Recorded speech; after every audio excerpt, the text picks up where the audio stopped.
Shut up. I'd like to call the Senate to order. Mr. Clerk, please call a roll. Senator Barnett, Senator Barrett, Senator Berry, Senator Blackman, Senator Blackwell, Senator Blunt, Senator Boyd, Senator Brumfield, Senator Bryan, Senator Butler, Senator Carter, Senator Chadzenall, Senator Chisholm, Senator DeBar, Senator Delano, Senator England, Senator Fillingane, Senator Frazier, Senator Harkin, Senator Hickman, Here. Senator Hill, Senator Hobson, Senator Horn, Senator Jackson, Senator Johnson, Senator Jordan, Senator Kirby, Senator Ladner, Senator McCon, I'll move mine when I get Senator McClendon, Senator McMahon, Senator Michelle, Senator Norwood, Senator Parker, Senator Parks, Senator Pope, Senator Rhodes, Senator Robinson, Senator Seymour, Senator Simmons of the 12th, Senator Simmons of the 13th, Senator Sparks, Senator Suber, Senator Tate, Senator Thomas, Senator Thompson, Senator Turner Ford, Senator Whaley, Senator Wiggins, Senator Williams, Senator Younger. Mr. President, a quorum is present. Thank you, Mr. Clerk. Will the senators and guests in the gallery please rise for the invocation to be given by Dr. Jonathan Phillips, who is a pastor at Mount Zion Baptist Church in Canton, Mississippi. Dr. Phillips is a guest of Senator Hickman. Invocation will be followed by the Pledge of Allegiance by Senator Hickman. Dr. Phillips. Shall we pray? Gracious and eternal God, we come before you in this solemn moment to give you praise, adoration, and glory. We come seeking your presence, provision, and power as we embark upon this session of our great Mississippi State Senate. As the winds of change sweep across our nations and state, many are anxious, uncertain about the road ahead. Policies are shifting, and with them, the lives of so many hang in the balance. But Lord, you are the same, yesterday, today, and forever. So we turn to you now, knowing that you hold all things in your hand. God, we lift up our state leaders, those entrusted with the power, those shaping policies that affect the most vulnerable among us. We pray today during this pivotal opportunity to unite, raise our voices, and advocate for policies that promote equality, justice, and advancement for all communities within our beloved state. We ask even now, O God, that you would touch our hearts, reminding us all that leadership is not about self-interest, but service. May justice roll down like waters and righteousness like a mighty stream. May they continue to govern not with arrogance, but with compassion, not with division, but with unity. Father, in times like these, we stand in your strength, knowing that we are called to serve and be servants of all, to lead by example and to lift as we climb.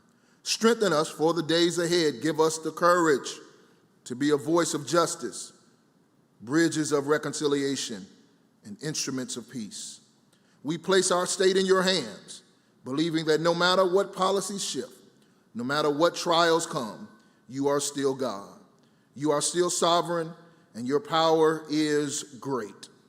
We ask all this in the mighty, majestic, and matchless name of Jesus, the Christ our Lord. Amen. Amen. Please join me in reciting the pledge. I pledge allegiance to the flag of the United States of America and to the republic for which it stands, one nation, under God, indivisible, with liberty and justice for all.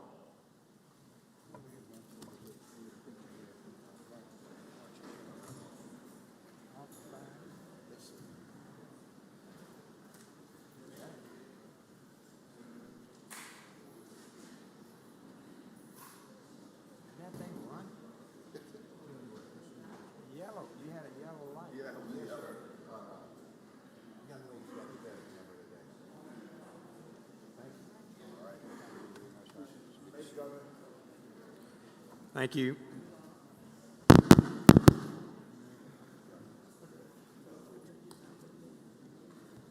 Thank you, Dr. Phillips. Thank you, Senator Hickman. Now the reading of the journal. Senator Blackwell, you're recognized. Thank you, Mr. President. I move we dispense with the reading of the journal. Senator moves to dispense with the reading of the journal. All in favor signify by saying aye. Aye. Opposed, no. The ayes have it. Message and petitions, Mr. Clerk. Mr. President, there are none. Thank you, Mr. Clerk. Committee reports. Senator Blackwell, you're recognized. Thank you, Mr. President. I move we dispense with the reading of the committee reports. Senator moves to dispense with the reading of the committee reports. All in favor signify by saying aye. Opposed, no. The ayes have it. Next to the readings of the titles of bills and resolutions. Recognize Senator Blackwell. Thank you, Mr. President. I move we dispense with the reading of the titles of the bills and resolutions. Senator moves to dispense with the reading of the titles of the bills and resolutions. All in favor signify by saying aye. Aye. Opposed, no. Nay. The ayes have it. All right, Senators, we're going to start. We have a busy day today with floor presentations. I'm going to start with introductions of guests. Senator Hickman, you're recognized. Thank you, Mr. President. Ladies and gentlemen of the Senate, as you recognize, our pastor today is a member of Alpha Phi Alpha Fraternity Incorporated. So on behalf of myself and Brother Juan Barnett, I'm going to ask that the Alphas that are in the gallery would stand. We have with us today our District Director, Brother Al J. Thompson, and we also have with us, I'd like to recognize Circuit Court Judge, Judge Kidd, and also our former District Director, Brother Wiley Jones. Would y'all make the brothers of Alpha Phi Alpha feel welcome to the Mississippi State Senate today?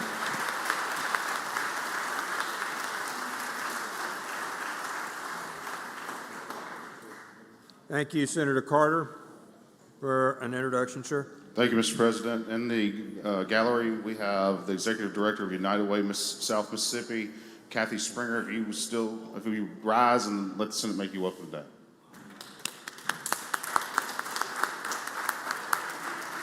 Thank you, Senator Turner. Senator Turner. Thank you, Mr. President. I have two introductions. Visiting with us in the North Gallery on behalf of myself, Senator Hickman, and Senator Younger, I would like to introduce and make welcome Ms. Renee Sanders, the Executive Director of the United Way of Noxubee and Lowndes Counties. Please let us make her welcome.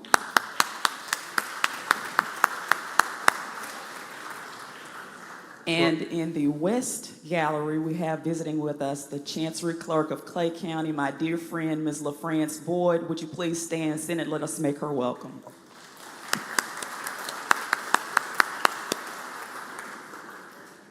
Senator Robinson. Thank you, Mr. President. An introduction, please. Please proceed. In the West Gallery, please help me make welcome my friend, Cammie Carpenter, Executive Director of the Petal Area Chamber of Commerce. Welcome. You're welcome. Senator Michelle, you recognize the introduction, sir.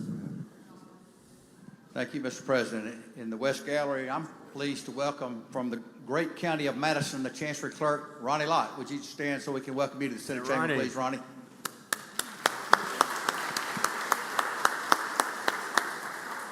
Nice to have you with us, Ronnie. It's good to see you.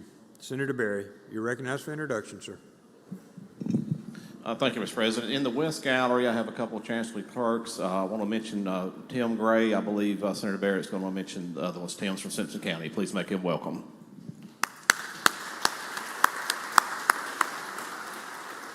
Senator Frazier, you're recognized for an introduction, sir. Thank you, Mr. President. I would like the Senate to make welcome Mrs. Nikki McClellan, the Executive Director of the United Way of the Capital Area of Hines, Madison, and Rankin County, and also two of my cousins, Gus McCoy and Tracy Frazier with the United Way, and also our outstanding pastor, C.J. Rhodes. Please make them welcome.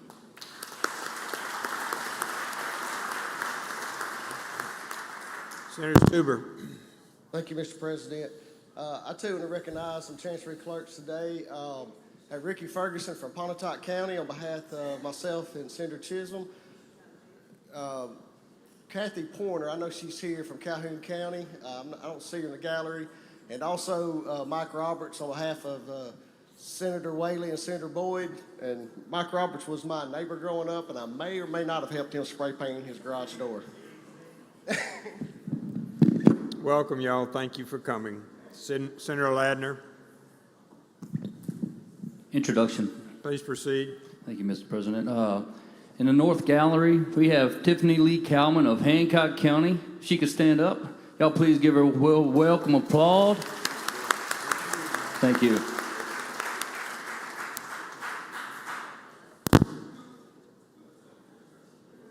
Senator Simmons. Yes. Introduction. Please proceed. Thank you, Mr. President. On behalf of Senator Derek Simmons and I, we would like to give a warm welcome to Nathan Benzing, the Executive Director of United Way in Washington County. Would you please stand? Mississippi Senate, let's give him a warm welcome. Thank you, Senator. Senator Sparks. Thank you, Mr. President. Two introductions, if I may. First of all, in the gallery, my Chancery clerk and good friend, Mr. Peyton Cummings, is with us today. If you'll make him feel welcome.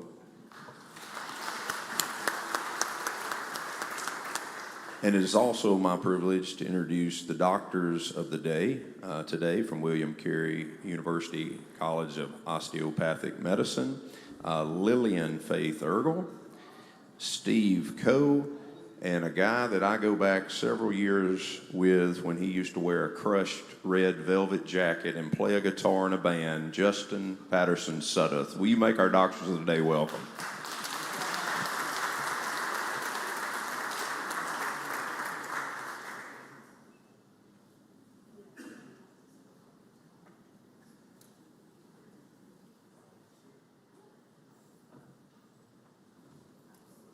Thank you, Senator. Senator Williams. Introduction, Mr. President. Please proceed. See a lot of familiar faces up there. If you're from District 15, being Montgomery, Octibie Hall, Choctaw, or Webster counties, please stand up and let's give you a great Senate welcome. Thank you for being here today. Thank you, guys. Senator England.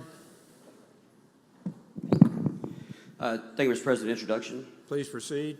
Thank you. Ladies and gentlemen, I know that we probably already realized this, but we have statewide Chancery clerks of Mississippi with us spread across the North and West Gallery. I'm going to ask all of our Chancery clerks if you'll stand up because we certainly want to make you all feel very welcome to our Senate. Thank you for being here this morning.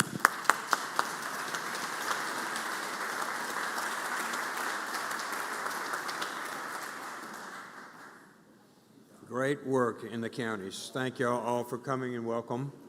Senator Fillingane. Thank you, Mr. President. Despite the group en masse introduction, I would still like to introduce a few of my Chancery clerks, Mr. Jamie Altman from Lamar County, Mr. Guy Easterling from Covington County, Miss Megan Polk and Lance Reed from Forest County. If y'all will stand, we'll certainly make you welcome as well.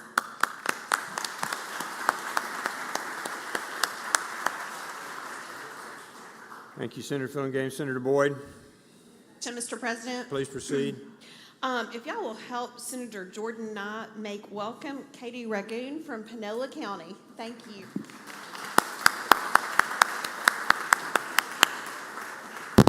Thank you for coming. Senator Butler. Thank you, Mr. President. I have about 3 introductions I would like to make, Mr. President. One will be on behalf of Senator Berry, Senator Jason Barrett, and myself. We would like for Deborah Sanford, who's the Chancellor Clerk of Copiah County, to stand and let the Senate welcome her here today. And I have 2 close associates, Reverend Rose and and Brother Wilder Jones, with us today, and I would like for both of them to stand and let the Senate welcome them here today. And now, Mr. President, last but not least, you know, just like you have a story to tell, and when I talk to the president, the chairman, he normally tell me about Lee Turnovers in Vicksburg and how he got to where he is today. And I have a story to tell as well. And that story is that I'm from Cleveland County, and today we have a group of individuals that have been instrumental in putting Cleveland County on the map. And that group of individuals are individuals that first worked for MP&L. A guy by the name of Ken McCoy came down to Port Gibson, and he told us about all the opportunities that MP&L was trying to do to offer growth in Cleveland County, Port Gibson. And in there, he told us about the opportunity that Alcorn would have in educating the students in math, science, and the various areas, and also how the county could prosper. Today, I stand as the senator of the 37th District, and I represent Grand Gulf Nuclear Plant, which is Entergy. And I would like for all the individuals that are employed with Entergy or MP&L to stand and let the Senate welcome you here today.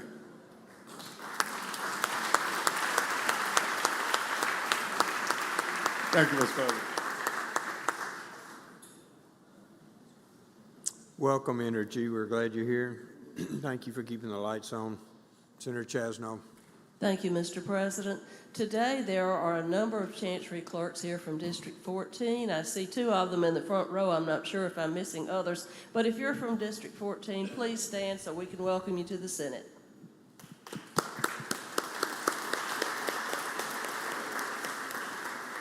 Senator Younger.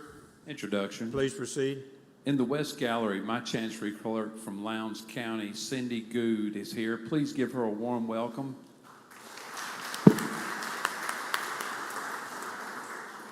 Senator Barrett. Two introductions, Mr. President. Please proceed. If Alicia McGehee and Kevin Rayburn would stand. Alicia McGehee represents Lincoln County, and she's the Chancery Clerk. And Mr. Kevin Rayburn, on behalf of myself and Andy Berry, he is the Chancery Clerk for Lawrence County. Thank you for what you do. Let's make them feel welcome.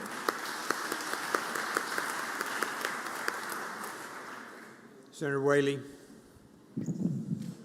Thank you, Mr. President. In the North Gallery, I have my friend here, Chancery Clerk for Tate County, Mr. Tim Hale. If he would please stand and the Senate make him feel welcome.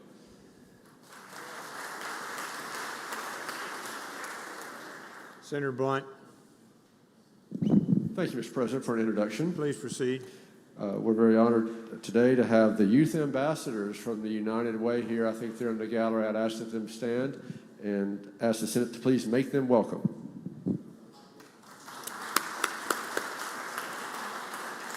Senator Hobson.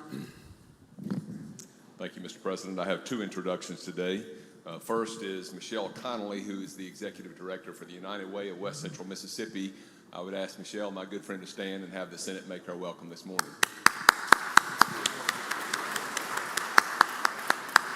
And then also, Mr. President, we are honored to have some representatives from the Church of Jesus Christ of the Latter-day Saints here this morning. We have a group from around the state of Mississippi, including Patrick Whipple, Tammy Boone, Keoke White, Christina Lance, Quinn Millington, who's here from Alabama, and then also my good friend Rob Wallace from Vicksburg. Please help make them welcome this morning.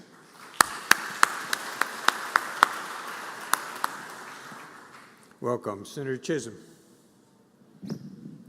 Thank you, Mr. President. I have an announcement. Please proceed. I'm sorry, not an announcement, an introduction. Please proceed. Forgive me. In the West Gallery, one of my very dear special friends who is a Chancery Clerk in Pontotoc County, Mr. Ricky Ferguson. Will you please stand? And I don't know if he's on this side of the building yet, but Bubba Pounds, who is a really good friend too, and he's in Prentice County. But I know he's in the building. I don't know if he's here. But please make welcome Mr. Ricky Ferguson and Mr. Bubba Pounds. Senator Sparks. Thank you, Mr. President. An amendment to the introduction I made earlier for the Doctor of the Day. I introduced our fine three medical students as Doctors of the Day. I'm being a bit prophetic in that. But Dr. John Gurday, especially in pediatrics, is our Doctor of the Day. And although they have absented, I wanted to clear up my error. Thank you, Mr. President. More than welcome, Senator Sparks. Senator Berry. Thank you, Mr. President. One more introduction. I want to make welcome Jefferson Davis County Chancery Clerk Cynthia White. Please help me make her welcome today. Thank you.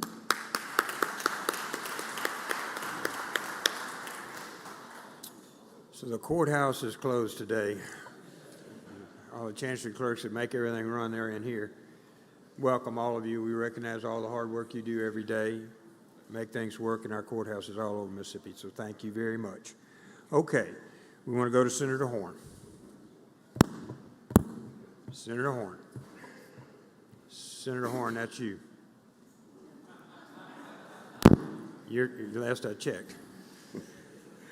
Thank you, Mr. President. And, Mr. President, I first would like to request floor privileges for our guests today. Privilege is granted. Would Sergeant at Arms please escort our guests to the chamber floor?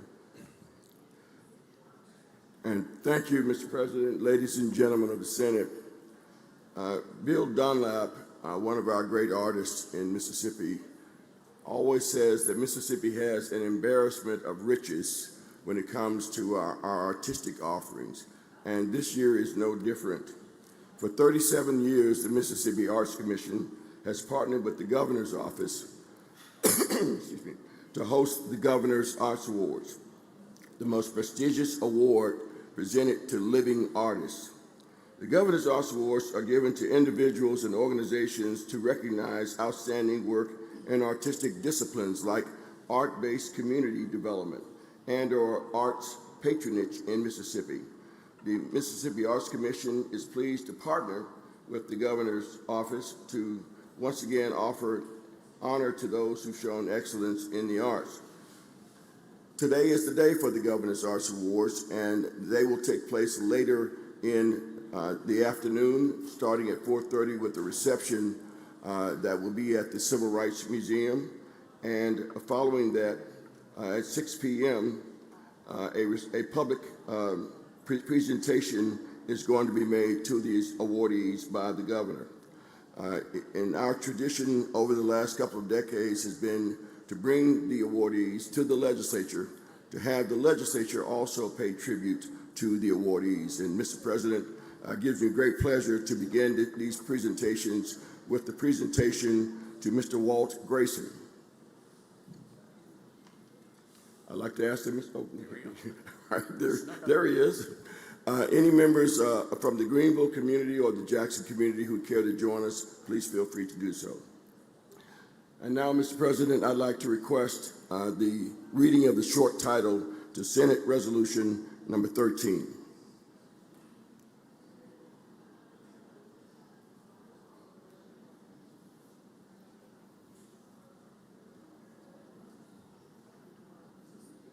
Mr. President, I request the reading of the short title to SR 13.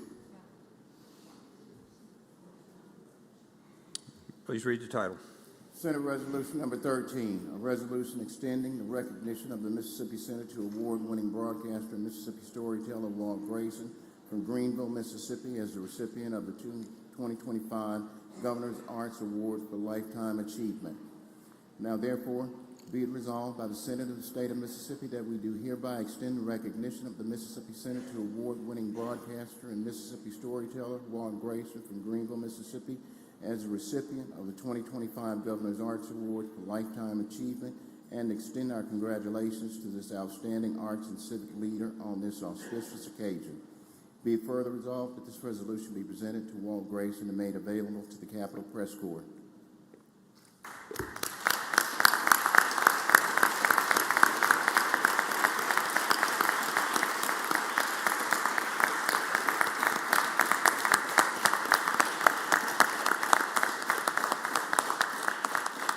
You know, Walt Grayson is an icon to many of us. He has really been a great storyteller for the state of Mississippi. He grew up in Greenville, and he started his broadcasting career at Greenville radio station WJPR while he was, while he was still in high school. Walt next came to Jackson to WRBC to work there and for several other Jackson radio stations until he moved to television in 1984. Walt has worked for WLBT, WJTV, Mississippi Public Broadcasting, and as a host of Mississippi Public Broadcasting's Mississippi Roads. He has told countless Mississippi stories. Walt won 2 Emmy Awards for his work on WJTV's A Mississippi Carol Christmas special. He's a member of the AP Mississippi Broadcasters Hall of Fame, the Emmy Golden Circle, and received a Lifetime Achievement Award from the Mississippi Broadcasters Association. And Mr. President and ladies and gentlemen of the Senate, it gives me great pleasure to present SR number 13, to Mr. Walt Grayson for his broadcasting excellence.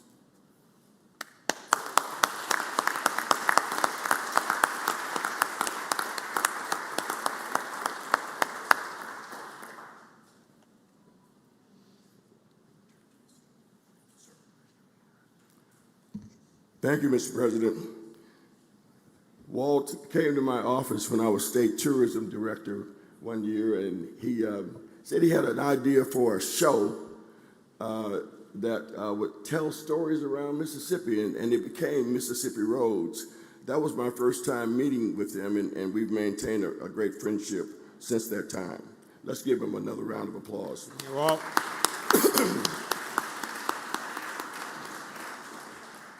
Mr. President, I'd like to request that Ms. Sade Mallory and her husband, Chris Mallory, join us at the podium. They're here representing the Rising Star Fife and Drum Band. And any members who would like to join us at the podium, please feel free to do so. Mr. President, I'd like to request the reading of the short title to SR number 14. Mr. Clerk, please read the title. Senate Resolution Number 14, a resolution extending the recognition of the Mississippi Senate to the legacy and community service of the Rising Stars Fife and Drum Band from Coldwater, Mississippi, as a recipient of the 2025 Governor's Arts Award for Excellence in Traditional Arts.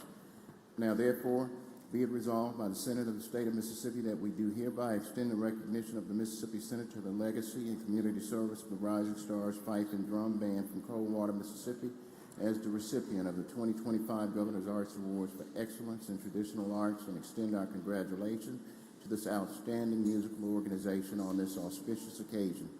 Be it further resolved that this resolution be presented to the Rising Stars Fife and Drum Band and made available to the Capitol Press Corps.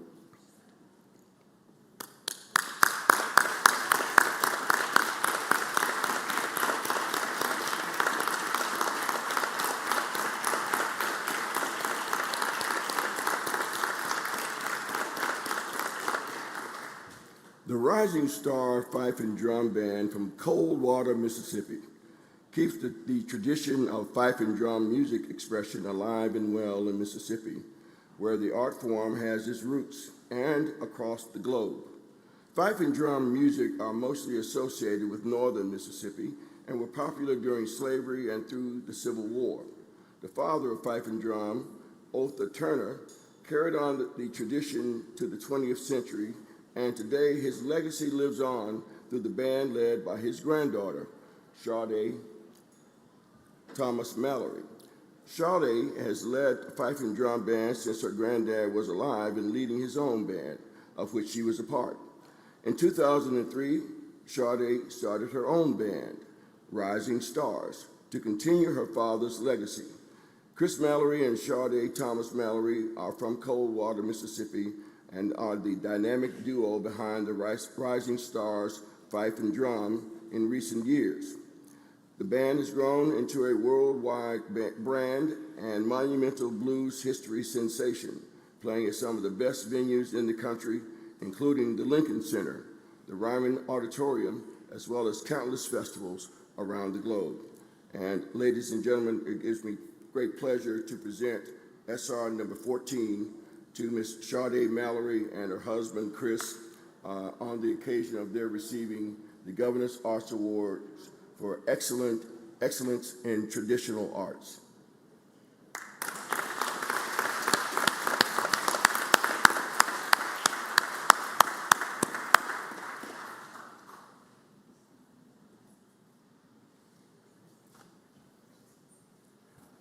I'll tell you, the last time I was up in Coldwater, it was to attend a picnic in the backyard of the Turner family, and they had some of the best barbecue, chitlins, hog maws, you name it, and the best music I'd ever heard. Let's give them another round of applause.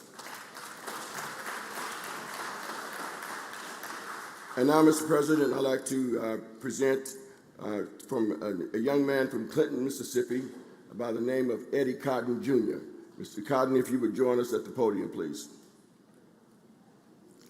And again, any members who care to join us, please feel free to do so.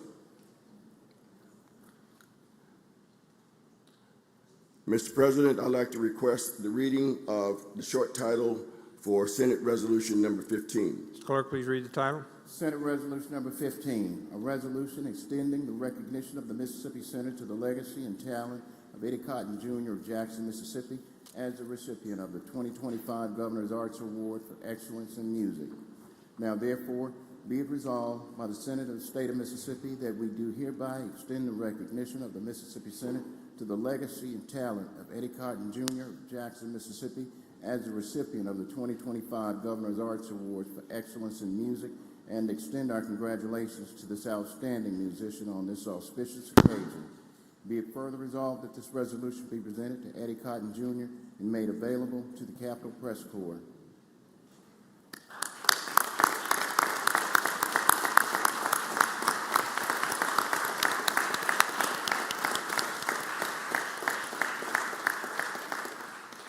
Eddie Cotton from Clinton, Mississippi, is an electric blues guitarist who had an affinity for the blues at an early age. Born in Clinton, Cotton grew up singing and playing gospel music in his father's church. He began listening to the blues as a youth. It would not be long before that foot-stomping down-home music would stir in his soul, inspiring him to pick up the electric guitar and cleverly interpret the blues with an original modern flair. Cotton has represented Mississippi on the global stage and has been featured in several films about the blues. Among his awards and accolades, he has a Mississippi Blues Trail marker for him dedicated in his hometown of Clinton. And Mr. President, it gives me great honor to present SR number 15 to Brother Eddie Cotton.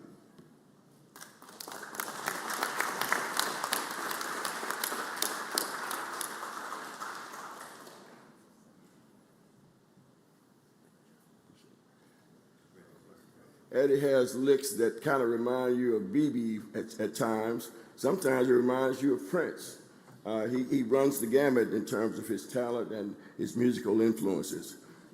He's even, like BB had Lucille, he's got Missionary Mary. Let's give him another round of applause.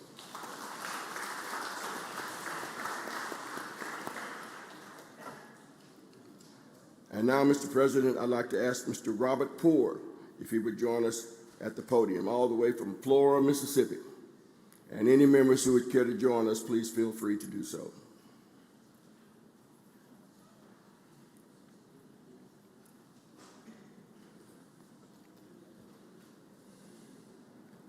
And now, Mr. President, I'd like to request the reading of SR number 16, the short title commending Mr. Robert Poore. Please read the title, Mr. Clerk. Senate Resolution number 16, a resolution extending the recognition of the Mississippi Senate to the legacy and community service of Robert Poore as a recipient of the 2025 Governor's Arts Awards for Excellence in Visual Arts and Landscape Architecture. Now, therefore, be it resolved by the Senate of the State of Mississippi that we do hereby extend the recognition of the Mississippi Senate to the legacy and community service of Robert Poore as the recipient of the 2025 Governor's Arts Award for Excellence in Visual Arts and Landscape Architecture, and extend our congratulations to this outstanding landscape architect on this auspicious occasion. Be it further resolved that this resolution be presented to Robert Poore and made available to the Capitol Press Corps.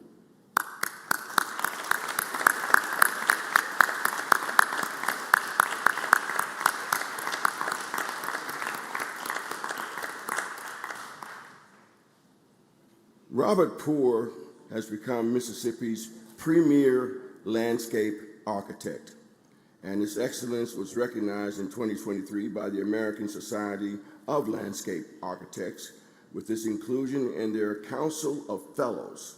He is one of only 2 Mississippians to receive this honor.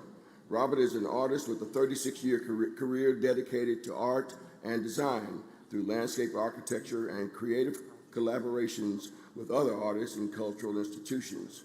He designs work in harmony with nature and the processes of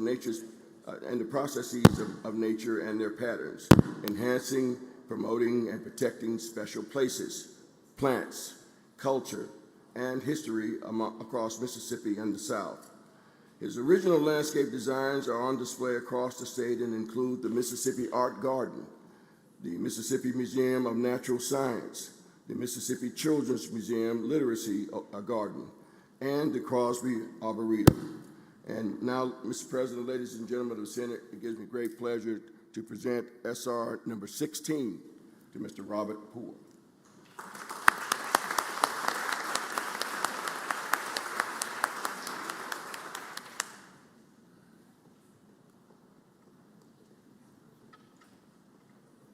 And we're hoping that very soon we're going to get Robert Poore involved with the landscape and outdoor architecture at the two Mississippi museums, the Civil Rights Museum and the Museum of Mississippi History. Let's give Mr. Poore another round of applause.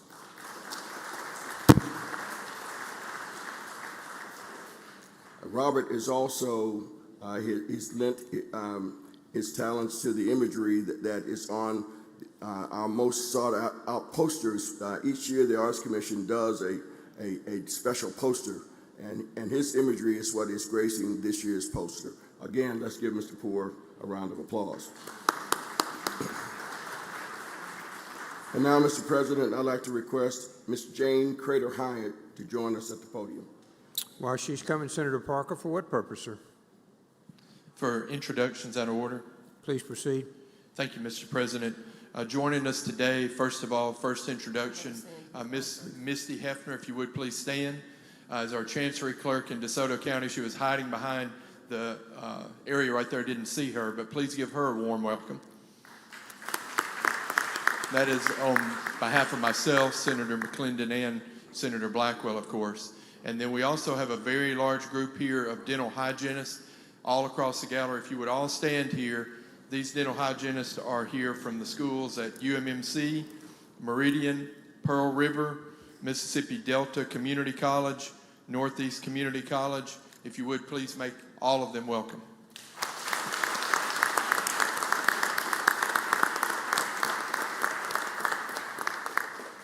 Okay, Senator Horn, you're recognized. Thank you, Mr. President. I'd like to ask that the clerk read the short title to SR number 17. Mr. Clerk, please read the title. Resolution number 17, a resolution extending the recognition of the Mississippi Senate to the legacy and community service of Jane Crater Hyatt of Jackson, Mississippi, as a recipient of the 2025 Governor's Arts Award for Stephen C. Edge, Patron of the Arts. Now, therefore, be it resolved by the Senate of the State of Mississippi that we do hereby extend the recognition of the Mississippi Senate to the legacy and community service of Jane Crater Hyatt of Jackson, Mississippi, as a recipient of the 2025 Governor Stephen C. Edge, Patron of the Arts Award, and extend our congratulations to this outstanding art support leader on this auspicious occasion. Be it further resolved that this resolution be presented to Jane Crater Hyatt and made available to the Capitol Press Corps.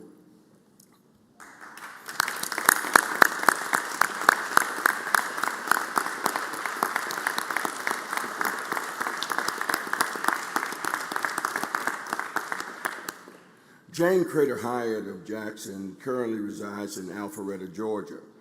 She served as a leader in the Mississippi Arts Commission for decades. She was the executive director of the Arts Alliance of Jackson and Hinds County, and she was director of the Mississippi Arts Commission. She also served as interim director of the Mississippi Museum of Art in 2001. In each of her roles, Hyatt has prioritized professional artists and mentoring those around her. Now retired, she laid the groundwork for those who came after her and continues to be involved in the arts on a philanthropic level. Her influence is still felt today within the arts communities of Mississippi. And it gives me great pleasure to present SR number 17 to Ms. Jane Crater Hyatt.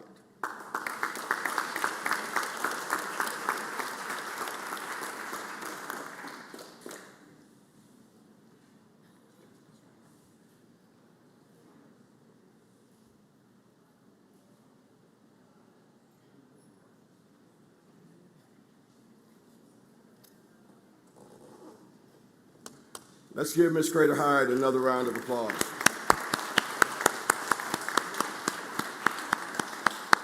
Our final recipient Rounding out the gang of six is none other than Mr. Tate Taylor. Let's ask Mr. Taylor if he would join us at the podium.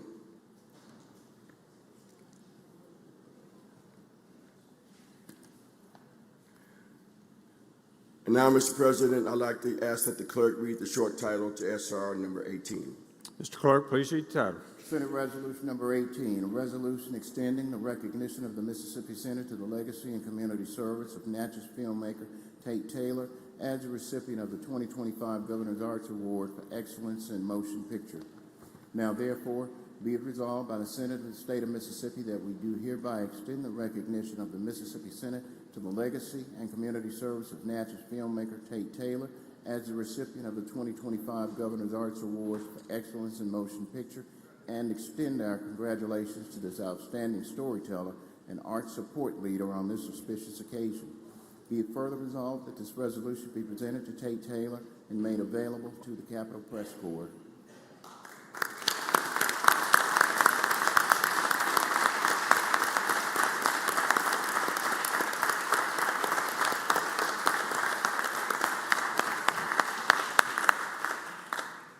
Thank you, Mr. President. We'd like to ask that Mr.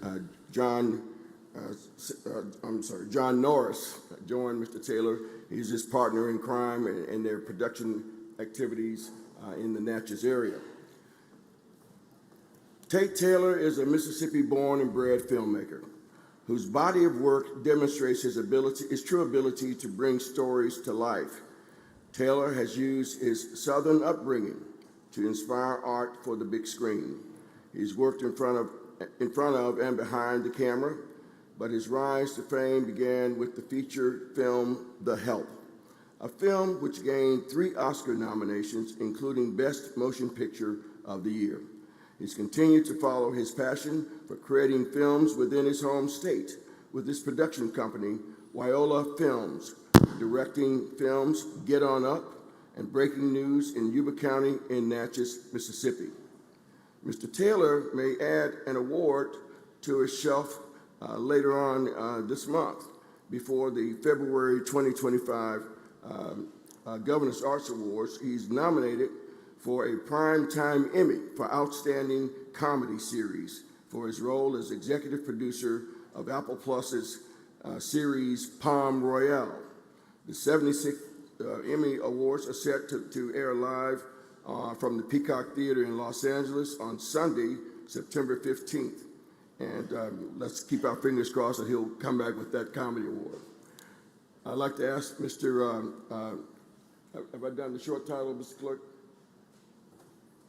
Okay. All right. So, Mr. President, ladies and gentlemen of the Senate, it gives me great pleasure to present SR number 18 to Mr. Tate Taylor.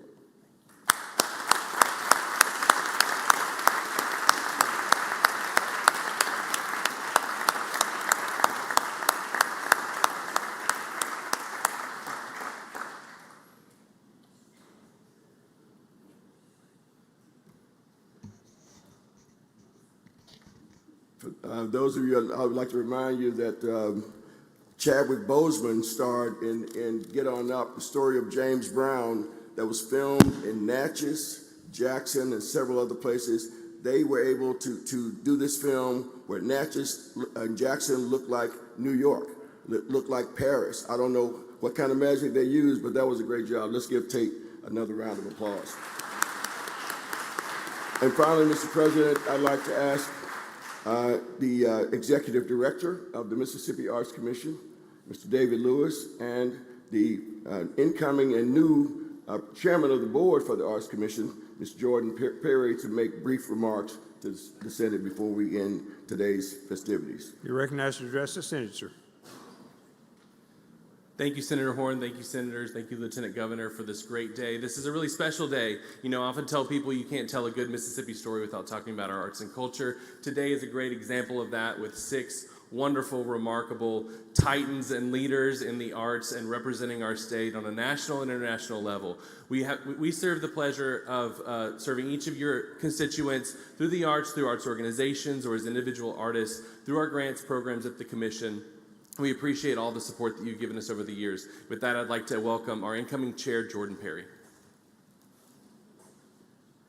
Hi, I just wanted to say that the arts is something that makes Mississippi so special in so many ways, but that does not happen without the support of you all. So thank you very much for everything you do for the Arts Commission and also just for our state. Thanks. All right, Mr. President, let's give all of this year's awards recipients another round of applause.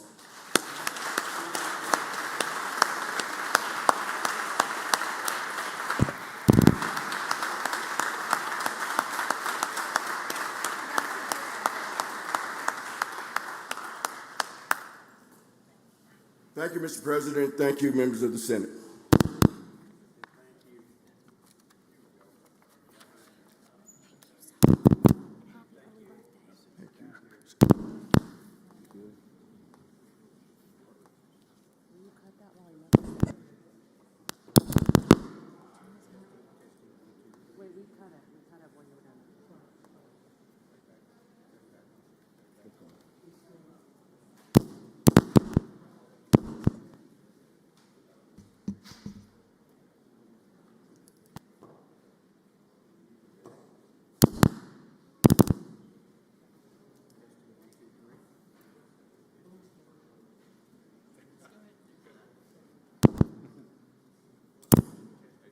Three.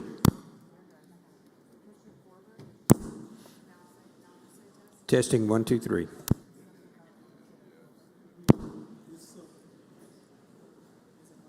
Testing. Leave it. Just let it go for a second.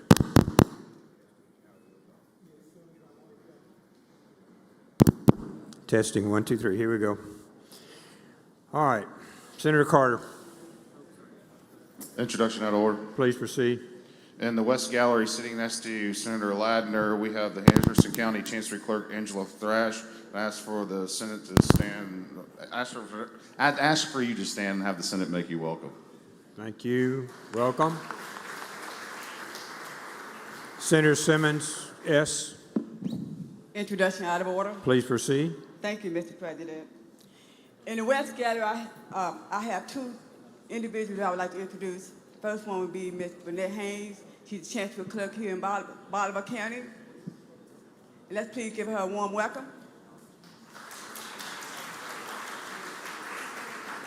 And also in the West Gallery, I have Ms. Gloria McIntosh. She's the Chancery Clerk of Sunflower County. Mississippi Senate, let's please give her a warm welcome. Thank you.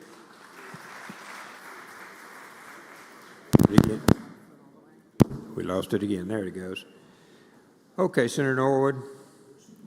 Introduction, Mr. President. Please proceed. In the West Gallery, I'd like to welcome on behalf of the Hinds County delegation, our Chancery Clerk, Ms. Etta Jean Carr. She will stand and the Senate make her feel welcome. Thank you, Mr. President. Thank you and welcome. Senator McCon. Introduction. Mr. President, I've got a couple up here. First off, we're going to start here on this gallery over here. We have Dennis there from Newton, who lives over in Scott County. Jimmy Hollingsworth, Dr. Jimmy Hollingsworth's here with his ADA people, and he wants to remind you there is a luncheon today you should have got an invitation about. Additionally, we want to move over, and my Chancery Clerk from Newton County is here, Miss Chrissy Buffington. I don't know where she ended up. There she is right there, so make them feel welcome, Senate. Senator Suber. Thank you, Mr. President. Introduction out of order. Please proceed. In the West Gallery, I have two more Chancery Clerks. I have Sherry Bevels from Chickasaw County and Kathy Pointer from Calhoun, who actually made it into the gallery this time. Thank Right you. over the Capitol. Senator Tate. Introduction, Mr. President. Please proceed. Yes, if we will, Ms. Leanne Balking, if you'll stand up, and Ms. Carolyn Mooney, if you made it, respectively, that's the Clark County and Lauderdale County Chancery Clerks. Help make them feel welcome. Thank you. Senator Thomas. Introduction, Mr. President. Please proceed. This morning we have Mr. Mac Liddell from Humphreys County. We want to ask him to stand. Let's give him a warm Senate welcome.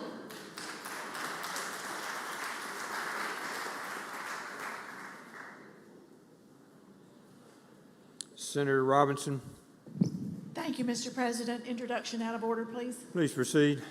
In the West Gallery, please help me make welcome my friend Concita Brooks, Chancery Clerk for Jones County. Welcome. Senator Michelle, For an introduction, please, Mr. President. please proceed. Thank you, Mr. President. In the South Gallery today, we have a group representing Mississippi Dental Association Day here at the state capitol. They're celebrating 150 years in existence as a trade association. Dr. Sarah Carlisle and Dr. Fantasy Jeffcoat are from Madison. Dr. Sherry Gwynn from Jackson. Wanda Sherman is the executive director of the association. And Dr. Eric Harrington is the president of the association this year. And we also have from the Ole Miss School of Dentistry, some of the students. Would y'all please stand? We welcome you to the state capitol.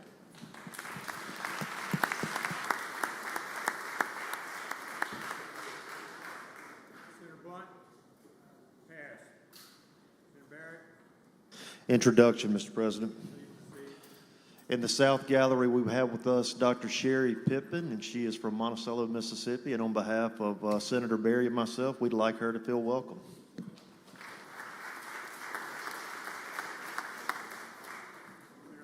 Thank you, Mr. President. I've got 3 introductions, all in the South Gallery, or at least 2 are still there. One appears to have disappeared, but our Chancery Clerk from Warren County, Beverly Johnson, was there just a minute ago, but she may have walked out. Also, my good friend, Dr. Martin Cheney, is here with the Dental Association today. He also is in the South Gallery. I'm going to ask him to stand. And Callan Jackson, the sister-in-law of our own Corbin Stanford, is here in the gallery today. So I would ask them to be stand and be recognized by the Senate. Thank you.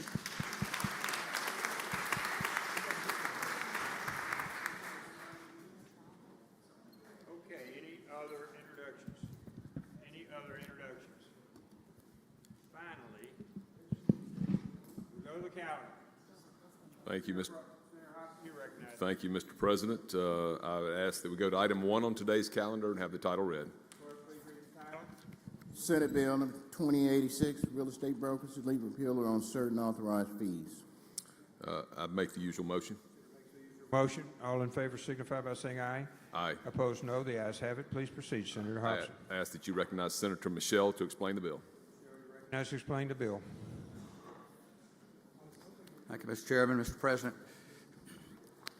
The Mississippi Real Estate Commission, in handling their budget over the last 4 or 5 years, has accumulated larger than normal amounts of cash that they needed to operate.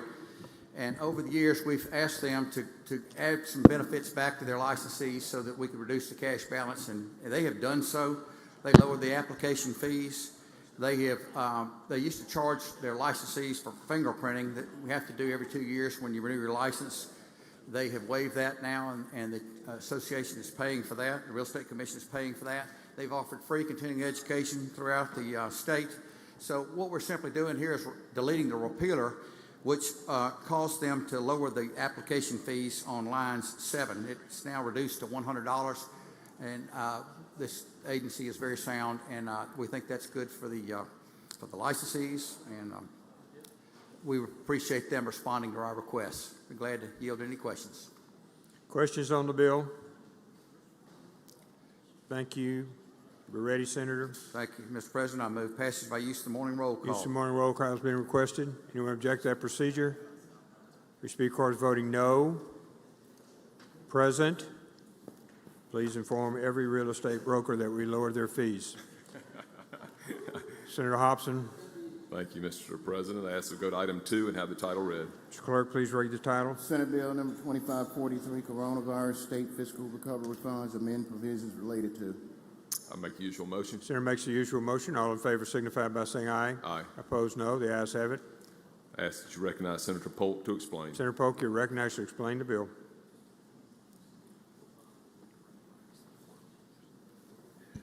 Thank you, Mr. President. Thank you, Mr. Chairman. If you'll remember last year, we decided that all ARPA funds that could not be spent or obligated by the dates that the federal government had set, that we would send all those extra funds, excuse me, to the ARPA MDOT Maintenance Project Fund. This bill just makes that more clear, that any funds left over, like maybe a contract, they thought was going to be $1 million is $800,000, that $200,000 doesn't stay with the agency. It goes to the MDOT Maintenance Project Fund. That's all this bill does. If there are no questions, I'd like to request the use of the morning roll call for final passage. Questions on the bill? Questions? Seeing none, use of the morning roll call has been requested. Anyone object to procedure? Those voting no. Present? Seeing none, the bill passes by use of the morning roll call. Senator Hobson. Thank you, Mr. President. I ask that we skip item 3, have it retain its place, go to item 4, and have the title read. Mr. Clerk, please read the title. Senate Bill number 2563, Working Cash Stabilization Reserve Fund, increase the limit of diversion to. Make the usual motion. Senator makes the usual motion. All in favor signify by saying aye. Aye. Opposed, no. The ayes have it.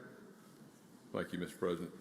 This is a bill to increase our reserve fund, the rainy day fund, from 10% of our general fund appropriations to 15%. This is actually about roughly a $350 million increase to our rainy day fund. When I've told people this in the committee, when I've gone to conferences around the country and talked with my counterparts in other states, I've discovered that we're way behind most states on our rainy day fund.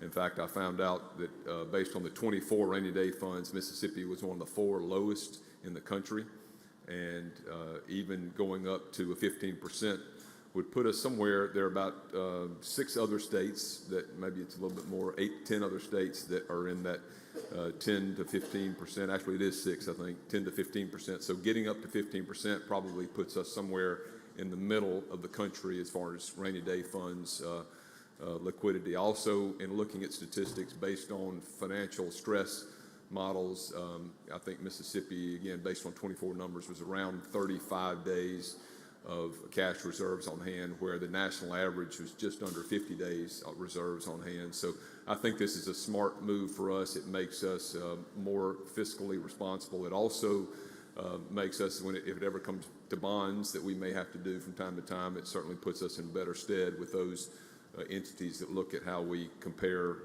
and how healthy we are as a state. So that's what the bill does. It will bump it to 15%. The money would go in effective upon passage, and obviously when we do our split, which takes place October the 1st, then that would have to be supplemented based on whatever our budget is.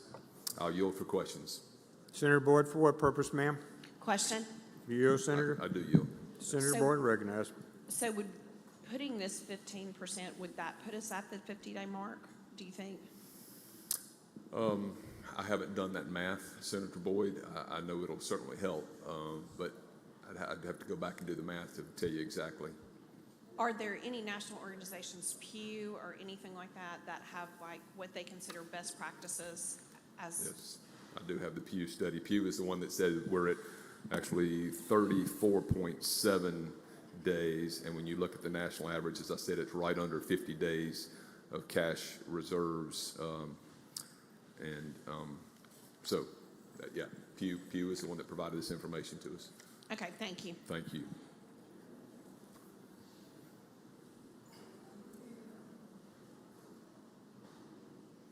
Questions?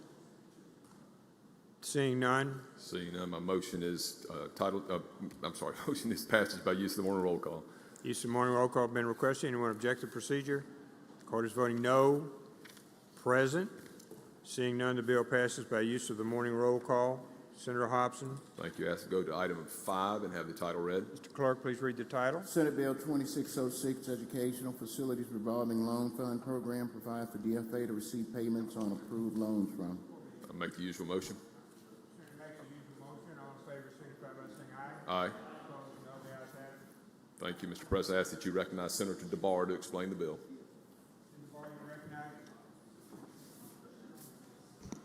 Thank you, Mr. President. Thank you, Mr. Chairman. This is a simple bill. If you recall last year, when we established a new funding formula, we eliminated the Educational Facilities Revolving Loan Program. However, there are outstanding loans of roughly about $2.9 million. And so all this bill does is establish a fund where the repayment of that loan can be put into. So all it does is allows DFA to receive any of the repayments from the fund that have been made, deposit all those monies that have been repaid into the EEF fund. It basically says that if districts fail to make the repayments, then DFA must notify the Department of Education, who can withhold the equal amount of funding from the funding formula from the district. That's all this bill does. I'll yield for any questions, Mr. President. 1 second, Senator. Senator Butler, do you have, for what purpose, sir? And Mr. President, introduction out of order. Okay, let's wait on completing the bill, please, sir. Okay. Questions on the bill? Number 5. Seeing none, we're ready for your motion, sir. Move for passage by use of the morning roll call. Use of morning roll call has been requested. Anyone object to the procedure? Voting no. Present. Seeing none, the bill passes by use of the morning roll call. Item 6, Senator Hobson. Thank you. I ask that the title be read. Mr. Clerk, please read the title. Senate Bill number 2843, State Treasury Efficiency Act, enact. I make the usual motion. Senator makes the usual motion. All in favor signify by saying aye. Aye. Opposed, no. The ayes have it. I ask that you recognize Senator Polk to explain the bill. Senator Polk, you're recognized. Thank you, Mr. President. Thank you, Mr. Chairman. This is a bill that we passed, I believe, unanimously last year and sent it to the House, and they, in their wisdom, did not pass it. But this bill requires that state agency funds all be pooled together that they have to be able to get the highest interest rate for those funds. And they'll be pooled with the treasurer. He will tend to that and take care of the nuances of all the record keeping and everything. The agencies will still have access to their funds, but we'll be able to get more interest by pooling the fund. If there are no questions, I'd like the use of the morning roll call for final passage. Questions on the bill? Seeing none, use of final roll call for final passage has been requested. Anyone object to procedure? Court is voting no. Present. Seeing none, the bill passes. Thank you, Senator Polk. Senator Hobson. Thank you, Mr. President. I'm going to pass on item 7, ask that it retain its place. And Mr. President, I don't know what time we'll come in after lunch, but I'm going to ask that the subcommittee chairs for appropriations meet in my office 15 minutes before we return from the lunch recess. So whatever time that may be, based on the motion from Senator Blackwell, I would ask those subcommittee chairs to meet in my office, only the chairs, 15 minutes before we come back from recess. Thank you, Mr. President. Right, we anticipate a 1:30 return, and so it'll be 1:15 in Chairman Hobson's for all the chairs. Senator Butler, you're recognized for your introduction, sir. Thank you, Mr. President. Mr. President, this time I would like the Senator to help me to welcome Jefferson County High School along with Ms. Courtney Mitchell to the Senate today. Let's give them a hand for being here.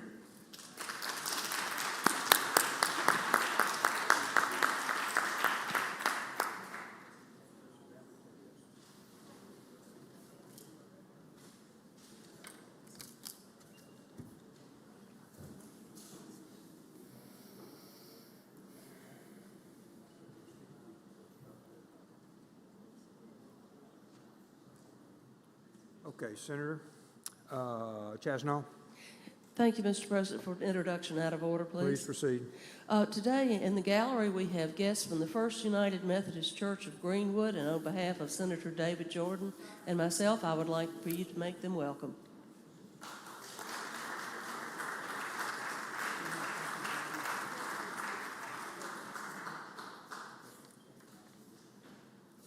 Thank you. Okay. To Finance, Senator Harkins. Thank you, Mr. President. I'd like to go to item 8, Senate Bill 2143, and have the title read. Mr. Clerk, please read the title. Senate Bill 2143, Local Option Alcoholic Beverage Control Law, revised definition of qualified resort area. Make the usual motion. Senator makes the usual motion. All in favor signify by saying aye.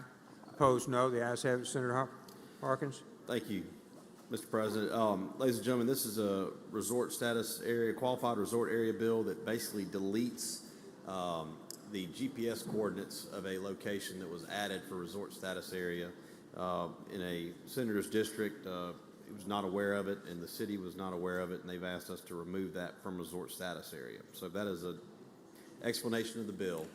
I'll be happy to entertain any questions.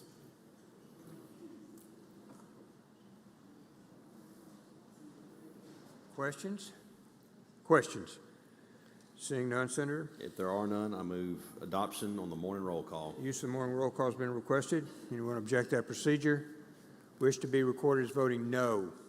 Parker, no. Sparks? We're eliminating. No.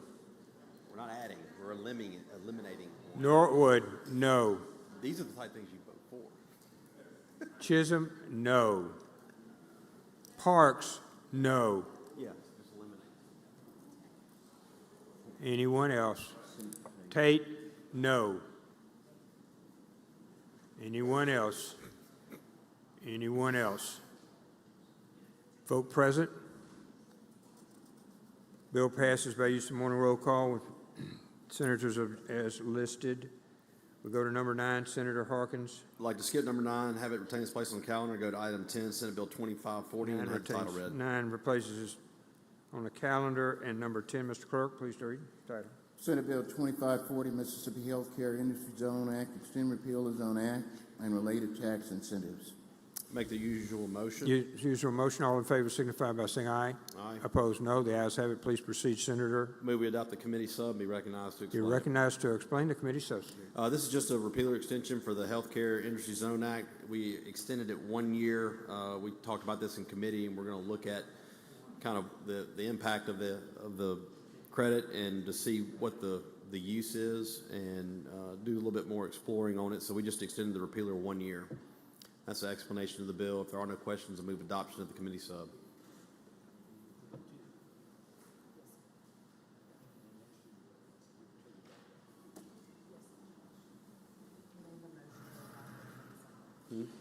Motion to adopt the committee substitute. Seeing no questions, all in favor signify by saying aye. Aye.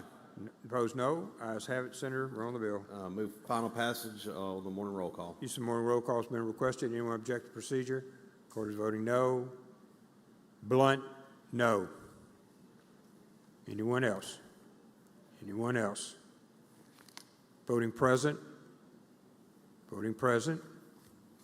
Bill passed by use of morning roll call. One exception listed, Senator Blunt. Number 11, Senator.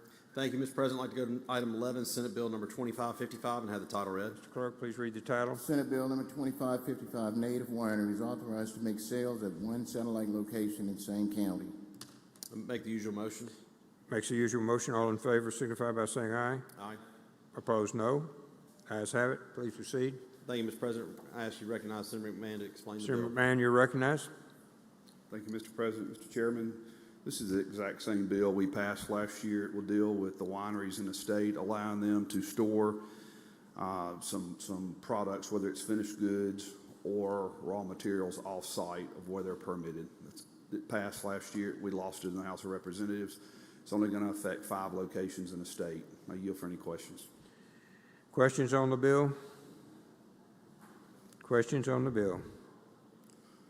I move for final passage on the morning roll call. Use of morning roll call has been requested. Anyone object to the procedure? Voting no. Parker, no. Norwood, no. Anyone else? Present. Voting present.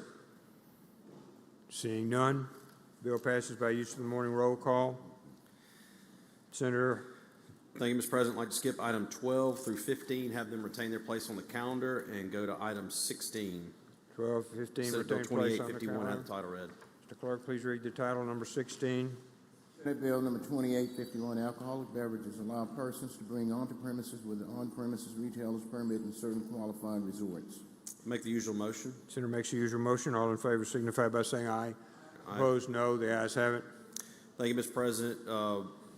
This bill allows for a specific section of the code where we did resort status for IHL institutions, and it allows for a on-premises permit and also self-service lockers. They can bring their own beverages in with them. So this allows for both to simultaneously take place in the same area. Before, you couldn't have an on-site premises retailer's permit and be allowed to bring your own beverage in, so this will allow for both. That's the explanation of the bill. Questions on the bill? Seeing none, Senator, we're ready for your motion. Move final passage on the morning roll call. Use of the morning roll call has been requested. Anyone object to the procedure? Those voting no. Seymour, no. Norwood, no. Parker, no. Chisholm, no. Anyone else? Anyone else? Present, voting present. Brumfield, present. Anyone else? Anyone else? Bill passed by use of morning roll call. Exception noted, Mr. Clerk. Senator Hawkins. Thank you, Mr. President. I'd like to skip items 17 through 24, have them retain their place on the calendar. Go to item 25, Senate Bill 2861, have the title read. 1724, retained place on the calendar. Number 25, Mr. Clerk, please read the title. Senate Bill number 2861, Mississippi Work and Save Program Create. Make the usual motion. The usual motion. All in favor signify by saying aye. Aye. Opposed, no. The ayes have it. I move we adopt the committee sub and recognize Senator Michelle to explain the bill.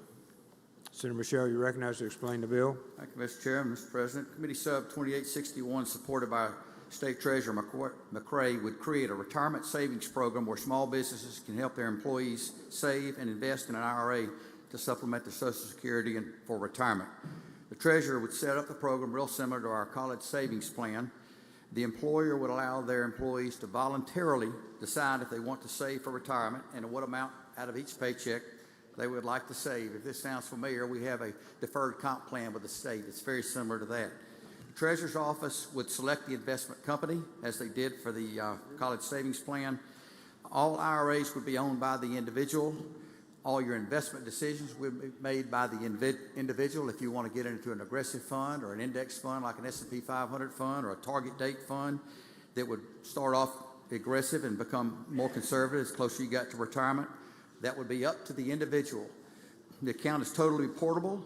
A person in this program could make their transfer tax-free rollovers to other IRAs at any time.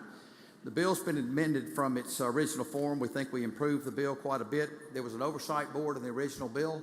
The Treasurer's Office says that's not necessary whatsoever. Again, this is like the college savings plan. They will be running the program.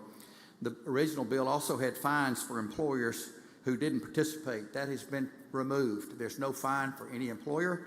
There's no fine for any employee. And if you look at lines 64 and line 80, we reiterated that to make it very clear that there would be no fines and it would be totally voluntary for both the employer and the employee.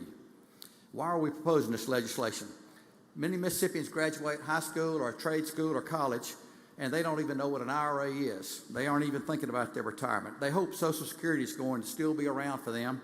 In Mississippi, the average Social Security payment is around $1,600 per month.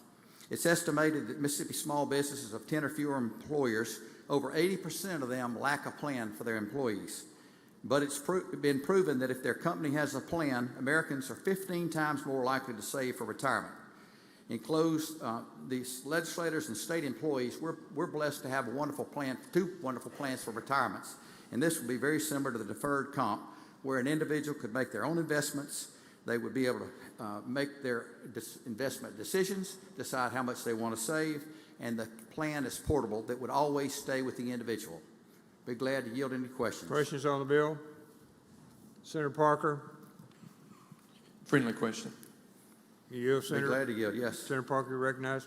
Thank you, Mr. President. So this would be for any Mississippian. This is not just someone who is, a state employee or anything like that, which already has, that type of coverage. So any and every person who is interested in this, just like in our college savings type of 529 types of plans, they could do this. Is that correct? It's targeted for small businesses. It's, the big employers all have plans. State employees has a plan. Federal employees have a plan. This is a way that an employer can offer a plan at no cost to the employer or the employee. Right. So do you know if an employer already offers, say, like a simple IRA plan or, some type of SEP, would this be in addition to that? or would it be No, separate? if they already offer a plan, they would not be allowed to participate in this program. And through this plan, if they offer this plan instead of a different type of plan, these contributions can be traditional contributions or it can be Roth? That's exactly right. Traditional IRAs or Roth IRAs. Okay. Thank you, Mr. And Chairman. they would be subject to the federal limits on how much you put into the plan based on, right now, the limits are around $6,000, is $6,000 a year, and they have catch-up provisions over the age 50 for another $1,000. Yeah, and the salary restrictions on the Roth too would apply. Yes. You know, just like in the federal legislation. It Thank you. mirrors federal law, yes. Further questions? Senator Hill, for what purpose?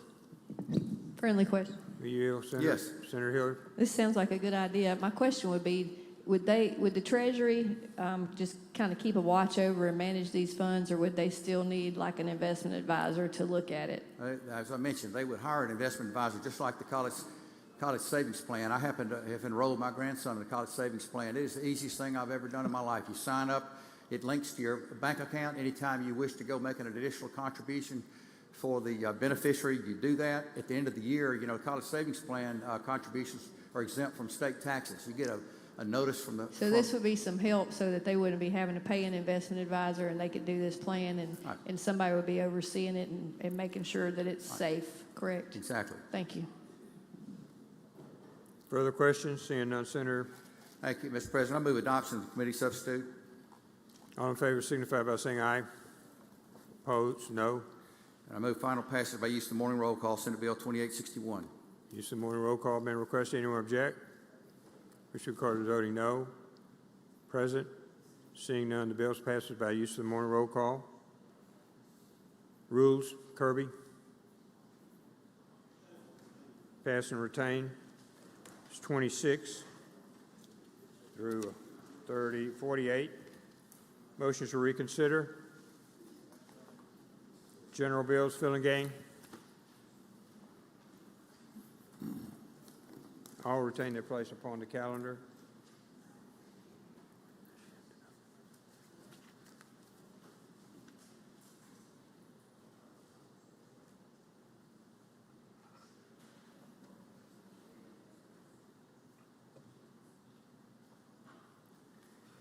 Thank you, Mr. President. I'd like to go to item number 52, called up and have the title read. Mr. Clerk, please read the title. Senate Bill number 2200, Parker's Law, delete repeal on crime of fentanyl delivery resulting in death. I make the usual motion. Makes the usual motion. All in favor signify by saying aye. Aye. Opposed, no. The ayes have it. Thank you, Mr. President. So just as a refresher, Parker's Law is the law that basically states if a person delivers or causes delivery of fentanyl with the knowledge that the fentanyl was present, then they commit this crime of fentanyl delivery. So it can't be one of those deals where the drug dealer didn't know that the product he was selling was laced with fentanyl. So obviously there's an intent there that you have to prove. So this is the bill we're talking about. And it passed last year. So what we're adding to it with this bill is that we're adding a monetary fine option in addition to the prison term that was already present. So you'll see on line 22, there was a prison sentenced to imprisonment no less than 20 years to a term of life in the custody of the Mississippi Department of Corrections. And so what we add to that, and shall be fined not less than $10,000. So there was an additional financial penalty that was being added in this particular bill. There's also, of course, a Good Samaritan exception. So if someone calls about someone that they're experiencing an overdose, then they cannot be prosecuted for violation of the section. That was old law. Also, there's an exception for people who are addicts or users themselves who share the drug with someone that causes death. They were not included, and this doesn't change that. And then the other major change is that it removes the repealer. So now on line 61 and 62, it would just say that this act shall take effect and be enforced from and after June the 30th of 2025, as opposed to having a repealer. Those are the changes on this bill. I'm happy to answer any questions. Questions on the bill? Questions? Seeing none, Senator. Thank you, Mr. President. If no questions, I'll move adoption by use of the morning roll call. Morning roll call has been requested. Anyone object to the procedure? Of course, voting no. Present. Seeing none, the bill passes. Thank you, Senator Fillingham. 53. Thank you, Mr. President. I'd like to skip item number 53 and have it retain its place on the calendar. Go to item number 54. 54, Mr. Clerk, please read the title. Senate Bill number 2314, Uniform Controlled Substances Law, includes certain hemp products on Schedule 1. I make the usual motion. Usual motion. All in favor signify by saying aye. Aye. Opposed, no. The ayes have it. And if you'll recognize Senator Sparks to explain the bill. Senator Sparks, you're recognized to explain the bill. Thank you, Mr. President. Thank you, Mr. Chairman. Senate Bill 2314 simply restates the law that we passed in 2020 as it relates to, and the exact language is, any product that is derived from the hemp plant that is designed for human ingestion and or consumption that is not approved with the United States Food and Drug Administration. The code sections that we have in front of us, and that is restated 3 times, I believe on line 265 through 268, 272 through 274, and 315 to 317. The Controlled Substances Act addresses items that are under control and have criminal liability and issues. If you have an exemption from control, then you are not under the Controlled Substances Act. And the exemption, as stated in law that was passed by this body in 2020, was that exact language, that any product that is derived from the hemp plant that is designed for human ingestion and or consumption that is approved by the United States Food and Drug Administration would be exempt. Therefore, anything that is not approved would not be exempt and subject to control. That is an explanation of the bill, Mr. President, and I would yield for any questions. Questions on the bill? Seeing none, Senator, ready for motion. I move title sufficient move for final passage. Excuse me, we're out of committee on the morning roll call. Use of the morning roll call being requested. Anyone object to procedure? Voting no. Present. Seeing none, the bill passes by use of the morning roll call. Senator Fillingham. 55 and 56 retains its place on the calendar. Senator Williams. Pass and retain. Senator Fillingham. Thank you, Mr. President. I would like to skip item number 60 and have it retain its place on the calendar and go to item 61. Item 61, Mr. Clerk, please read the title. Senate Bill number 2202, images or audio altered or created by digitization, criminalized dissemination of in certain circumstances. I make the usual motion. Usual motion. All in favor signify by saying aye. Aye. Opposed, no. The ayes have it. Please proceed. Thank you, Mr. President. If you'll recognize Senator Johnson to handle the bill. Senator Johnson, you're recognized. Thank you, Mr. President. This bill is identical to one we passed last year, which seeks to criminalize making intimate or non-intimate images or audio created or altered through digitization without the consent of the depicted individual. So that would be taking someone's picture and making a dirty video, or using one of our voices or faces to make a campaign ad that we didn't really make. It would make those types of things illegal, and that's an explanation of the bill. Questions on the bill? Senator Jackson. Introduction out of order, sir. Okay, one moment, please. Questions on the bill? Okay, Senator. Move adoption using the morning roll call. Use of the morning roll call has been requested. Anyone object to procedure? Or is voting no? Turner forward, no. Anyone else present? Voting present. Seeing none, the bill passes by use of the morning roll call. Blackwell. Blackwell. Pass and retain. Pass and retain. Barnett. We're on 63, Senate.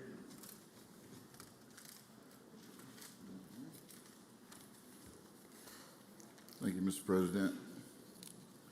Next that we skip item 63 on today's calendar, that it retains its place, and take up item number 64 on today's calendar.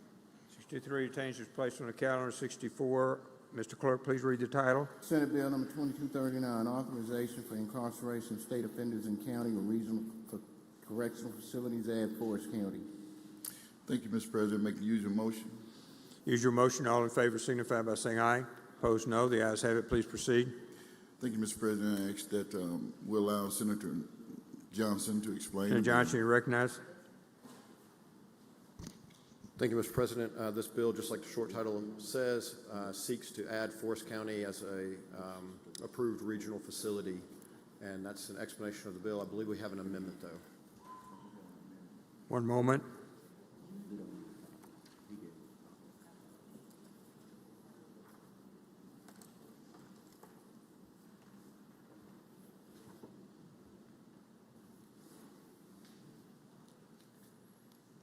Where's the amendment?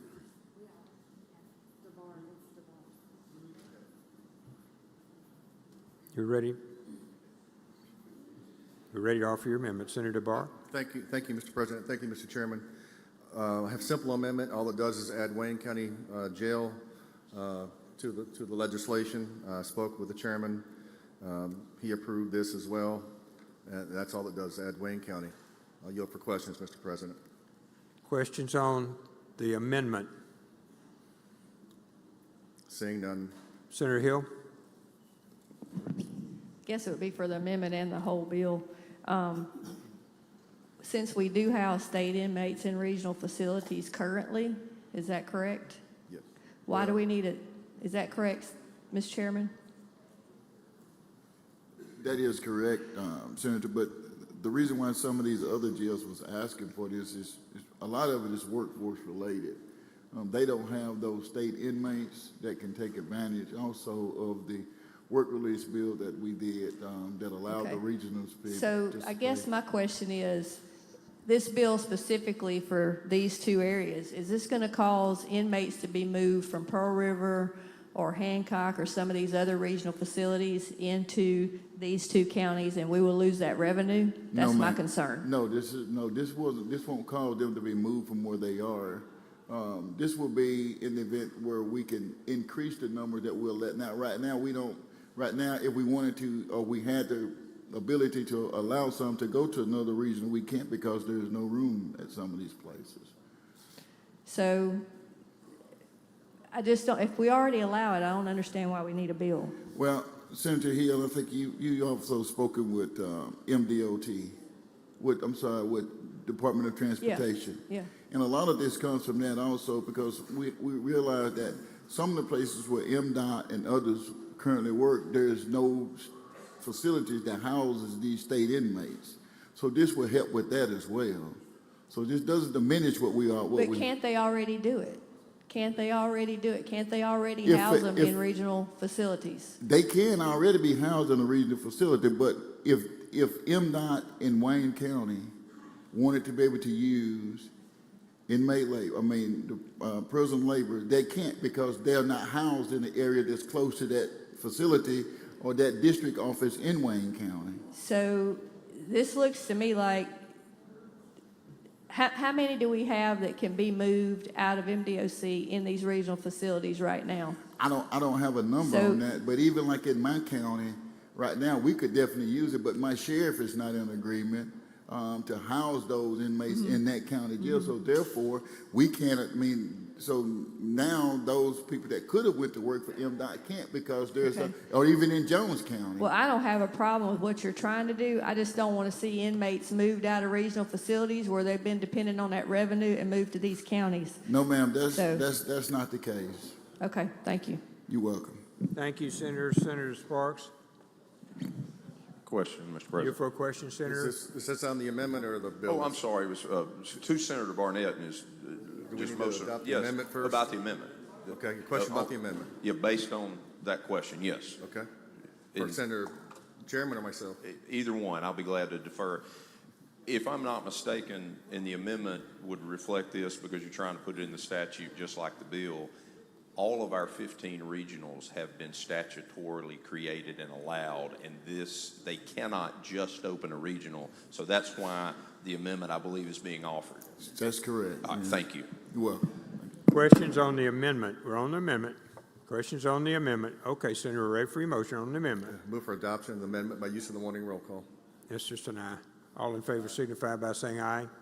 Opposed, no. The ayes have it. Okay, we're back on the bill. Senator Johnson. If there's no further questions, Mr. President, ask for adoption using the morning roll call. Is the morning roll call been requested? Anyone object to the procedure? Court is voting no. Present? Seeing none, the bill passes by use of the morning roll call. Thank you, Senator. Thank you, Mr. President. I ask that item 65 retains its place on today's calendar and move to item 66 and have that title read. Mr. Clerk, please read the title. Senate Bill number 2358, parole eligibility date, nonviolent inmate may be released in discretion of State Parole Board.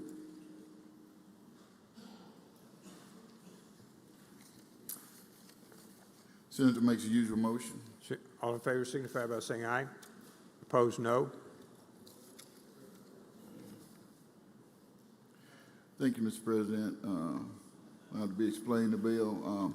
What this bill simply does is that because of other lawsuits and litigation that we've been faced with, there's been a misunderstanding or everyone is not completely understanding the premises of presumptive parole.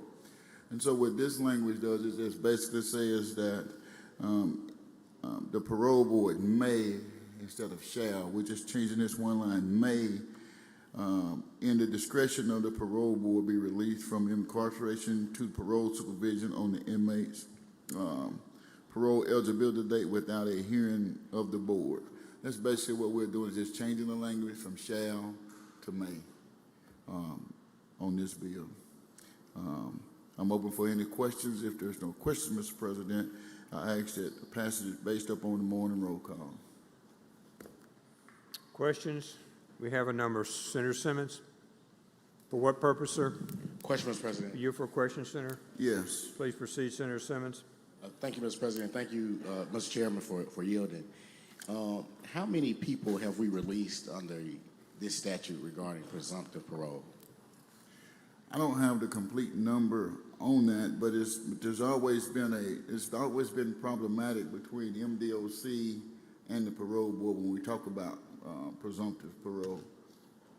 So you wouldn't agree with me that the numbers that I have is that we have not released not one single offender under this presumptive parole. Is that not true? Without me seeing those numbers, I can't say if for it to be truth or not. And I guess one more question.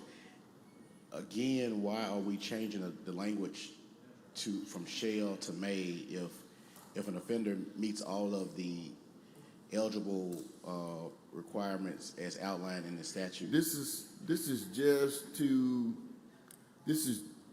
just for litigation and other things that we have going on. We're just changing the discretion to deny the presumptive part of it, and it's not to just deny them, but it's saying that we may. It's not a shall, meaning it's just a blanket, and this is just for all nonviolent offenders. Okay. Thank you. Thank you. Okay, other questions then? Senator Hill? You fine? Okay, any other questions on the bill?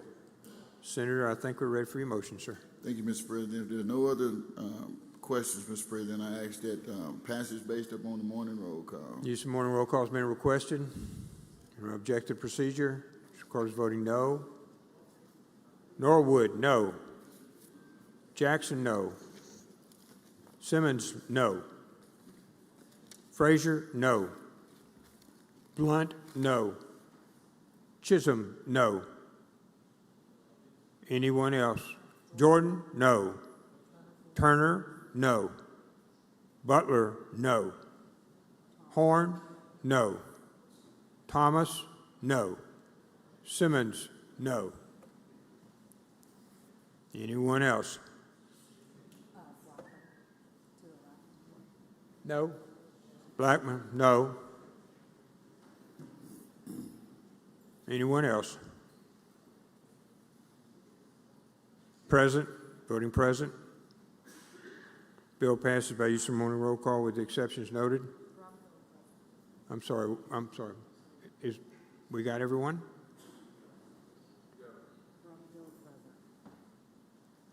Chisholm, Senator Chisholm, for what purpose, ma'am? Thank you, Mr. President. By unanimous consent, I'd like to change my vote from no to yes. Yeah, once it's cast, we don't allow the change. Okay. Anything else on this bill?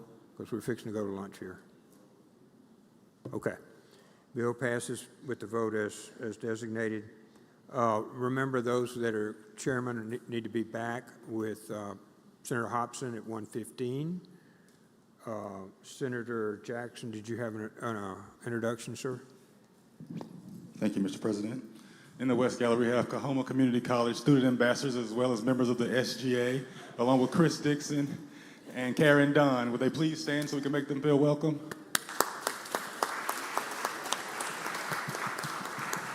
Thank you, Mr. President. Welcome to your capital. Senator Michelle. Senator Michelle, Announcement, please. please proceed. Thank you. You're reminded, members of the Senate, that the First Responders Caucus meeting started at 11:30 today in room 113. Senator Hill for announcement. Parliamentary inquiry. Please proceed. If I'm not mistaken, yesterday we had, I think Senator Simmons change his vote and announce a pair. I'm just asking council what the procedure, I'm sorry. Was that before? I may be wrong. I'm just asking. One moment, please. It's usually when we call a vote. I'm going to hold on that while I consult with my lawyers for a second. Senator Jackson. I'd just like to add that Senator Derek Simmons also welcomes Coahoma Community College to the Senate. Thank you. Senator Sparks. I'd like to hold the bill we just passed on a motion to reconsider. Motion to reconsider, Mr. Clerk. Senator Blunt. Thank you, Mr. President. I'd like to hold item number 25, Senate Bill 2861, on a motion to reconsider. Motion to reconsider, 2865. Okay, since we'll still be in session, Senator Hill will counsel with the lawyers and they'll determine whether or not the ruling of the court was correct. Senator Parker. Thank you, Mr. President. With unanimous consent, I'd like to be added as co-author on item 4, Senate Bill 2563, item 6, Senate Bill 2843, item 25, Senate Bill 2861, item 52, Senate Bill 2200, and item 61, Senate Bill 2202. I'll bring a list to the front. Please, to the Secretary. Senator Boyd. With consent, I'd like to be added as a co-author to item 54, Senate Bill 2314. 2314, Mr. Clerk. Senator Hill will respond right after lunch to your question and Senator Chisholm's change of vote. Okay, Senator Blackwell. Thank you, Mr. President. I move we stand in recess to 1:30. All in favor signify by saying aye. Opposed, no. The ayes have it.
I'd like to call the Senate to order.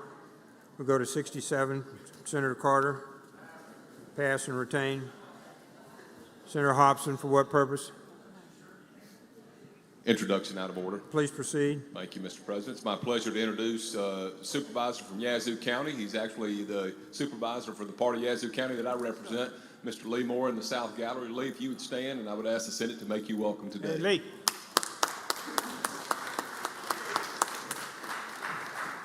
Nice to have you here, Lee. Senator Younger. Senator on 68. I'd like to have number 68 called up and read, please. Mr. Clerk, please read the title. Senate Bill number 2010, U.S. Route 84, require appropriate signage in Lincoln County to indicate the location of the Bahrain Children's Home. Make the usual motion. Senator makes the usual motion. All in favor signify by saying aye. Opposed, no. The ayes have it, Senator. I'd like to yield and let Senator Barrett describe the bill. Senator Barrett, you recognize to describe the bill. Thank you, Mr. President. This bill is obviously extremely simple. It would affix a sign on Highway 84 in between 583 and a crossroad there that would identify the Bahrain Children's Home. The Bahrain Children's Home is a foster home that has been in operation for over 40 years where Miss Patsy Mann fosters kids that come in and out of CPS.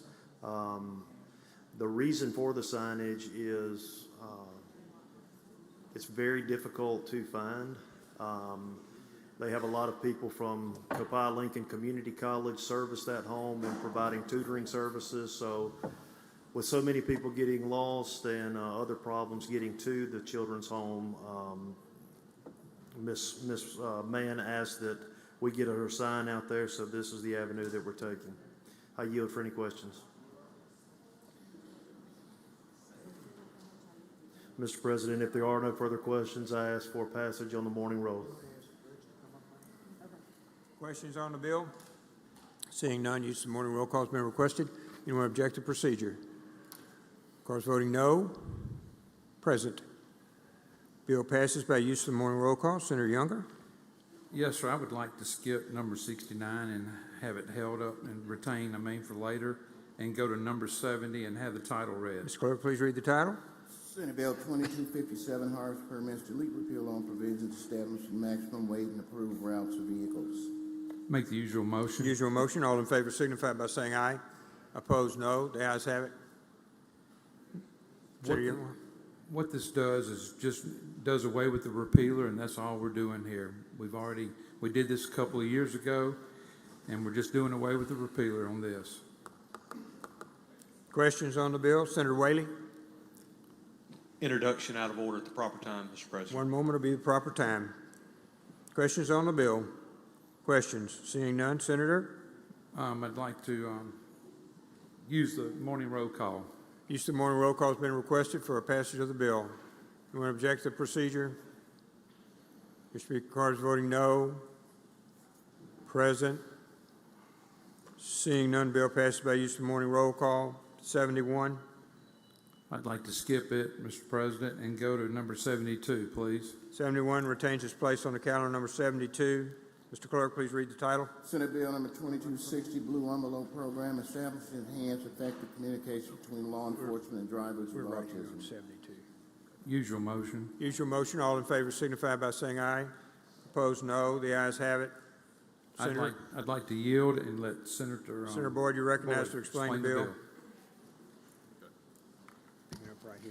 This bill was brought to me by a constituent of mine, Ms. Ellis Snyder, who's a student at the University of Mississippi.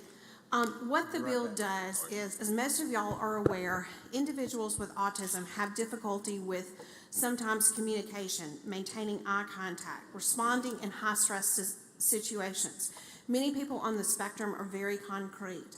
They see things in very clear black and white issues, and so when they get stopped by a police officer, that can be very confusing as they have to process those emotions. And so sometimes that failure to give that eye contact or kind of be stressed out in those situations might look like to a law enforcement officer that maybe there's somebody that could be under the influence, or maybe that they're trying to hide something or something like that.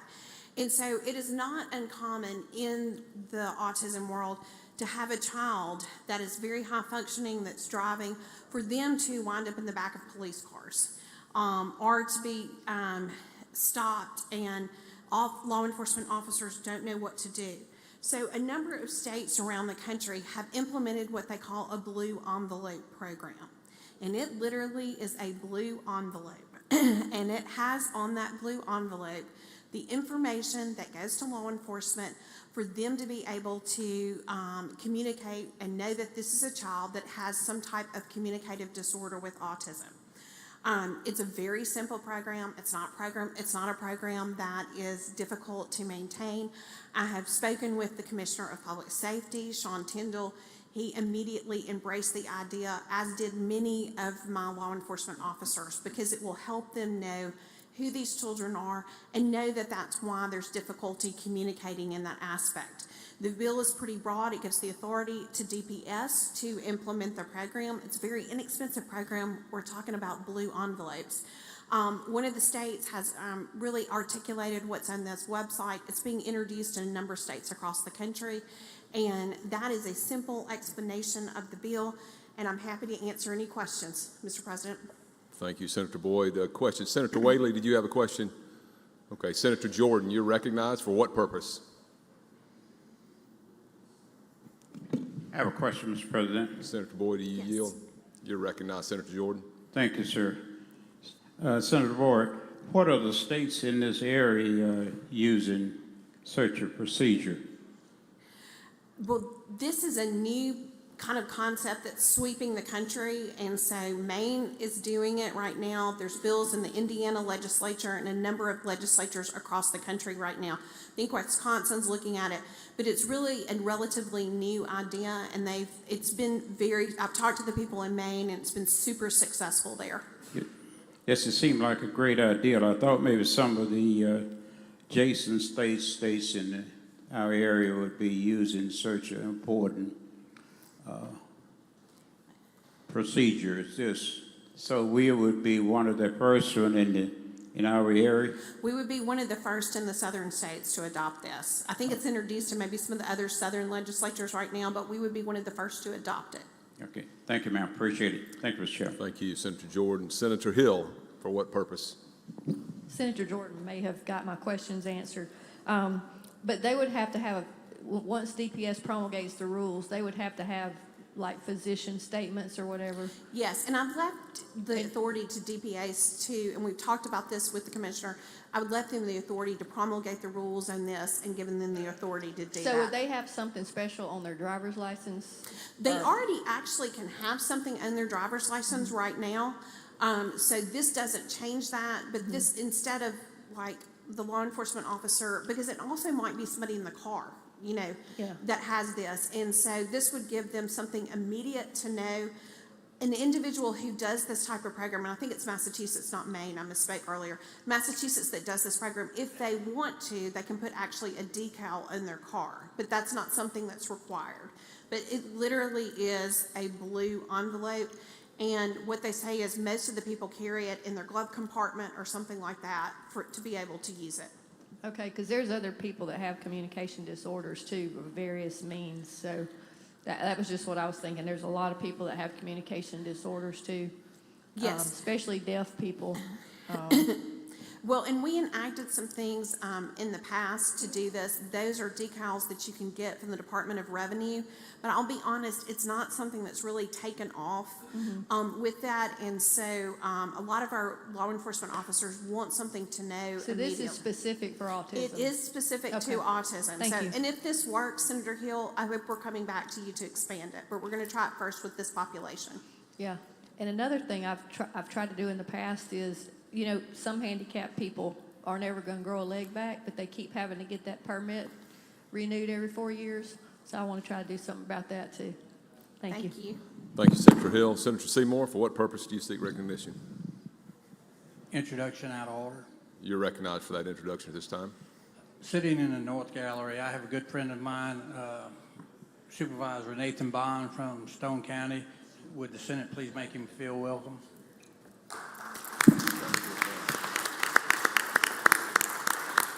Welcome to your capital. Thank you, Senator Seymour. Senator Whaley, did you have an introduction? Yes, Mr. President. You're recognized for that Thank purpose. you, Mr. President. In the South Gallery, I have with us today, if they'd stand when I call their name, supervisors from Marshall County, Mr. Johnny Walker, Mr. George Zinn, Mr. Terry Rogers, and County Administrator Tim Powell. If the Senate would please help me make them feel welcome.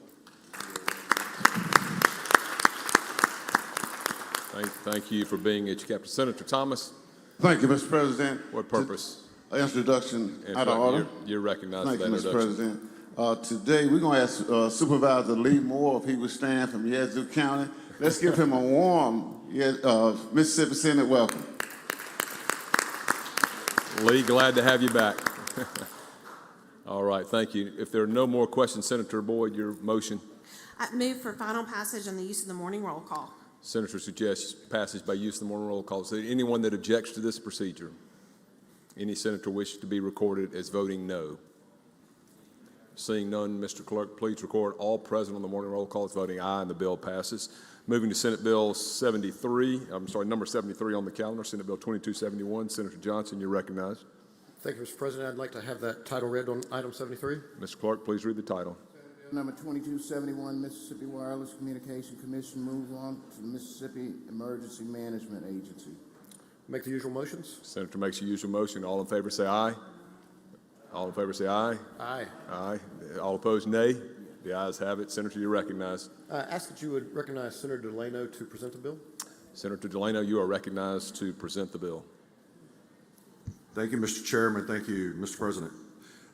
Ladies and gentlemen, this is dealing with the Wireless Commission, Wireless Communication Commission that's currently housed at ITS. We're physically, literally, and figuratively picking it up out of ITS and setting it down into MEMA.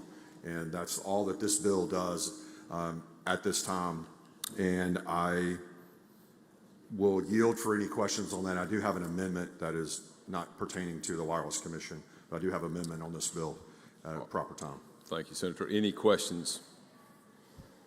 Seeing none, Senator, your motion at this time would be to, I have an amendment that I'd like to offer. Okay, you got to bring the amendment forward to the desk. It's on the screen.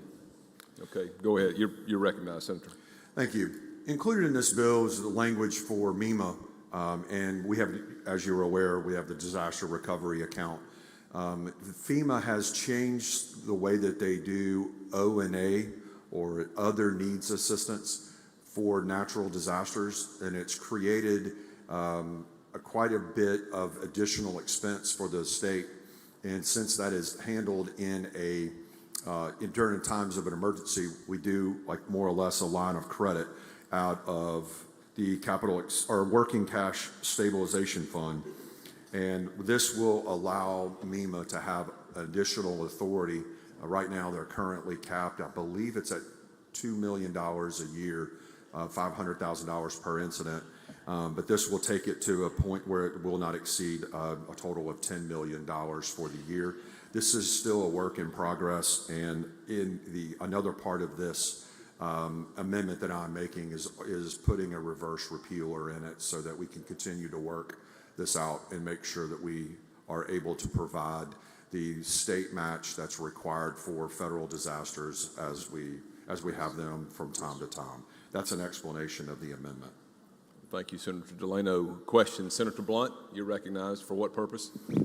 For a question, Mr. President. You're recognized for that purpose.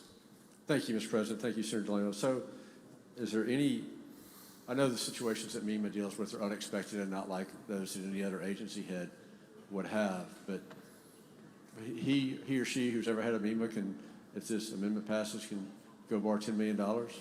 No, actually, so whenever we have natural disasters and there is a public assistance that's provided or individual assistance that's provided through a declaration, then the federal government has a requirement for the state to match 25% of the total funds. Which is why we often have to come back in special session. That's correct. So then this allows us to this gives them the money that's necessary to make that local match that's required that would prevent us from having to come into for a special session. And I'm just not seeing this, but what are the requirements that are there any checks or balances on what the director?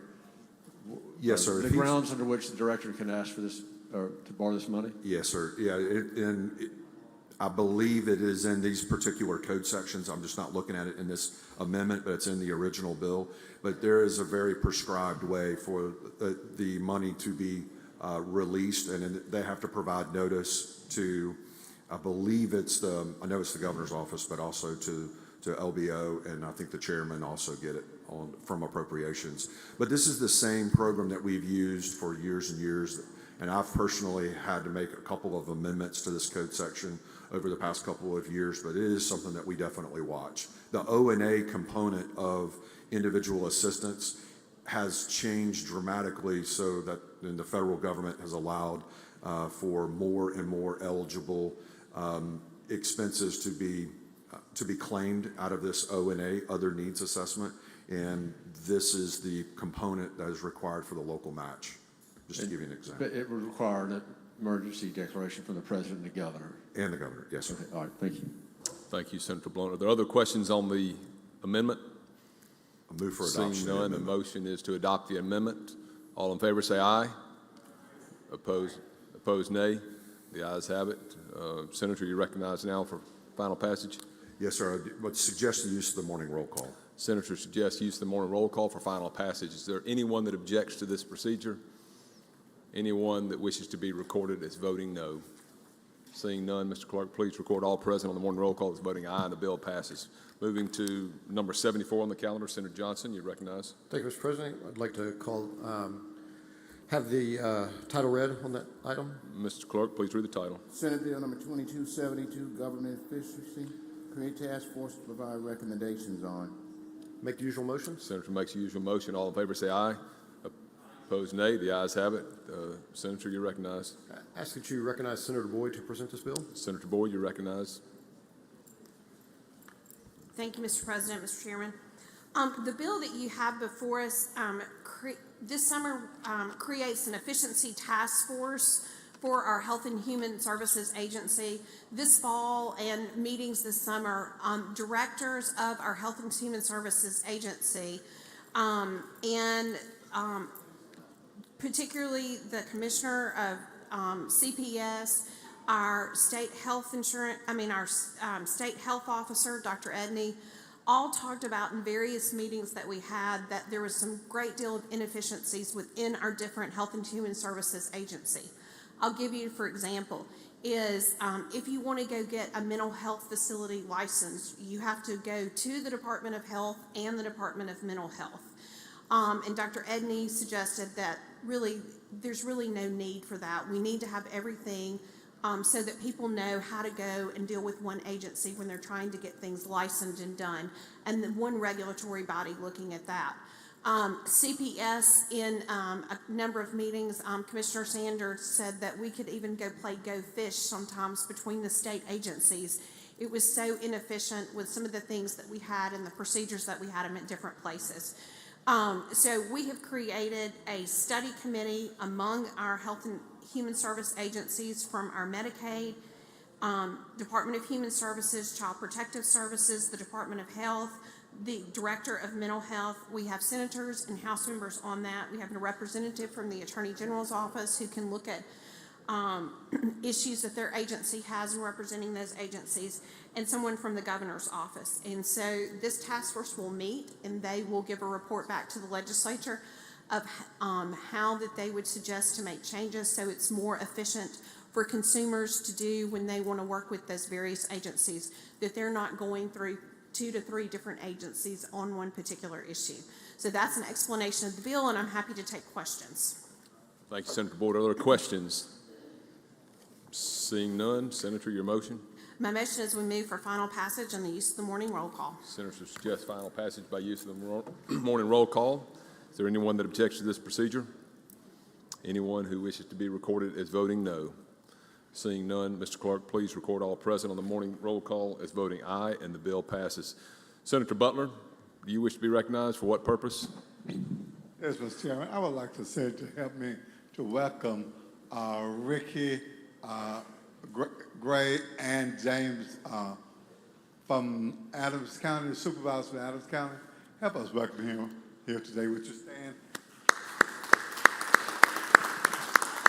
Welcome to your capital, gentlemen. Senator Berry, for what purpose do you seek recognition? Introduction now, but order. You're recognized. In the North Gallery, I want the Senate to help welcome mine and Senator Rhodes' friend and Jeff Davis County Supervisor Ricky Barrett. Welcome to the Capitol, Ricky. Thank you, Senator Berry. Moving on, Senator Johnson, do you wish to take up, pass on item 75? It'll retain its place on the calendar. Moving to item 76, Senator McCon. 76, be passed and retained. 77, Senator Bryan. Senator Bryan will pass and retain items 77 through 82 on the calendar. Moving to item 83, Senator Turner Ford. Items 83, 84 will pass and retain their place on the calendar. Moving to item 85, Senator Chassenal. Senator Chassenal will pass, requested 85, 86. They'll retain their place on the calendar. Moving to item 87, Senator Parker, you are recognized. Thank you, Mr. President. I'd like to pass on item 87, go to item 88 and have the title read. We'll pass item 87. Mr. Clerk, please read the title to item 88. Senate Bill number 2574, Public Works Contracts, increase the threshold for performance and payment bonds. Make the usual motion. Senator makes the usual motion. All in favor say aye. Aye. Opposed, nay. The ayes have it. You're recognized, Senator. Move we adopt the committee sub in lieu of the original bill. Be recognized to explain. You're recognized to explain the committee sub. Thank you, Mr. President. What this bill does is it simply increases a threshold that's been out of date for quite a while here. With contracts and surety bonds with government entities, there's been a requirement that a contract over $25,000 had to have this type of bonding. The bill, as originally introduced, increased that threshold from $25,000 to $75,000. We had a good discussion in committee about the need to move this, but had the feeling that maybe going all the way to $75,000 would be maybe too big of a leap to make at this time. So we settled at $50,000 instead of $75,000. You'll find that the only change is on line 81 and 82 of the committee sub, and it just changes that amount from $25,000 to $50,000. I yield for questions. Are there questions on the committee sub? Seeing none, Senator Parker, your motion is to adopt the committee substitute. All Yes, in favor Mr. say aye. Aye. Opposed, nay. The ayes have it. Now on final passage. Move passage by use of morning roll call. Senator suggests use of the morning roll call for final passage. Is there anyone who wishes to object to this procedure? Any senator wish to be recorded as voting no? Seeing none, Mr. Clerk, please record all present on the morning roll call as voting aye, and the bill passes. Moving on to item 89, Senator Parker. Thank you, Mr. President. I'd like to skip items 89 and 90, go to item 91, Senate Bill 2582, and request the title be read. Items 89 and 90 will retain their place on the calendar. Item 91, Mr. Clerk, please read the title. Senate Bill number 2582, Sales Tax Diversion Study Committee established. Make the usual motion. Senator makes the usual motion. All in favor say aye. Aye. Opposed, nay. The ayes have it. Senator, you recognize. Thank you, Mr. President. What this bill simply does is it creates a sales tax diversion study committee. It's come to my attention and other senators' attention that sometimes, as you know, sales tax is collected, sent to the state, and there's a diversion of 18.5% that goes back to our cities. There have been some business entities within city limits that have not been accounted for properly, so there's been a lower diversion back to some of the cities maybe than what was expected. And so what this simply does is it looks into that and sees kind of what the problem might be and how we can, if we are going to continue with the system that we have, if we can more effectively get the revenue back to our cities that they should be getting. So again, I can go through the makeup of the study committee if anyone has any questions, but just briefly on that, has chairmen of most of the finance type of committees and as well as executive directors, then has a representative from a municipality with a population over 50,000 and a representative from a municipality with a population under 50,000. So that's a brief explanation of the bill. Yield for any questions. Are there questions? Seeing none, Senator, your motion. My motion would be passage by use of morning roll call. Senator Parker suggests passage by use of the morning roll call. Is there anyone that objects to this procedure? Are there any senators who wish to be recorded as voting no? Seeing none, Mr. Clerk, please record all present on the morning roll call as voting aye, and the bill passes. Moving to item 92, Senator. Thank you, Mr. President. I'd like to go to that item, Senate Bill 2591, have the title read. Mr. Clerk, please read the title. Senate Bill number 2591, bill procurement requirement allow public schools purchasing technology for its distribution to be exempt from. Make the usual motion. Senator makes the usual motion. All in favor say aye. Aye. Opposed, nay. The ayes have it. Senator, you recognize. Thank you, Mr. President. What this bill does is it makes a small alteration. You'll look, the only change is on line 108, 109. The problem, as has been explained to me, is that in our school system, there is a continued refreshment of technology devices. And so these devices, instead of being bought in bulk and paid for in bulk each time, are on a replacement type of model where the school might buy, say, 1,000 and have an agreement that they might buy them for, let's just make up $300, and then they know that they're going to get a buyback amount of $200, so that at a certain point down the road, they don't have the full commitment of all those dollars. They just have kind of the delta right there to make that next adjustment. That bidding and procurement process, being unique like that, has been an obstacle to the school systems and in technology. And so we already have a small technology exclusion for educational supplemental materials. This would just add the words electronic devices such as laptops, tablets, computer peripherals, and then the existing language of software, which is already there, into the statute. So that is a brief explanation of what it would do, and it would allow our school systems a little more flexibility in their planning and in the purchase of these devices. So I yield for questions. Thank you, Senator Parker. Senator Sarita Simmons, for what purpose do you seek recognition? Introduction out of order. Okay, all right. Hold that for just one moment. Senator Sparks, do you have a question? For what purpose? Question, Mr. President. You yield, Senator Parker? Certainly. Okay. Senator Sparks, you're recognized. Thank you, Mr. President. Thank you, Senator. This, as I understand it, because we ran into a little bit of trouble, we had a lot of ARPA money that people were able to catch up on buying devices such as this. So some major purchases were made. And the flexibility that's needed, and I think you touched on this, is that I may get a certain amount of credit for the device that I have. And if I'm required to go through the standard procurement procedure, someone may offer, quote, a lower price, but versus the credit I have, you would force our schools to have to pay a higher price? Yeah, this I believe will be a money-saving kind of issue here. And, and then the other thing, too, it lets them plan this out, so when they set up this agreement, they know that, okay, at the end of the term, they're going to get a certain amount back for this. And so instead of wondering what it might be, they have that amount that they have established at the beginning of the contract. One challenge, too, that's been presented to me, too, is on a technology device with a long procurement process for that item.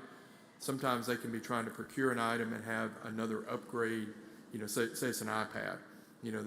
They enter a request, an RFP for that, and then by the time they get to the point where it gets approved, there's another one out there, and then they're like, well, wish we had moved to this one now because we're already a little out of date. So it gives them that flexibility. I've been very, very cautious on exceptions and anything. I have respected the work of Senator Polk for many years to try to make sure we are getting the best bang for our dollar out of this. And so this is one small modification that I think can produce a beneficial result. Thank you, Senator. Thank you, Mr. President. Thank you, Thank you, Senator Sparks. Senator Simmons, hold on one more moment. Senator, your motion now. If there are no further questions, my motion would be passage by the use of morning roll call. The senator suggests passage by use of the morning roll call. Is there anyone that objects to this procedure? Are there any senators who wish to be recorded as voting no? Seeing none, Mr. Clerk, please record all present on the morning roll call as voting aye, and the bill passes. Now, Senator Sarita Simmons, you are recognized for an introduction. Thank you, Mr. President. In the West and South Gallery, we have three wonderful individuals that represent Bolivar County. So on behalf of Senator Derek Simmons and I, we would like to introduce those individuals. We have Supervisor Ken Howard, We also have Supervisor Bill Quinton, and then we have our County Administrator, Will Hooker. Senate, let's please give them a warm welcome. Thank you for coming. Thank you for being at your Capitol today. Welcome. All right, moving on to item 90, Senator DeBar. For what purpose? Introduction out of order, Mr. President. You are recognized for that introduction. Thank you, sir. In the West Gallery as well, I've got two supervisors from George County, and they are Larry McDonald and Larry Havard. I wish the Senate would help me make them welcome. Thank you. Welcome to your Capitol. Thank you. Senator Derek Simmons, you are recognized for what purpose? Introduction out of order, Mr. President. You're recognized. Thank you, Mr. President. In the North Gallery, we have Ms. Brenda Blackburn, who is the president of the Court Reporters Association. Ms. Blackburn, will you please stand? And on the first floor, a lot of the court reporters from all over the state are here. So let's give Brenda a round of applause, and all of the court reporters, they are here. Thank you. Thank you. Welcome to the Capitol. Okay, back on the calendar, we'll go to item 93. Senator Parker, you are recognized. Thank you, Mr. President. Go to item 93, Senate Bill 2830, and ask the title be read. Mr. Clerk, please read the title. Senate Bill 2830, Public Bid Requirements for Local Governing Authorities and State Agencies, Increased Minimum Expenditure Amounts. Make the usual motion. Senator makes the usual motion. All in favor say aye. Aye. Opposed, nay. The ayes have it. Senator, you're recognized. Thank you, Mr. President. Much like Bill just previously, about two bills back, this has been a number that has not been moved in many, many years. Purchases right now with an expenditure of more than $5,000 have required anything more than that has special requirements. This would move that threshold from 5,000 to 15,000, which more reflects kind of the economy and the increased expenditures and costs that we have at the current time. So that's a brief explanation. That change is on line 15 of the bill. Yield for questions. Are there questions? Seeing none, Senator, your motion. My motion would be passage by the use of the morning roll call. Senator Parker suggests passage by the use of the morning roll call. Is there anyone that objects to this procedure? Is there anyone who wishes to be recorded as voting no? Seeing none, Mr. Clerk, please record all present on the morning roll call as voting aye, and the bill passes. Moving to item 94. Senator, you're recognized. Pass on item 94.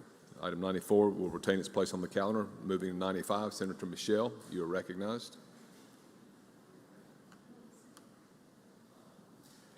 Thank you, Mr. President. I'd like to pass item 95, 96, and go to 97, Senate Bill 2894, and ask that the title be read. 95 and 96 will retain their place on the calendar. Go to item 97. Mr. Clerk, please read the title. Senate Bill number 2894, Cybersecurity Insurance, including Mississippi Insurance Guarantee Association statutes. I'd like to make the usual motion. Senator makes the usual motion. All in favor say aye. Aye. Opposed, nay. The ayes have it. Senator, you're recognized. I ask that Senator McMahon be recognized to handle the bill. Senator McMahon, you are recognized to handle the bill. Thank you, Mr. Chairman, Mr. President. This bill comes to us from the Insurance Commissioner, Mike Chaney, and from our friends over at the Mississippi Insurance Guarantee Association. It's just a modernization of the code. What we're doing is currently it's property and casualty insurance. We're going to add cyber security to that as well to protect consumers. If their insurance company were to go out, this would make a consumer whole. Also, because of the price of real estate has risen so much, we're raising the fee, not the fee. We're raising the amount you can recoup from $300,000 to $400,000 per claim. That's all the bill does. Modernizes it. Yield for any questions. Are there questions? Any questions? Senate Bill 2894. Seeing none, Senator, your motion. Move for passage of the morning roll call. The Senator suggests passage by use of the morning roll call. Is there anyone that objects to this procedure? Are there any senators who wish to be recorded as voting no? Seeing none, Mr. Clerk, please record all present on the morning roll call as voting aye, and the bill passes. Moving to item 98, Senator Suber. Pass on 98, 99, 100. Those will retain their place on the calendar. Moving to item 101, Senator Boyd. You recognize Senator Boyd. Pass and retain items 101 through 107. Moving to item 108, Senator Polk.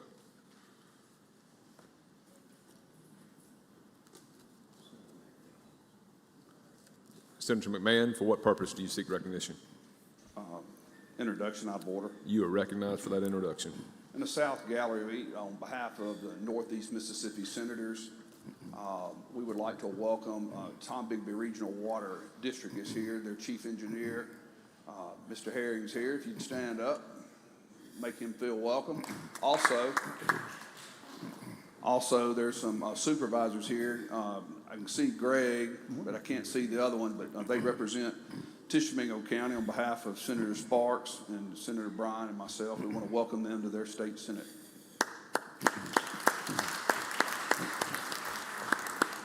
Welcome to the Senate, gentlemen. Thank you, Senator McMahon. Senator Sparks, for what purpose do you seek recognition?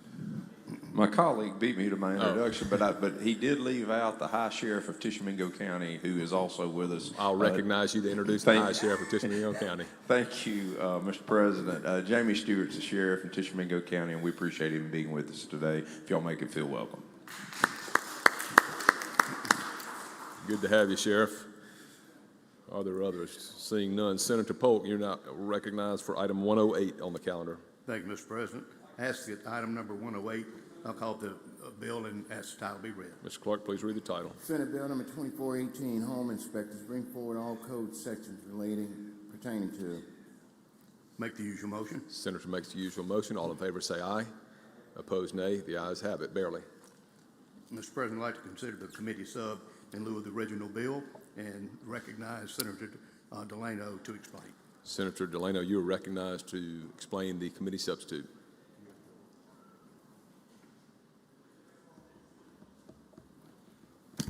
Thank you, Mr. Chairman. Thank you, Mr. President.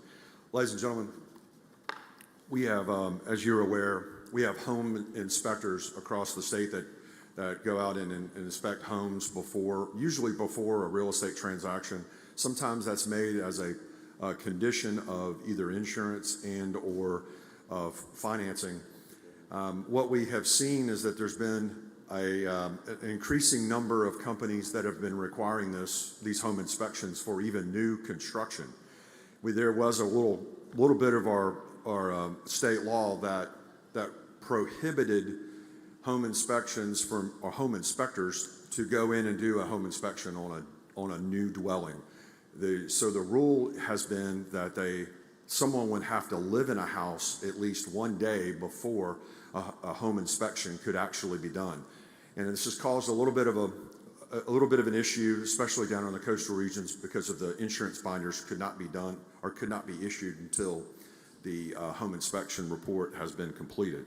So the committee sub only deals with the code section that is pertaining to this particular area or this particular code, and it just says that a residential unit or a condo can be inspected 14 days prior to a scheduled closing date. So that is an explanation of the committee sub, and I will yield for any questions. Are there questions on the committee substitute? Senator Hill, you're recognized for what purpose? Question. You're recognized. Thank you. Does this bill require an inspection? No, it does not require it. It just allows for a purchaser to be able to have a home inspection done on new construction if they choose to do that. Well, I thought they could do that already. They can't do that on new construction, and that's what we're coming forward to correct. When somebody finishes building something brand new, they cannot get an inspection on it currently. That's correct, through a home inspector. But I think it's also very important for you to know, and you do know this. We have a lot of home inspections or inspections that are done throughout the entire construction process, and that's usually done by your local jurisdiction. But sometimes they know what they're looking at, sometimes they don't. Mm-hmm. That's correct. And there are a lot of home builders do not have a problem with a home inspection being done, but some national home builders have come in and have said, no, we're not going to allow these. I'm fine with this, if that's what it does. Thank you. Thank you, Senator Hill. I think Senator Suber was up next. Are you? Thank you, Mr. President. Question? You yield, Senator Delano? Absolutely. Okay, you're recognized. So you're saying that home inspectors or homeowners, new construction, they're not allowed to have a home inspection? Currently, the state law prohibits, or it says that a home inspection cannot be done on new construction specifically. This is just clarifies that a home inspector is allowed to do it 14 days prior to a closing. And this isn't gonna mess with the new owner's warranty or anything like that? Correct, that's correct. No, it does not. All right, thank you. Thank you, Senator Suber. Senator Williams, for what purpose? Question, Mr. President. You yield, Senator Delano? I think we might be beating this to You're death, recognized, Senator Williams. My apologies, Mr. President. Thank you. Okay. Thank you, Mr. Chairman. So right now, it's illegal to have an inspection on a new home that hasn't been occupied. No, I think it's not allowed. Now, it happens in practice quite a bit, and nobody complains about it. But if an individual that's looking at a home today wants to hire that inspector to do it, they're prohibited from doing that? Not on new construction, is that your question? A home that's never been occupied in. I mean, the statute reads that way? Yes, sir. But if a seller, which is most cases the home contractor. Contractor, yes, sir. If they say, no, we do not want you to do a home inspection, then the home inspector is not allowed to do it. Okay, but if all parties agree, that can happen now. Yes, sir. Yes, Okay, I understand. And the 14-day look back, again, if all parties agree, it could be a month, 2 months, 3 months. That's correct. Okay, thank you. Thank you for clarity. Thank you, Senator Williams. Are there other questions? Seeing none, Senator Delano, your motion. It would be to adopt the committee sub. The motion is to adopt the committee substitute. All in favor say aye. Opposed, nay. Now, I'd like to suggest the The use of ayes the have morning it. roll call. Now, Senator suggests use the morning roll call on final Final passage. passage. Is there anyone who objects to this procedure? Anyone who wishes to be recorded as voting no? Seeing none, Mr. Clerk, please record all present on the morning roll call as voting aye, and the bill passes.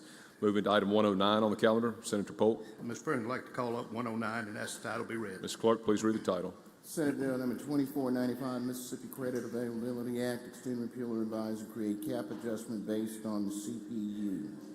Make the usual motion. Senator makes your usual motion. All in favor say aye. Aye. Opposed, nay. The ayes have it. Senator Polk, can I get you to hold 1 second? I'm going to recognize Senator DeBar for introduction. Senator DeBar, Introduction of order, Mr. President. you're recognized for that purpose. Thank you, Mr. President. The southwest corner is a good friend and supervisor from Wayne County, Mr.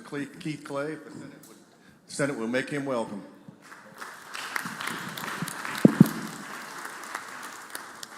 Thank you. Welcome to your capital this morning. Now, Senator Polk, you're recognized to explain the bill. Mr. President, I'd like you to recognize Senator Parks to explain. Senator Parks, you are recognized to explain the bill. Thank you, Mr. Chairman. This act has been in place for several years now. It has worked very well. There's two things in the bill that it does. It extends the repealer to 2030. The second thing in this bill is it amends and raises the limit from $2,500 to $3,250. And that's the maximum outstanding principal balance that you could hold with this type of loan. I'm happy to answer any questions. Are there questions for Senator Parks? Seeing none, Senator, your motion. Ask for final passage on the morning roll call. Senator suggests passage by use of the morning roll call. Is there anyone that objects to this procedure? Anyone who wishes to be recorded as voting no? Seeing none, Mr. Clerk, please record all present on the morning roll call as voting aye, and the bill passes. Moving to item 110 on the calendar, Senator Polk, you're recognized. Mr. President, I'd like to take 110, 11, 12, and 13 and leave them where they are on the calendar, but pass them, and then go move to item 114. Pass on items 110, 111, 112, and 113. Go to item 114, Mr. Clerk, and please read the title. Senate Bill number 2839, Workers' Compensation Commission, revised provision related to. Make the usual motion. Senator makes the usual motion. All in favor say aye. Aye. Opposed, nay. The ayes have it. Senator, you're recognized. Thank you, Mr. President. This bill does one thing. It changes the name of the Workmen's Compensation Commission to the Workers' Compensation Commission. That's all it does. I'd be glad to answer any questions. Are there questions for Senator Polk? Seeing none, Senator, your motion. Use the morning roll call for final passage. Senator suggests use the morning roll call for final passage. Is there anyone who objects to this procedure? Is there anyone who wishes to be recorded as voting no? Seeing none, Mr. Clerk, please record all present on the morning roll call as voting aye, and the bill passes. Moving to item 115 on the calendar, Senator England, you are recognized. Pardon me, Senator England, before we go to you, looks like I have a couple of introductions to be done at this time. First, I'll recognize Senator Parker for an introduction. Thank you, Mr. President. If you'll turn your attention to the North Gallery, I saw coming in a moment ago on behalf of Senator McClendon, Senator Blackwell, myself, Supervisor Lee Caldwell, and her husband, Commissioner Caldwell. If you would please stand, and please make them welcome to the Mississippi Senate. Thank you. Good to have some DeSoto County folks in the Senate today. Welcome to your capital. Senator Boyd, you are recognized for an introduction at this time. Thank you, Mr. President. We have some friends from Oxford. If you'll join Senator Whaley and Senator Suber in welcoming Brad Mayo, Board of Supervisor President Brent Larson, Supervisor Scott Allen, and County Administrator Kate Victor. If y'all will stand and let us make you welcome to your capital. And Brent, good to see my old college buddy Brent Larson up there too. So welcome to your capital, Lafayette County folks. Senator Hill, you are recognized for an introduction. Thank you. I also have someone special visiting here in the North Gallery. I have Supervisor Bryce Lott. Would you stand and let us make you welcome? This is one of those young, smart people that has decided he wants to do public service, and I'm proud of him. Welcome to your capital. And Senator Derek Simmons, you are recognized for an introduction. Thank you so much, Mr. President. Another friend of mine who's a court reporter, Candace Jones in the North Gallery. Candace, would you please stand? And I ask the Senate to make her feel welcome. Thank you for coming to your capital. Good to see you, Candace. All right, Senator McClendon, introduction. Yes, sir, Mr. President. You're recognized for that purpose. Thank you so much. Senate in the North Gallery, also from DeSoto County, I'd like to introduce, is he back there? Supervisor Ray Dennison and his wife, ex-mayor Walls, Miss Patty Dennison. Thank y'all, and welcome to your capital. Good to have you all here today. Okay, going back to the calendar, I'm going to recognize Senator England, item 115. Thank you, Mr. President. I'd like to skip items number 115 and 116, have them retain the place on their calendar, and go to item number 117 and have the title read. Items 115 and 116 will retain their place on the calendar. We'll go to item 117. Mr. Clerk, please read the title. Senate Bill number 2657, Election Commission to allow discretionary election day pay raises for. Thank you, Mr. Clerk. Mr. President, I make the usual motion. Senator makes the usual motion. All in favor say aye. Opposed, nay. The ayes have it. Senator, you're recognized. Thank you, Mr. President. To explain this bill briefly, what this does, it allows for our elections commissioners to be paid the same as poll workers on election day. We gave a raise to poll workers, I believe, last year. This allows the discretion of the county Board of Supervisors to pay their elections commissioners the exact same as the poll workers on election day. That's all this bill does. I'm happy to take any questions. Are there questions for Senator England? Seeing none, Senator, your motion. Yes, Mr. President, my motion is for final passage by use of the morning roll call. Senator suggests use of the morning roll call for final passage. Is there anyone who objects to this procedure? Is there anyone who wishes to be recorded as voting no? Seeing none, Mr. Clerk, please record all present on the morning roll call as voting aye, and the bill passes. Moving to item 118 on the calendar, Senator England, you're recognized. Yes, Mr. President, I'd like to go to that item and have the title read. Mr. Clerk, please read the title. Senate Bill number 2659, qualification deadlines change for special and school board elections. Thank you, Mr. Clerk. Mr. President, I make the usual motion. Senator makes the usual motion. All in favor say aye. Opposed, nay. The ayes have it. Senator, you're recognized. Thank you, Mr. President. Senators, this is a bill that comes to us out of the request of our Circuit Clerks Association. It just changes the qualification deadlines for special elections and school board elections, and I believe presidential elections.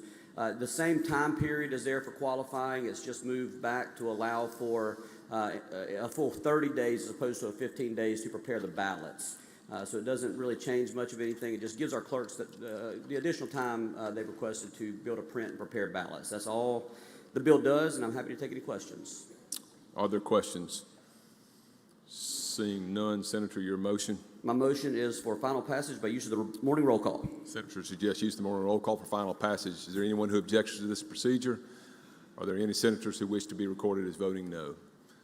Seeing none, Mr. Clerk, please record all present on the morning roll call as voting aye, and the bill passes. Moving to item 119, Senator Robinson. That item will be passed, and it'll retain its place. Moving to 120, Senator Blunt, you are recognized. Thank you, Mr. President. I'd like to go down item and have the title read. Mr. Clerk, please read the title. Senate Bill number 2043, gaming winnings to be applied to past due child support payments. DHS and Gaming Commission issue regulations for withholding. I make the usual motion. Senator makes the usual motion. All in favor say aye. Opposed, nay. The ayes have it. You are recognized, Senator Blunt. Thank you, Mr. President, ladies and gentlemen of the Senate. This is the same bill that the Senate passed last year regarding child support and gaming winnings. just got these numbers this morning from the Department of Human Services, and I admit I was astonished. There are 159,826 children in the state who are owed child support, or whose custodial parent is owed child support. That is a total of $1.7 billion in child support that's currently owed. And this is a bill that comes to us from the Department of Human Services in an effort to get some of that money for those families and those children. The bill would require the Gaming Commission and the Department of Human Services to work together to set up a system similar to one that is already in place in Louisiana, so that a person who wins at a casino, and this is important, wins an amount that requires a document to be submitted to the IRS. That is a WTG document. If that document is required, then the casino will be required to look at a list prepared by the Department of Human Services to see if that person owes child support. If that person owes child support, that money is going to go to DHS, where they'll then make sure that the money gets to the family who needs it. If the person feels like there is an error involved, that person has the right to go to DHS and explain why that money should not have been withheld. But that's an explanation of the bill. Mr. President, I'll be happy to yield for any questions. Thank you, Senator Blunt. Senator Jordan, for what purpose? Thank you, Mr. President. You yield, Senator Blunt? Yes, I do. Senator Blunt, You're recognized, Senator is Jordan. there any special amount the person would have to win in order that this Yes. be done? Yes, Or- sir. Thank you. I should have said that, Senator Jordan. You're exactly right. I mentioned the document that the IRS has to prepare for winnings. They do that in two situations. And one is extremely rare. If you bet table or sports games and you bet more than $600 and your winnings your winnings are more than 300 times the amount that you wagered, they've got to prepare this document. That doesn't happen very often. Yeah. Most all the times, this is only going to relate to people who win on slot machines of more than $1,200. That's the people who would be covered under this. Thank you. Thank you for raising that, Senator Jordan. I should have addressed that. Thank you, Senator Jordan. Senator Wiggins, for what purpose? Question. You yield, Senator Blunt? Yes. Senator, you're recognized for a question. Is this the bill that has been worked on for the last couple years that, and it sounds like since going through your committee that the gaming entities are supportive of it? I have not had anybody reach out to me in opposition. I think they would say that they want a system that is workable. They don't want to be they don't want to be put in a position where they have to rely on some software that doesn't work and then be liable for it if it doesn't. But we've got protections in there to make sure that if we're going to do this and they act in good faith, that the information they get from DHS, they're going to be okay. Okay, great. Thank you. Yes, sir. Thank you, Senator Wiggins. Senator Derek Simmons, for what purpose? Question, Mr. President. Senator Blunt, you yield? Yes. You're recognized, Senator Simmons. Yep. Thank you, Mr. President. Thank you, Senator Blunt, for yielding. Would there be any fee assessed at the casino level for actually holding the money or transferring the money to DHS? There is a licensee, in this case a casino, may deduct an administrative fee for each payment that they make to DHS, not to exceed $35. Okay. And about the process, you said once this happens, the person will have an opportunity to challenge it through a due process proceeding? Yes, that's okay. right. Okay. If, let's say you go up to the window and you won more than $1,200 on a slot machine, they're going to look and see if you're on the list. If you owe an amount greater than the amount that you won, they're going to send all that money to DHS. If there's any difference, you get the difference. But if you feel like that's a mistake, the casino is going to send that to DHS within 7 days. You have 30 days from the day of your winning to go to DHS and say, there's been a mistake, I don't owe child support, this is wrong, and you got 30 days to go up to DHS and contest it. Okay. And you may already have figured all this out, Senator Blunt. My last question is, in that process of filling out that form that is required, would it be notification to the actual gambler or the person who these monies receives for on behalf of the agency to explain to them this is the process that you need to go through in order to challenge this? I think that would be worked out between the commission and the Department of Human Services under their arrangement. But yes, if that person walks away from the window without all the money he or she just won on the slots, yeah, they need to get some kind of document that tells them what they need to do. If there's an error, if they don't like it, that's what we're trying to do. But if there's an error, yes, they should be notified of the process to contest. Thank you for yielding, and thank you for all your work on this. Thank you. Yes, sir. Thank you. Thank you, Mr. President. Thank you, Senator Simmons. Seeing no further questions, Senator Blunt, your motion. My motion is passage by use of the morning roll call. Senator suggests passage by use of the morning roll call. Is there anyone who objects to this procedure? Anyone who wishes to be recorded as voting no? Seeing none, Mr. Clerk, please record all present on the morning roll call as voting aye, and the bill passes. Moving to item 121, Senator Fillingane, you are recognized. Thank you, Mr. President. I'd like to go to item 121, called up and have the title read. Mr. Clerk, please read the title. Senate Bill number 2211, Sexual Assault Victims' Right, amend provision related to in order to qualify for federal stop grant funds.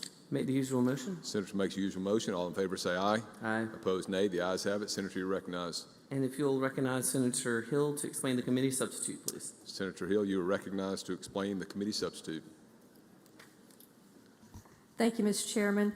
This bill does three things in our sexual assault Bill of Rights to bring us into federal compliance so that we are eligible for our federal Stop Violence Against Women grant funds, the STOP grant funds.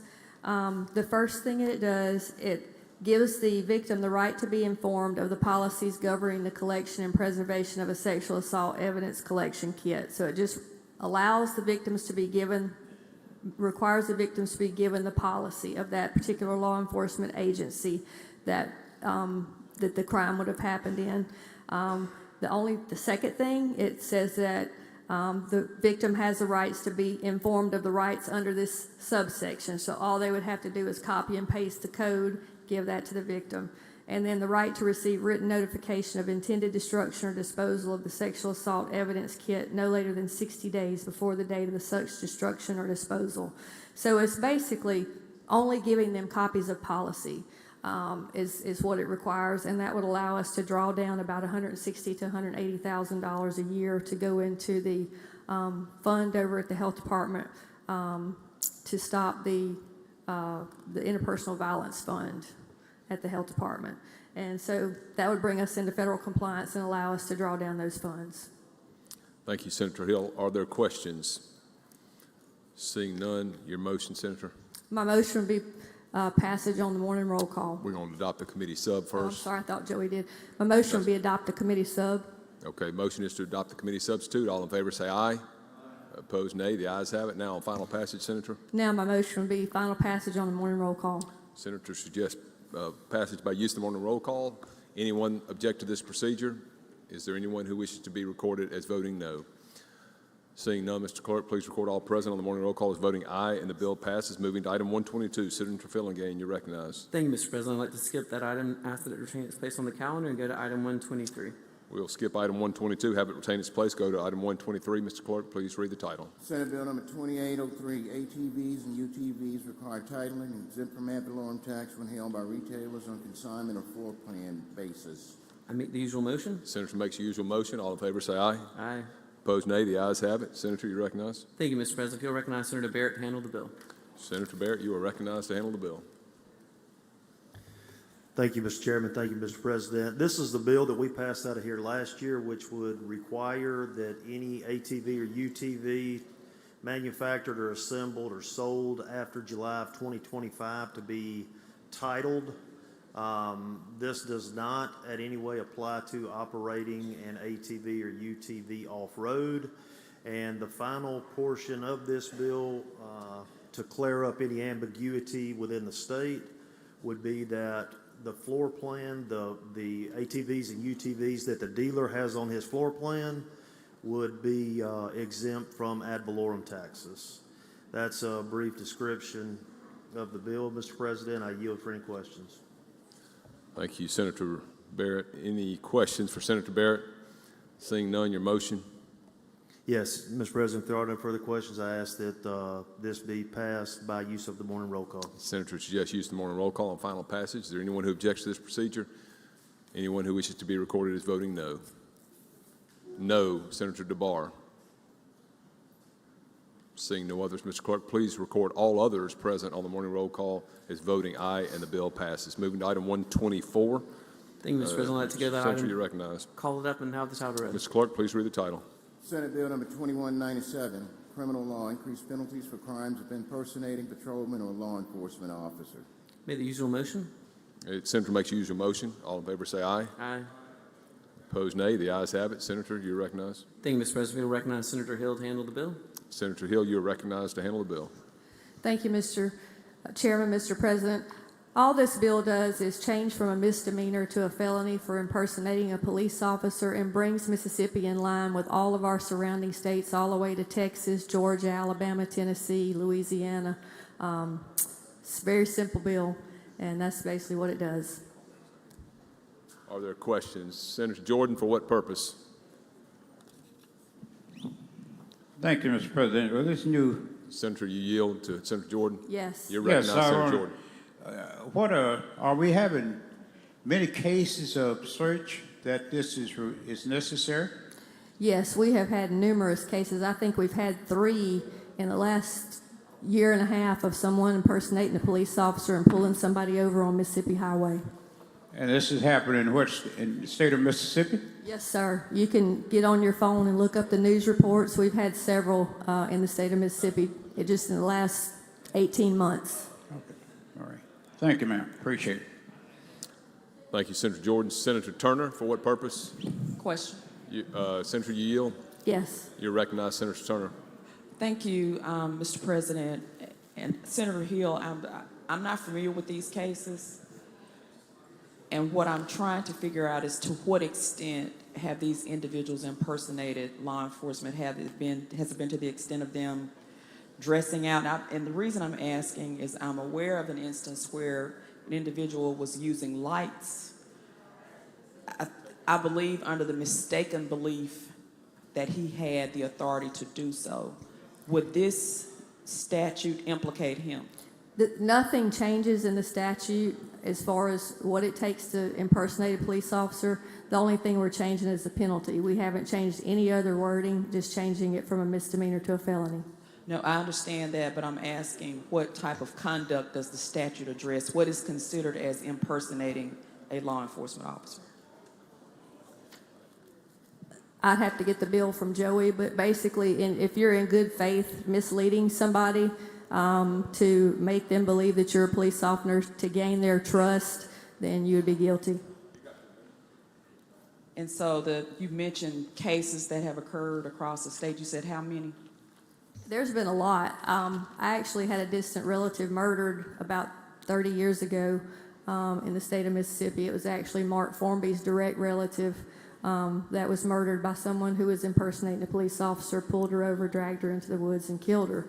But these last few have been on Mississippi highways where they have actually pulled people over and attempted to gain access to that person. And they were arrested and charged under the misdemeanor charges. Thank you. Thank you. Thank you, Senator Turner. Forwarded. Senator McClendon, for what purpose? Introduction out of order. You're recognized for that. Thank you, Mr. Chairman. Senate today in the northwest corner up there, former representative, my supervisor from DeSoto County and the king of agritourism in Mississippi, Mr. Robert Foster.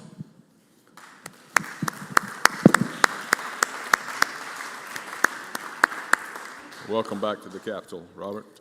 Now, Senator Sparks, for what purpose?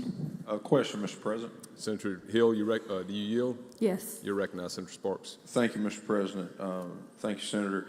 One thing that I have noticed recently, and I just wondered if this would be addressed in this bill, is that phone calls have been made to people primarily targeted that are elderly, saying they owe a fine, and they're representing to be law enforcement and trying to get their financial information.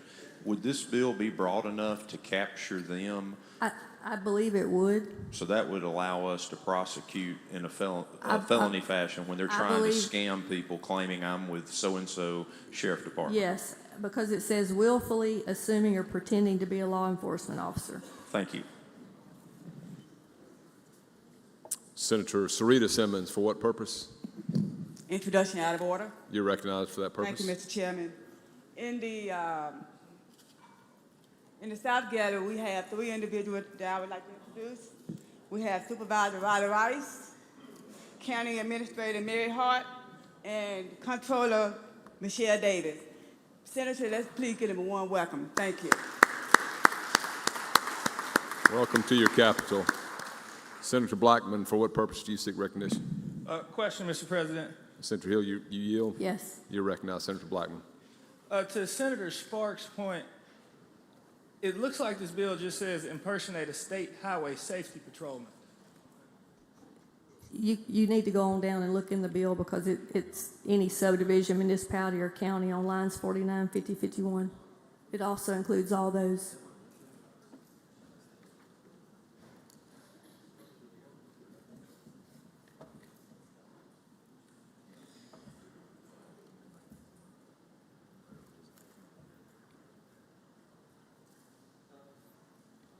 And I might add, the other thing that we did was we changed the penalties, and what we did was up the penalties. And I did half of what Texas had. I looked at all the other states that are around us, and I did half of what Texas had. Texas was up to 10,000 and up to 5 years, and I made ours up to 5,000 and up to 3 years. Okay, thank you. Thank you, Senator Blackman. Are there other questions? If not, Senator, your motion. Seeing none, your motion, Senator Hill. My motion will be passage on the morning roll call. Senator suggests passage by use of the morning roll call. Is there anyone who objects to this procedure? Is there anyone who wishes to be recorded as voting no? Seeing none, Mr. Clerk, pardon, is there one? We have an amendment on this bill. Senator Hickman, are you recognized? Are you wishing to file an amendment or move for an amendment? Okay, I apologize. Senator Hickman. Thank you, Mr. President. This is Hold on, Senator Hickman. Hold on 1 second.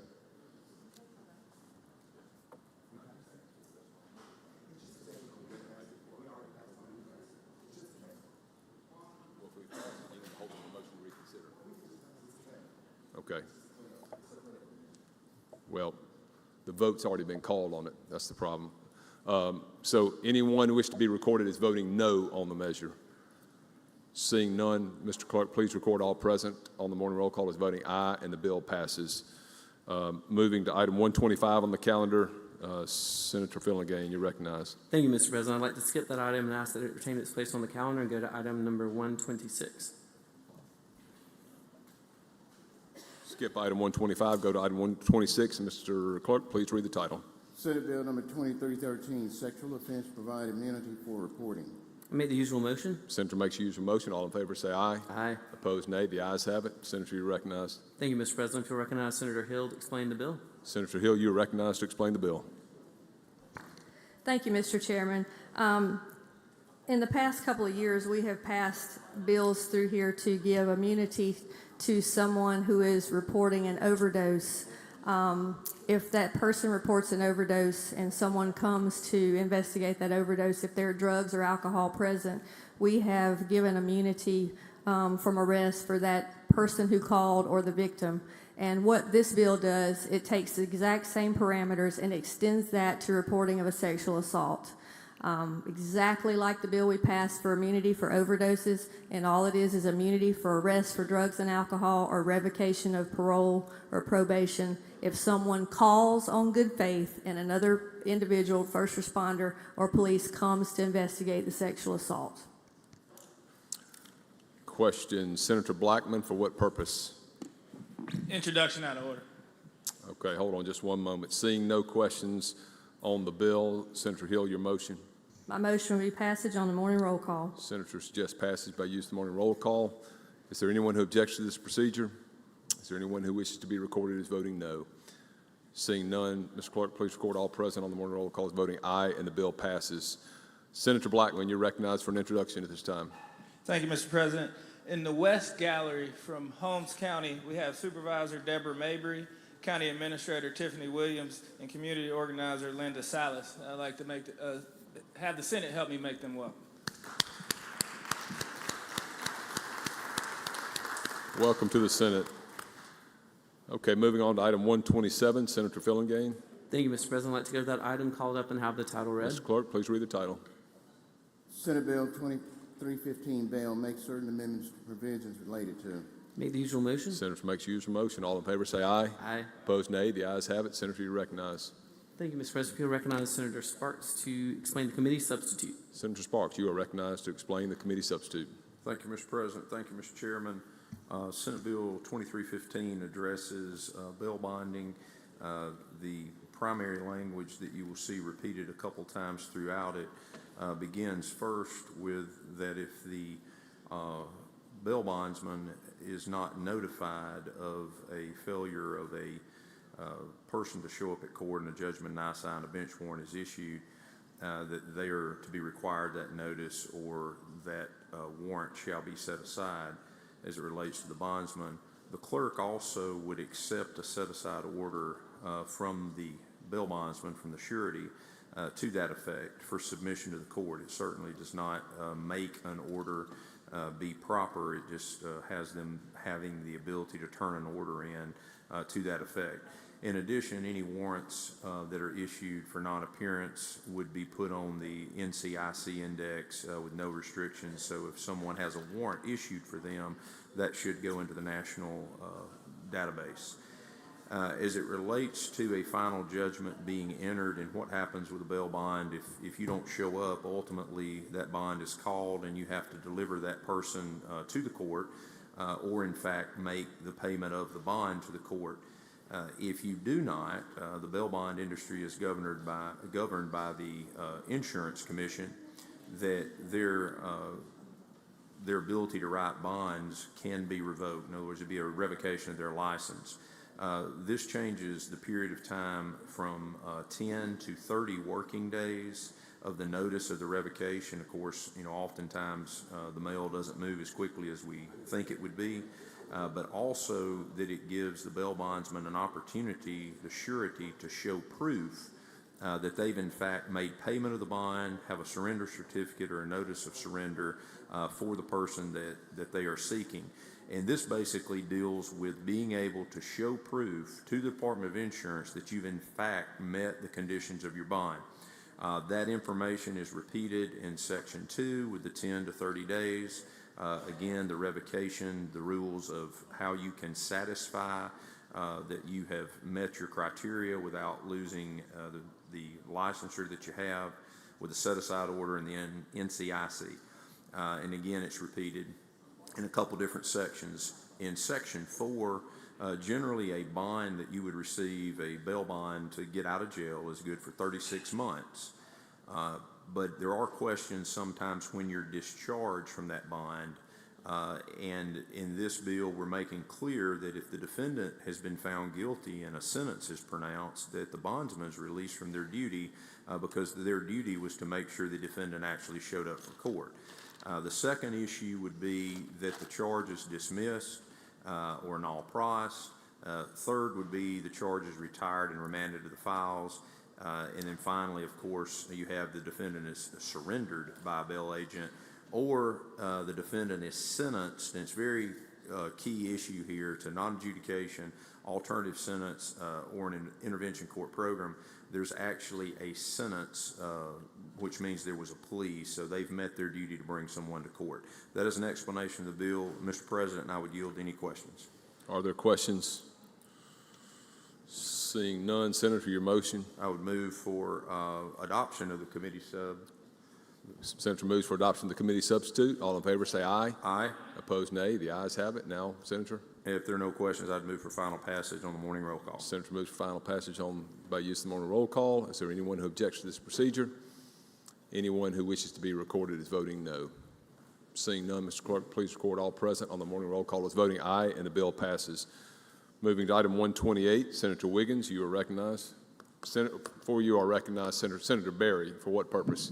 Introduction out of order. You're recognized for that introduction. I'd like the Senate to help welcome two supervisors from Jefferson Davis County, Mr. DeMario Booth, Mr. Jerry Goer, who join us in the northwest corner of the gallery. Please help me make them welcome.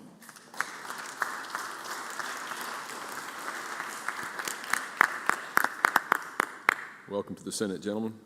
All right, Senator Wiggins, you're recognized for item 128. Thank you, Mr. President. Actually, my motion would be to have unanimous consent to suspend the rules and go to item number 240, Senate Bill 2899. I think that's a 2/3 motion, but you're recognized for your motion. All in favor say aye. Aye. Opposed, nay. The ayes have it. Senator, you're recognized now to go to item 240. And Mr. Clerk, please read the title. Senate Bill number 2899, Court Reporters, increase authorized salary for. Make the usual motion. Senator makes the usual motion. All in favor say aye. Aye. Opposed, nay. The ayes have it. Senator, you're recognized. Thank you, Mr. President. I asked to be allowed to explain the committee substitute, and then I will also have an amendment, and we'll discuss that at the appropriate time. You're recognized for the explanation on the committee substitute. Thank you, Mr. President. So this is what we're deeming the court reporters bill, and as background for the body, many of the lawyers know and judges in the judiciary that we have a court reporter shortage in the state, and we are trying to address that. And so what the bill itself does is raises the salary of official court reporters up to $59,400, and then as the experience increases to $70,200, and then $76,800. We've also, in the bill before, or the committee substitute, it changes may to shall. It is having the supervisors to pay that, which has always been the law. Just a little bit of background. When this bill came up a number of years ago, there was a big discussion on that from the supervisors. I will say that I think that everybody has realized the shortage that we have, and the bottom line is you can't have court and you can't have appeals if you don't have court reporters. And so that's the explanation of the committee substitute, Mr. President. And if there's no questions, my motion would be that we adopt the committee substitute in lieu of the original bill. Okay. Are there questions on the committee sub? Seeing none, I'm sorry, Senator. Okay. Seeing no questions on the committee sub, all in favor say aye. Aye. Opposed, nay. The ayes have it. Now, Senator, do you have an amendment before us? I do. I have the amendment that should be up there. Okay. And just, if I may explain the amendment. Amendment's on the screen. You're recognized to explain it. Thank you. The amendment does two things. The last part of it is it removes the reverse repealer that was put in committee. That was put in just related to the supervisors. That's been squared away. And the other part, this was an issue that led to the shortage, is court reporters at one point were allowed to freelance. Then a rule was passed. There's various reasons behind it, and they were no longer allowed to freelance. And so what this amendment is doing is allowing court reporters to engage in freelance reporting activities as long as the matter at issue is not under the jurisdiction of the court in which they're reporting. Also, they are allowed to do it when they don't have any work that they have to get to, and when they're not required to be in court. In other words, to freelance, if there's a backlog, then that has to be addressed before the freelancing will be allowed. So that is the amendment, Mr. President. Are there questions on the amendment? Seeing none, the motion on the amendment, Senator Wiggins. My motion is to adopt the amendment on the morning roll call. Well, the motion will be to adopt the amendment. All in favor say aye. Opposed, nay. The ayes have it. Now, your suggestion on morning roll call for final passage? Yes. Senator suggests passage by use of the morning roll call. Is there anyone? Senator Turner Ford, I apologize. I thought you were waiting for an introduction, so my apologies. You're recognized, Senator Turner Ford. Thank you, Mr. For President. a question. Thank you. And Senator, thank you, Senator Wiggins, you yield? I do. Okay. Thank you. My question is regarding the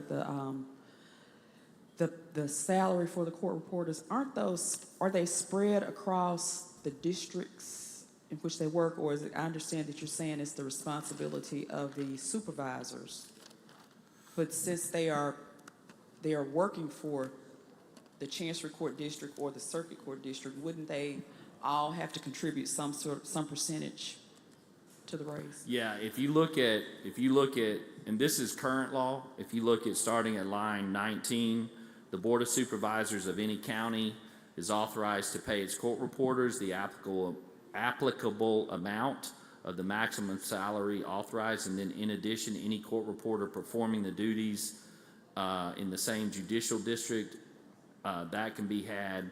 And so I would look to that. I'm not exactly sure, but I think we're not changing any law or anything like that. And so how they've been doing it in the past is how that would continue to be done. And so my question is, just based on where the supervisors are in their budget cycle, I didn't have a chance to look and see when this would become effective. Do we anticipate? July 1st of this year. And there will be, I think typically they will be contemplating their budgets within the next couple of months following the passage or effectiveness of the bill. Yes. I just wanted to make sure that to some extent that we allow some opportunity for them to make sure that the numbers are in place to actually cover the increases. Yeah, to your point, it would become effective July 1st. My understanding is that their fiscal budget either starts around that time or little thereafter. And so that leaves 3 or 4 months. I can tell you that the AOC is aware of this bill, as are certainly the Supervisors Association. So I think there's going to be plenty enough time for that. Thank you. Thank you, Senator Turner Ford. Senator Sparks, for what purpose? Question, Mr. President. Senator Wiggins, do you Yes. yield? You recognize Senator Sparks. Thank you, Mr. President. Thank you, Senator. And I certainly support an increase in pay for the court reporters because we do have a shortage.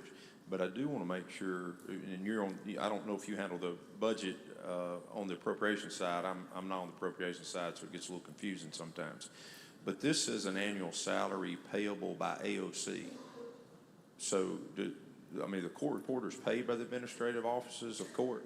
It says court reporters for circuit and chancery courts shall be paid an annual salary payable by the administrative office of courts.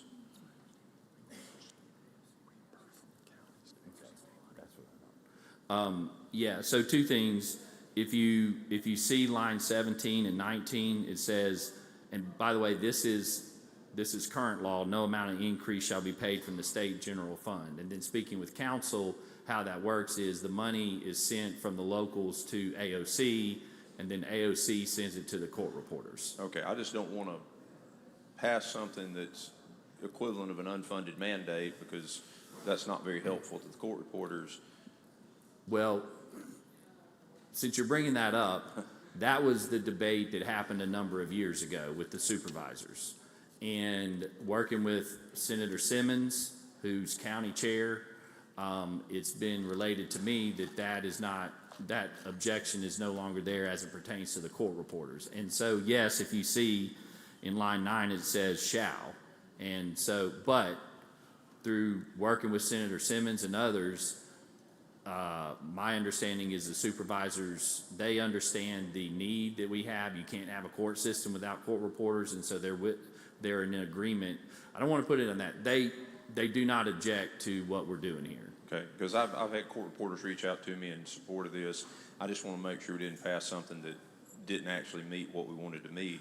And then the last question is, do we believe we're in any conflict with court rules by passing this? Or is each judge going to make their determination? Because as I understand it, a lot of our court reporters work with a judge. While they may help across the district, I'm just want to make sure that we're not doing something that's... Are you talking about court rules of the local court or the trial court or the appellate courts? Well, starting at the Supreme Court. Okay. So there are court rules. That's what the amendment is addressing. Okay. And AOC and the court is aware of what we are doing. And I personally have met with Chief Justice Randolph before the session, and we talked about the issue that we're having. And so, so that's what the amendment is. There are a court rule. I explained to them that the will of the legislature is this. I've got no negative about that. In fact, they want to see this happen. Thank you, Mr. Chairman. Thank you, Senator Sparks. Other questions? Seeing none, Senator Wiggins. My motion is passage on the morning roll call, the committee substitute. Senator suggests passage of the bill by use, I'm sorry, we're on the committees, I think we passed committee sub and the amendment, so we're on final passage. So Senator suggests final passage by use of the morning roll call. Thank you. Is there anyone who objects to this procedure? Anyone who wishes to be recorded as voting no? Seeing none, please record all present on the morning roll call as voting aye, and the bill passes. Now, Senator, we're back to item 128 on today's calendar. Yes, Mr. President, I ask that we skip that one. It remain on the calendar, and we go to item 129. Call that up, ask the title be read. Mr. Clerk, please read the title. 128 will retain its place. Mr. Clerk, please read the title on 129. Adoption petitions clarifying that attached certificate may be executed by any physician. Make the usual motion. Senator makes the usual motion. All in favor say aye. Aye. Opposed, nay. The ayes have it. Senator, you recognize. Thank you. Simple bill on adoption petitions. If you look over at lines 112 and then where it says physicians, it's simply changing the word from doctor to physicians. And in line 112, that title section is what regulates and defines physicians. And so we're bringing that in line with our code. With that, I'd be happy to answer any questions. Are there questions? Seeing none, Senator, your motion. Move passage on the morning roll call. Senator suggests passage by use of morning roll call. Anyone object to this procedure? Is there anyone who wishes to be recorded as voting no? Seeing none, Mr. Clerk, please record all present on the morning roll call as voting aye, and the bill passes. Going to item 130, Senator Wiggins. I ask that we pass item 130, go to item 131, call that up, ask the title be read. 130 will pass and retain its place. Go to item 131. Mr. Clerk, please read the title. Senate Bill number 2482, Mississippi Electronic Court System, require free access for public defenders.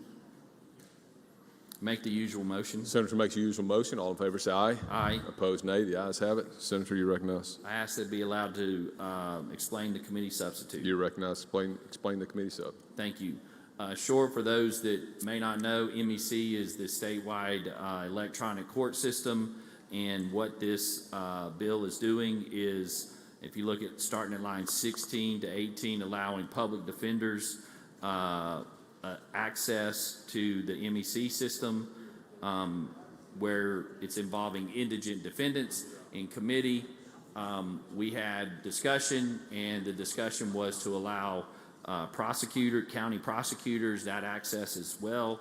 If you look over line 19, public defenders and county prosecutors may submit invoices for reimbursement to the AOC. If you may not know, some of those are actually private employees or private attorneys who are performing those duties. And with that, I'd be happy to answer any questions. Are there questions? Seeing none. Move adoption of the committee substitute. Senator Mr. moves President. adoption of the committee substitute. All in favor say aye. Aye. Opposed, nay. The ayes have it. Now, Senator. Move passage on the morning roll call. Senator suggests passage by use of the morning roll call. Anyone object to that procedure? Is there anyone who wishes to be recorded as voting no? Seeing none, Mr. Clerk, Senator Sparks, seeing none, please record all present morning roll call except for Senator Sparks, who will be recorded as voting present. Now, moving to item 132, Senator Wiggins, you recognize. I ask that items 132 and 133 keep their place on the calendar, Mr. President. Thank you. Items 132, 133 will be passed, retain their place on the calendar. Move to item 134, Senator Derek Simmons. Senator Simmons passes on items 134, 135, 136, 37, and 38. Moving to item 139, Senator DeBar, you are recognized.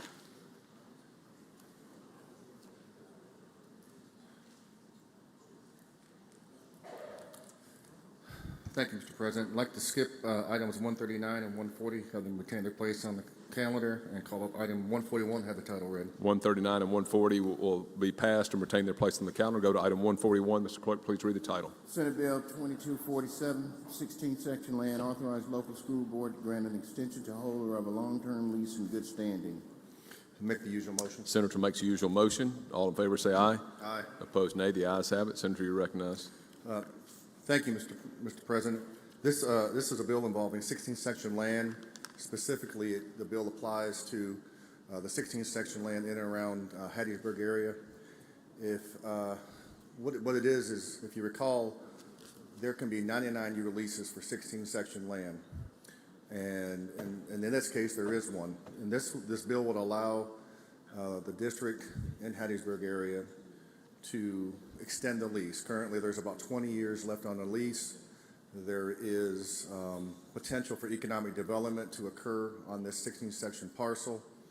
However, it's difficult at this point in time for those people that want to come in and develop the land to secure funding from banks and other sources with such a short of lease. They want more security in the property. And so what this bill will do, if only for this district, is to extend the lease back up to 99 years or whatever the district wants to do, to allow those that want to come in and develop the property for economic development purposes to extend the lease.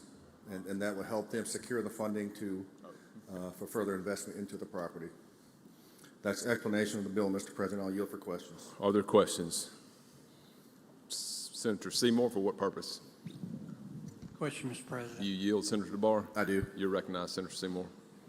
Thank you, Mr. President. Mr. Chairman, does that apply to any classification of the 16th section?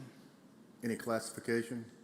I think this is already got some development on it already, but I don't know if there's timber or anything on it at this point in time now. And is there any restriction as far as the Secretary of State getting involved with them as far as the amount like they do?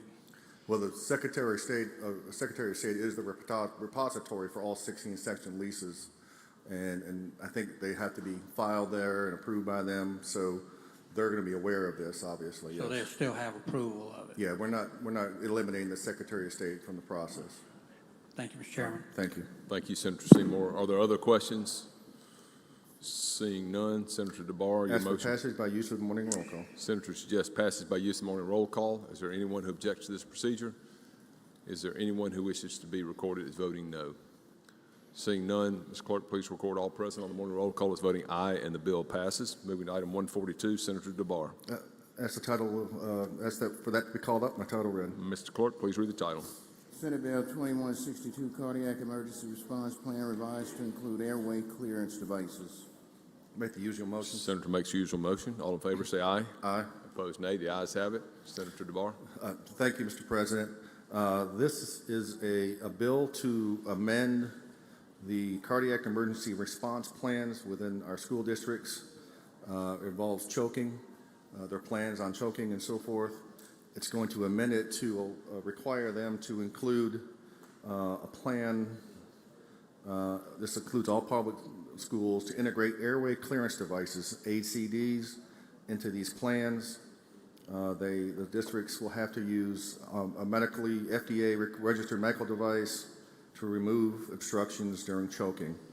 It's my understanding districts have been contacted, and there's companies that want to donate these devices to the school districts, at least the first one, and this will just require them to set policies on choking and these new devices.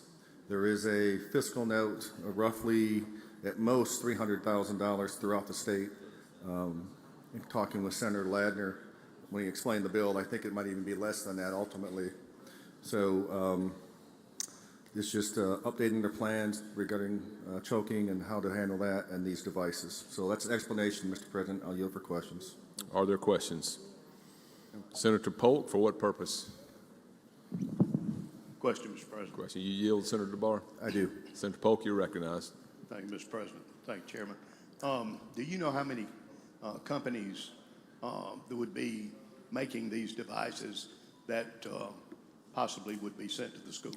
I don't know. No, I do not. Is it more than two? I have no idea. I know there's at least one. That's all I know. All right. Thank you. Thank you, Senator Polk. Other questions?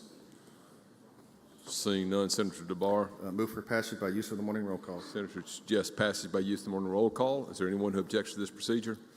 Is there anyone who wishes to be recorded as voting no? Seeing none, Mr. Clerk, please record all present on the morning roll call as voting aye, and the bill passes. Moving to item 143, Senator DeBar. Call that item up and have the title read. Mr. Clerk, please read the title. Senate Bill 2616, Education Funding Update Statutory Language to reflect current total funding formula. Make the usual motion. Senator makes the usual motion. All in favor say aye. Aye. Opposed, nay. The ayes have it. Senator DeBar, you recognize. Thank you, Mr. President. This is a committee sub, and I'll be asked to recognize, to explain the committee sub. You're recognized to explain the committee sub. Thank you. If you recall, we passed a new student funding formula last year. It's been very successful, and from that, we require the department and others to come back and provide any changes or recommendations to enhance or improve the formula. Based on the feedback we've gotten or received from the department and others from across the state, one of the changes, really the only change I can think of that was presented to us, was that when we included the weight for CTE instruction and students and counting CTE students, we only included 9th through 12th grade. And so that left off the 7th and 8th grade students who are taking CTE courses. It's not many, maybe 1,000 or less students. However, what this change does is it includes those students that are in 7th, 8th grade to be counted in the student funding formula, which will allow the districts to receive more funds from the state from the formula. We're looking at approximately, I think LBO has indicated that's total, maybe $15 to $20 million total is what they've indicated to me. And as an aside, the student funding formula, even if this were to pass, is going to be fully funded. It's going to be about the same amount as last year. So there's not an increase required at this point in time that I'm aware of. So the same amount that we have funded the student funding formula last year is going to be about the same amount as this year. So the other change in the committee sub is that it's just conforming language. It still had language referring to MAEP. It changes it to student funding formula. That's an explanation of the committee sub, Mr. President. I'll yield for questions. Are there questions on the committee substitute? Senator Hill, for what purpose? Question. Senator DeBar, you yield? Yes, I do. You recognize Senator Hill. These are very technical bills, and it's very hard to know what's in them. I remember a press release or some news article that quoted MDE as saying that one of the things that may be required under this new funding formula is to raise the millage cap on school districts across the state. Is that in this bill? No, it's not. Okay. The millage cap is not changing. Okay. So all this does is change it around so you're getting more money for CTEs in the lower grades? Yes, And 7th just and 8th grade. technical language cleanup mainly? It is, correct. Doesn't do anything else vital? No. Thank you. Thank you, Senator Hill. Thank you, Senator Hill. Other questions on the committee sub? Seeing none, Senator, your motion. Move for adoption of the committee substitute. Senator moves adoption of the committee substitute. All in favor say aye. Aye. Opposed, nay. The ayes have it. Now on final passage. If there are no questions, move for passage by use of the morning roll call. Senator suggests passage by use of the morning roll call. Is there anyone who objects to this procedure? Is there anyone who wishes to be recorded as voting no? Seeing none, Mr. Clerk, please record all present on the morning roll call as voting aye, and the bill passes. Moving to item 144, Senator DeBar. Thank you, Mr. President. I ask that we skip that item and retain its place on the calendar and call up to item 145 and have the title read. Item 144 will be passed and retain its place on the calendar. Go to item 145. Mr. Clerk, please read the title. Senate Bill number 2598, retired teachers allow certain other public school retirees to return to work as teachers, librarians, or counselors. Make the usual motions. Senator makes usual motion. All in favor say aye. Aye. Opposed, nay. The ayes have it. You're recognized, Senator. Mr. President, I ask that you recognize Senator Parker to explain the committee sub. Senator Parker, you are recognized to explain the committee substitute. Thank you, Mr. President. I move adoption of the committee sub along with explaining. What Senate Bill 2598 does is, if you remember last year, we spent a lot of time working on the retired teacher status so that someone who's retired could return back into the school system, still receive their PERS, and over a certain period of time in a shortage area or in a shortage subject matter, be able to receive salary.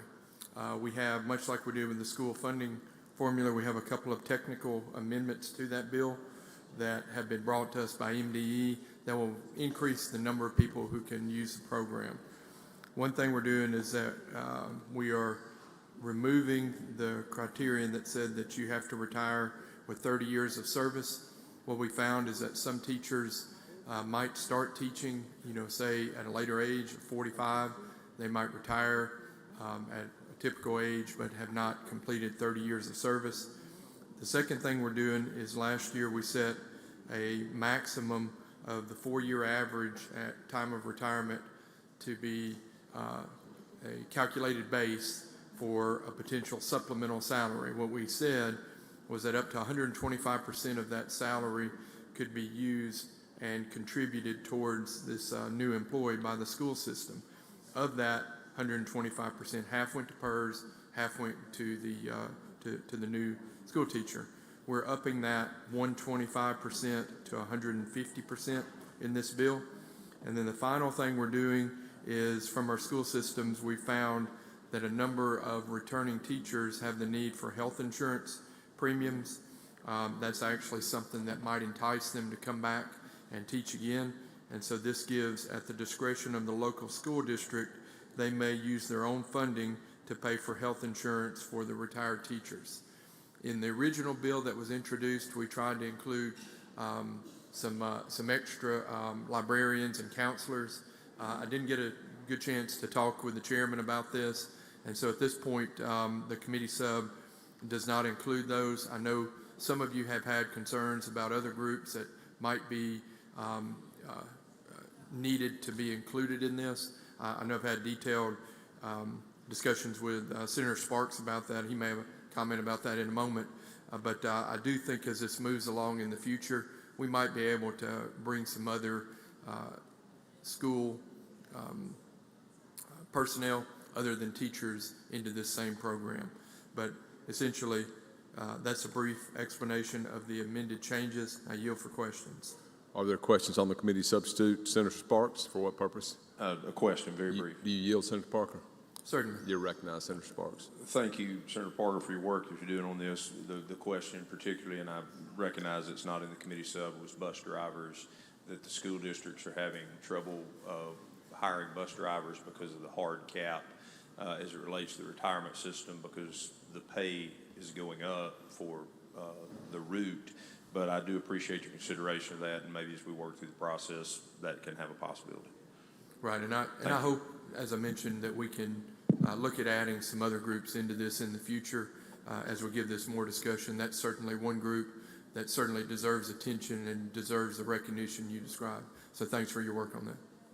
Thank you, Senator Sparks. Are there other questions? Seeing none, Senator Parker, your motion. Move adoption of the committee sub. Senator moves for adoption of the committee substitute. All in favor say aye. Aye. Opposed, nay. The ayes have it. Now, passage by use of morning roll call. Senator suggests passage by use of the morning roll call. All in favor say, I'm sorry, is anyone who objects to this procedure? Is anyone who wishes to be recorded as voting no? Seeing none, please record all present on the morning roll call as voting aye, and the bill passes. Moving to item 146, Senator DeBar. Thank you, Mr. President. Call that item up and have the title read. Mr. Clerk, please read the title.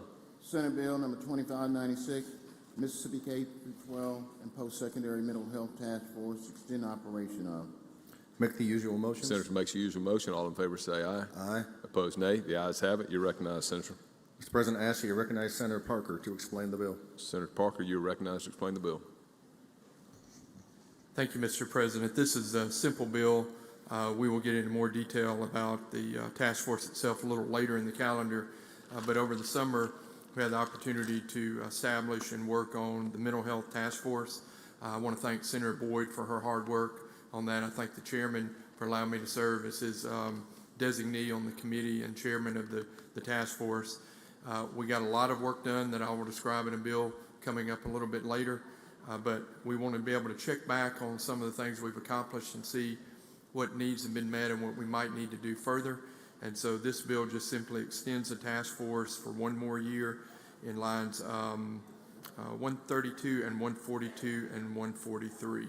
So yield for questions. Are there questions?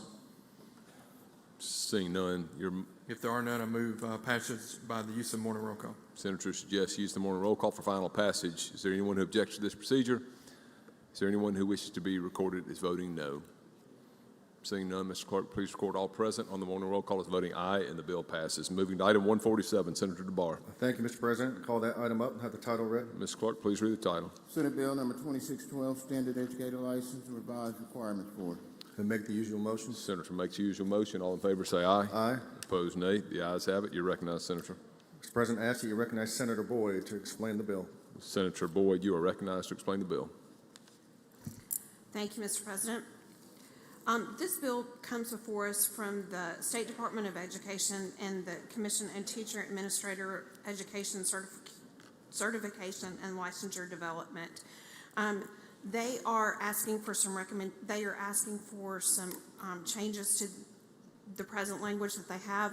The reason that they're asking for this language change is it'll help address the teacher shortages, streamlining alternative certification paths to get more teachers into the classroom. It'll allow assistant teachers and private school educators to transition to full-time licensure more easily.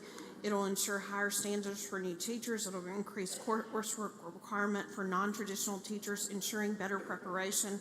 It also will require a longer internship to provide more classroom experience before full licensure, and it will encourage industry professionals to teach in our CTE programs. It expands that expert citizen licensure and allows more industry professionals to teach in career and technical education. Also, too, they're going to decrease the bureaucratic delays in getting out licenses faster, and we have a 21-day processing rule under that. Just the key provisions of the bill, it'll update the criteria for the standard teacher licenses through both traditional and non-traditional alternative routes. It will modify the student teaching requirements for assistant teachers and those private school educators I mentioned earlier. It'll adjust the licensing rules for non-traditional teachers under the Teach Mississippi Institute. It'll change what the changes are to that traditional teacher licensure. It'll allow for individuals with 2 years of experience as an assistant teacher or 1 year of teaching in an accredited private or public school to substitute that experience for student teaching requirements. It'll require applicants to complete a state-approved educator preparation program, and it also will strengthen the reading instruction exam requirements for those elementary school teachers. For non-traditional teacher licensure through the Teach Mississippi Institute, it'll modify the alternate certification process for 7 through 12 teachers. And then it will raise the pay for non-traditional teachers. Teacher interns coming in will be paid at a step 1 salary scale. And once they're fully licensed through that non-traditional route, they can be paid at the step 3. It expands that expert citizen licensure, as I mentioned earlier, for those industry professionals teaching. Individuals with a high school diploma, industry certificate, and 5+ years of relevant experience can teach in those career technical courses, which are having a great deal of people trouble finding those teachers. And if an instructor doesn't have an industry certification, the school board has to justify the hire in public minutes. Again, it allows for that faster processing and the teacher licensures. That is an explanation of the bill, and I'm happy to take questions, Mr. President. Are there questions for Senator Boyd? Seeing none. Oh, I'm sorry. Senator Hill, for what purpose? Question. Senator Boyd, do you yield? Yes. You're recognized, Senator Hill. Okay, we're on, make sure I'm on the right bill. 147, Senate Bill 2612. Okay, I'm looking at the wrong one. Never mind. All right, thank you, Senator Hill. Seeing no other questions, Senator Boyd. Ask for passage with the use of the morning roll call. Senator suggests passage by use of the morning roll call. Is there anyone who objects to this procedure? Is there anyone who wishes to be recorded as voting no? Seeing none, Mr. Clerk, please record all present on the morning roll call as voting aye, and the bill passes. I'm sorry, Senator Hill votes present. Please record all others as voting aye, and the bill passes. Moving to item 148 on the calendar, Senator DeBar, you're recognized. Thank you, Mr. President. Call that item up and have the title read. Ms. Clerk, please read the title. Senate Bill 2181, Public Records Act, exempts school district test security plans for administration of statewide student assessment program. Make the usual motions. Senator makes the usual motion. All in favor say aye. Aye.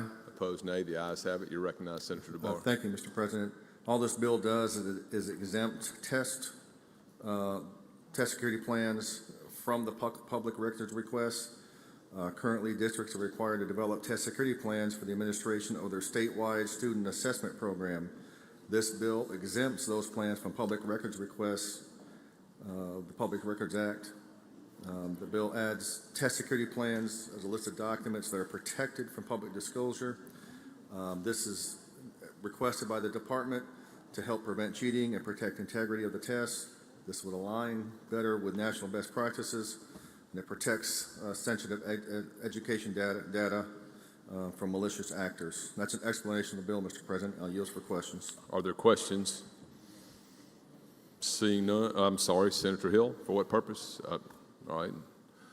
Seeing no questions, Senator DeBar. I move for passage by use of the morning roll call. Senator suggests passage by use of the morning roll call. Is there anyone who objects to this procedure? Is there anyone who wishes to be recorded as voting no? Senator Hill, present. Seeing no others, please record all other persons as voting aye, and the bill passes. Moving to item 149, Senator DeBar. Mr. President, if we could skip items 149, 50, and 51, have them retain their place on the calendar, call up item 152 and have the title read. We'll pass items 149, 150, 152, have them retain their place on the calendar. Go to item 152. Mr. Clerk, please read the title. Senate Bill 2151, Education require public schools to adopt policies prohibiting or restricting cell phone possession or use by students in class. And make the usual motions. The Senator makes the usual motion. All in favor say aye. Aye. Opposed, nay.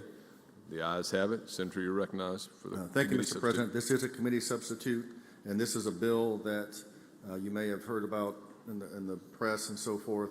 It arises out of the Mental Health Task Force that Senator Boyd and Senator Parker served on in the off session. And so what this bill does is it requires all public school districts, public charter schools, to adopt a policy banning or restricting student cell phone possession and use during class or while under school supervision. Includes all state schools. It requires schools and districts to submit their policy that has been adopted by the district to the Department of Education by January 1st of 2026. A district's failure to comply with this mandate will require the Department of Education to deduct 1 day's worth of funding per day of lateness. This is not a mandate on what this district has to do other than restrict or ban. They have to come up with their own policy that they see fit. And so this is something we try to allow for local control, local home rule. And so, like I said, this arose out of the task force from last summer, last fall, and that's an explanation of the committee sub. I'll yield for questions, Mr. President. Senator England, for what purpose do you seek recognition? I have an introduction out of order, Mr. President, when time is appropriate. Okay, hold that just one moment. Are there questions on the bill, on the committee substitute? Senator Hill, your question? I do have a question. You yield, Senator DeBar? Yes. You're recognized, Senator Hill. So if they're setting their own policy and we're requiring them to set a policy and MDE has to approve it, so what they could do is basically say that a kid would have to leave it in their car at school all day? They could say that. Okay. My concern with that is in times of an emergency that may happen, that a kid would not be able to communicate with their parent. That's a big, big concern of mine. Yeah. So I would love to support your bill, but I would like some assurances that especially a high school kid or, an older kid that typically would have a phone would be able to communicate with a parent or somebody in case of an emergency at that school, because there is nothing panics a parent more than saying school's on lockdown, something's going on, but yet they can't communicate. And you know that office cannot answer all those calls. So I'm going to have to vote no on the bill for that reason, because I don't want them to be able to say they have to lock them up in their car and not communicate with a parent. I want to believe this is an issue that was discussed by the task force at length, addressing your very concern. And that's why it was something we didn't feel like the state should mandate and determine the policy.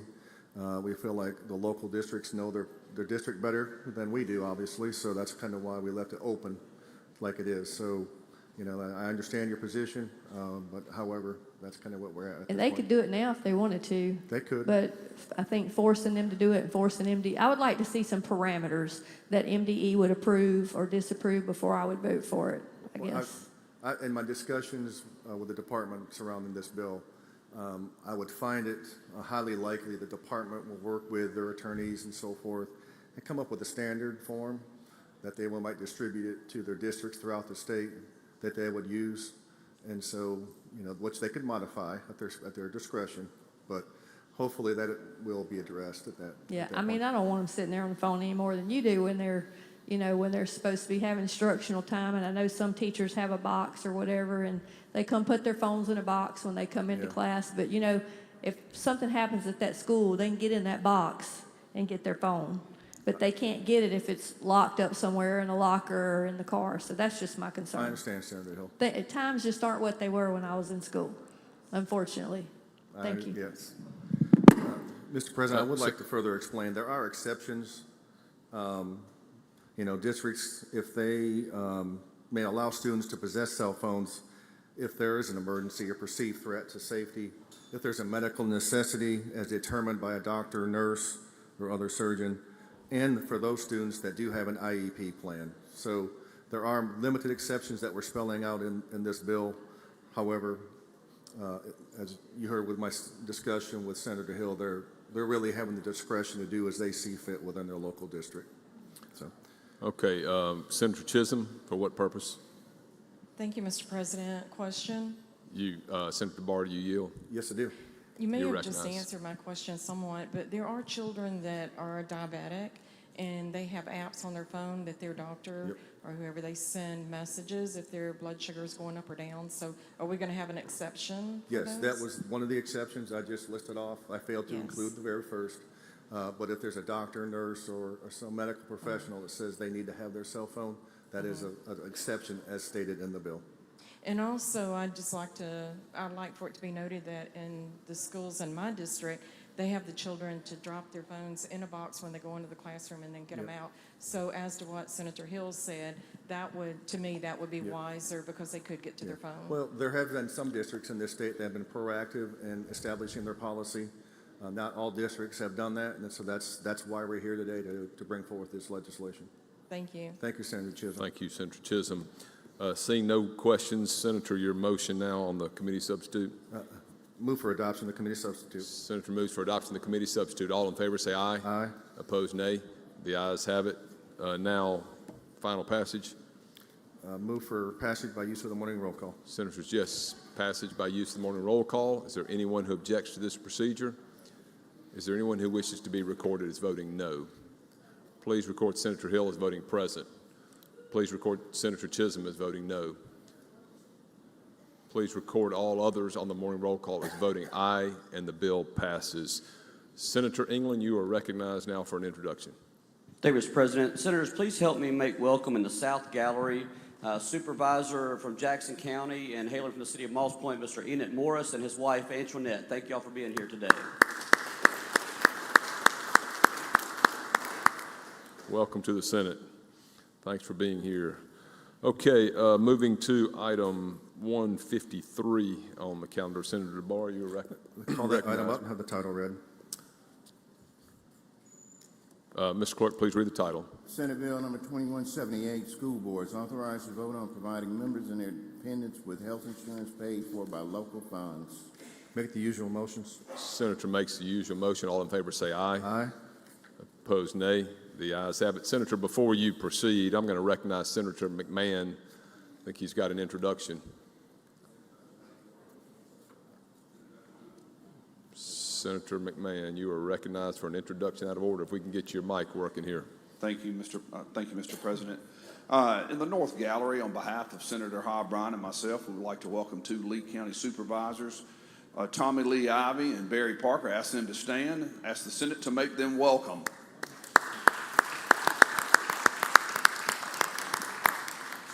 Good to see you guys here today.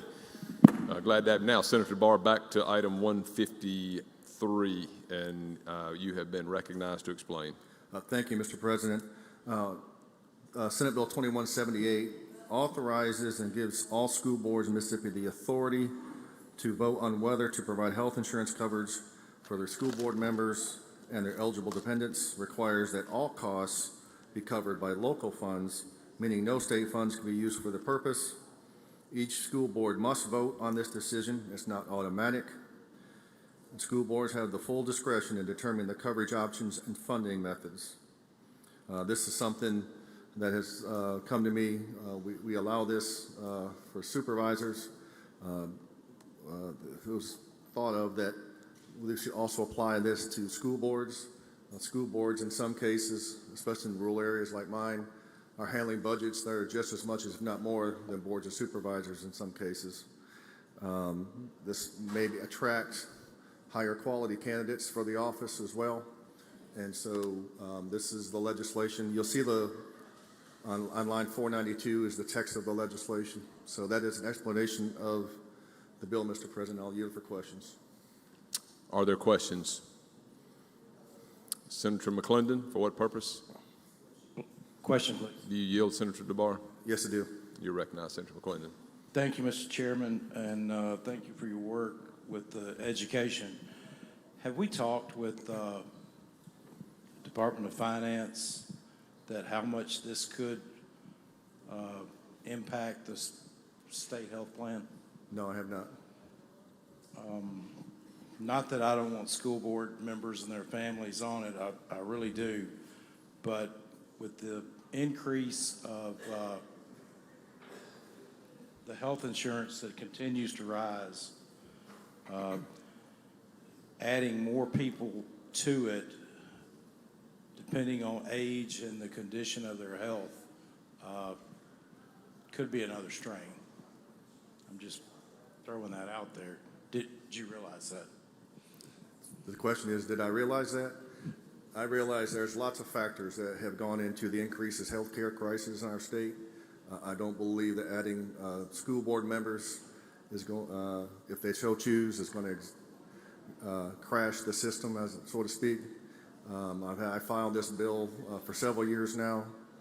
I've not heard one objection towards the bill at this point, and so having no objections at this point, I'm assuming it's everybody is okay with it. So, like I said, the boards can do what they choose, and we're just giving them the authority and the ability to do that. Thank you, Mr. Chairman.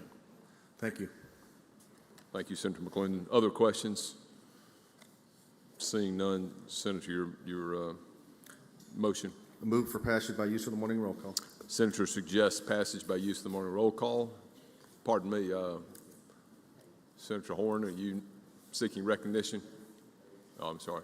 I don't see any questions, so the suggestion has been for passage by use of the morning roll call. Is there anyone who objects to this procedure? Is there anyone who wishes to be recorded as voting no? Senator Hill, no. Senator Chisholm, no. Seeing no others, Mr. Clerk, please record all others present on the morning roll call as voting aye, and the bill passes. Senator McMahon, for what purpose? Introduction out of order. You're recognized for that. On behalf of Senator O'Brien and myself, we would like to welcome first-term Supervisor George Rutledge in the North Gallery. Ask him to stand. We ask the Senate to give him a warm welcome.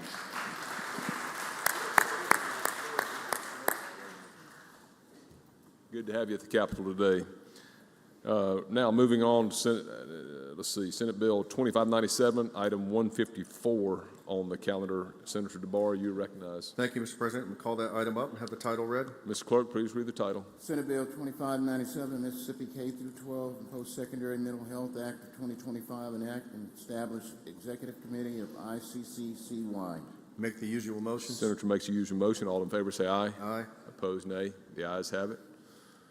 Senator, you're recognized. Mr. President, I ask that you recognize Senator Parker to explain the bill. Senator Parker, you are recognized to explain the bill. Thank you, Mr. Chairman. Thank you, Mr. President. I mentioned when I was up here earlier that we wanted to extend the repealer on the Mental Health Task Force. What you have in front of you now is a lot of the substance that came out of that task force. To give you some background, we had over 20 members on the task force who were representing mental health, our schools, IHL, community colleges, as many resources as we could pull in. We had testimony from numerous people. It was a very active task force, and we were able to publish, and you were provided with the results of that task force. I broke those recommendations down into different categories, and what this is here is a lot of the resource and collaboration that came out of this recommendation list.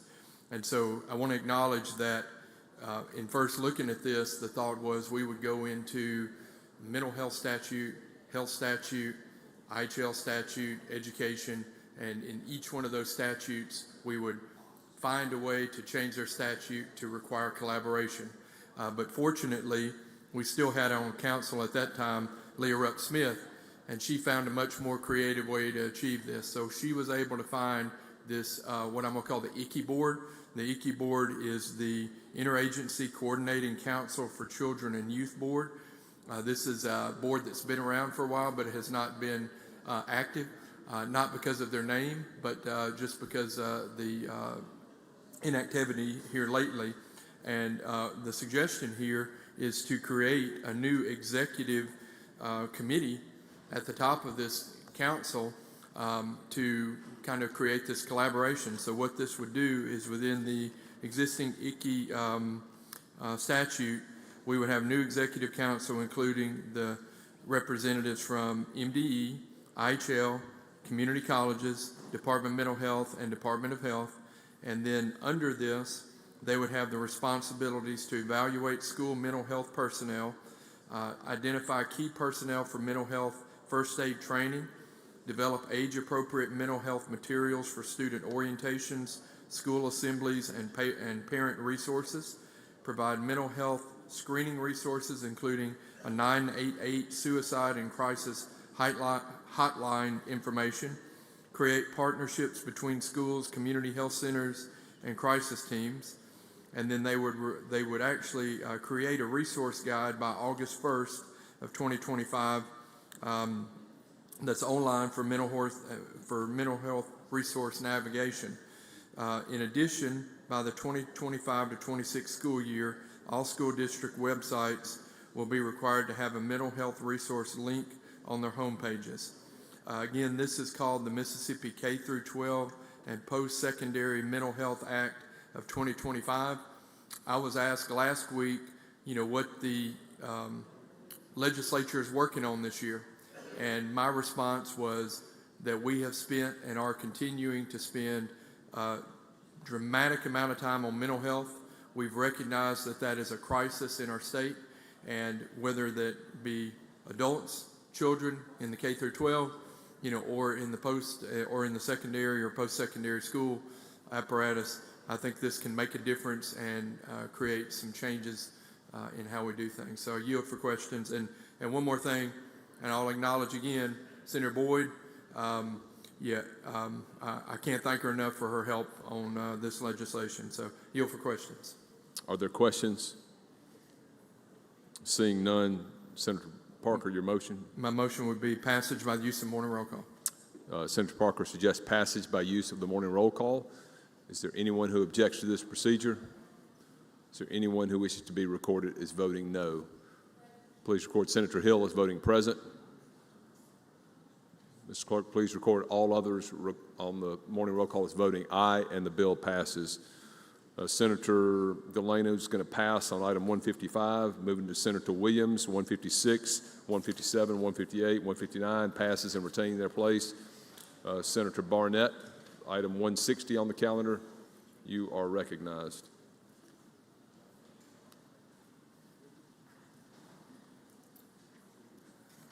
Thank you, Mr. President. I ask that item 160 retain its place on the calendar and move to item 161 on today's calendar.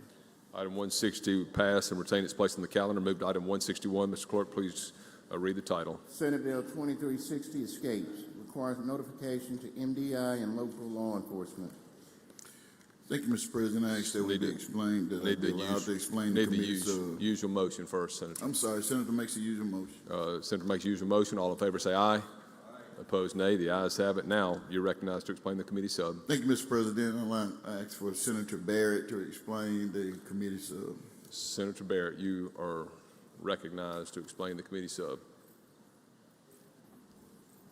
Thank you, Mr. Chairman. Thank you, Mr. President. Yeah, this is a bill that would require the Mississippi Bureau of Investigation to be notified and other local law enforcement agents to be notified if there was an escapee. It's pretty much common sense. I think the Sheriff's Association had a problem at first.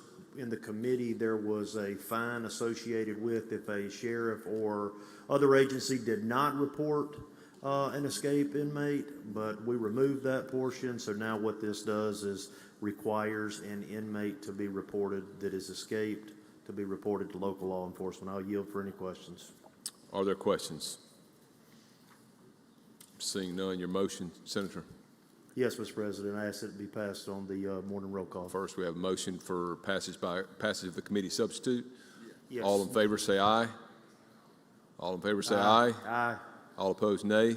The ayes have it. Now, Yeah, final. thank you. My motion is that this is passed on the morning roll call. Sorry. Okay, that's fine. Suggestion is use of the morning roll call for final passage. Is there anyone who objects to this procedure? Is there anyone who wishes to be recorded as voting no? Seeing none, Mr. Clerk, please record all present on the morning roll call as voting aye, and the bill passes. Moving to item 162, Senator Barnett. Thank you, Mr. President. I asked that we go to that item and have the title read. Mr. Clerk, please read the title. Senate Bill number 2235, probation and parole officers under the Mississippi Department of Corrections transfer to Mississippi Department of Public Safety. Senator makes usual motion. Senator makes usual motion. All in favor say aye. Opposed, nay. The ayes have it. Thank you, Mr. President. I ask that we allow Senator Sparks to explain the bill. Senator Sparks, you are recognized to explain the committee substitute. Thank you, Mr. President. Thank you, Mr. Chairman. Senate Bill 2235 moves the functions of parole and probation from the Department of Corrections to the Department of Public Safety. This would be accomplished by July 1 of 2027. I can't help I'm not as tall as everybody else. I'll start over. I apologize.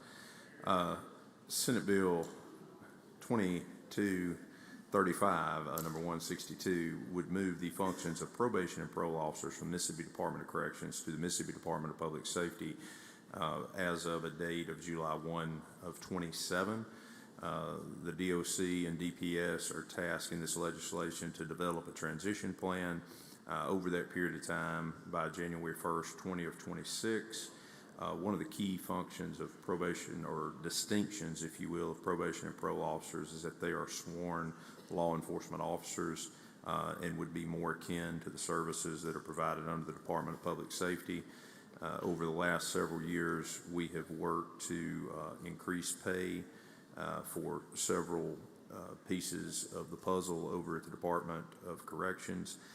But our probation and parole officers have a unique duty. These are not correctional officers. These are not people that should be guarding the gates or inside the prisons in the sense of daily activities of running a correctional facility.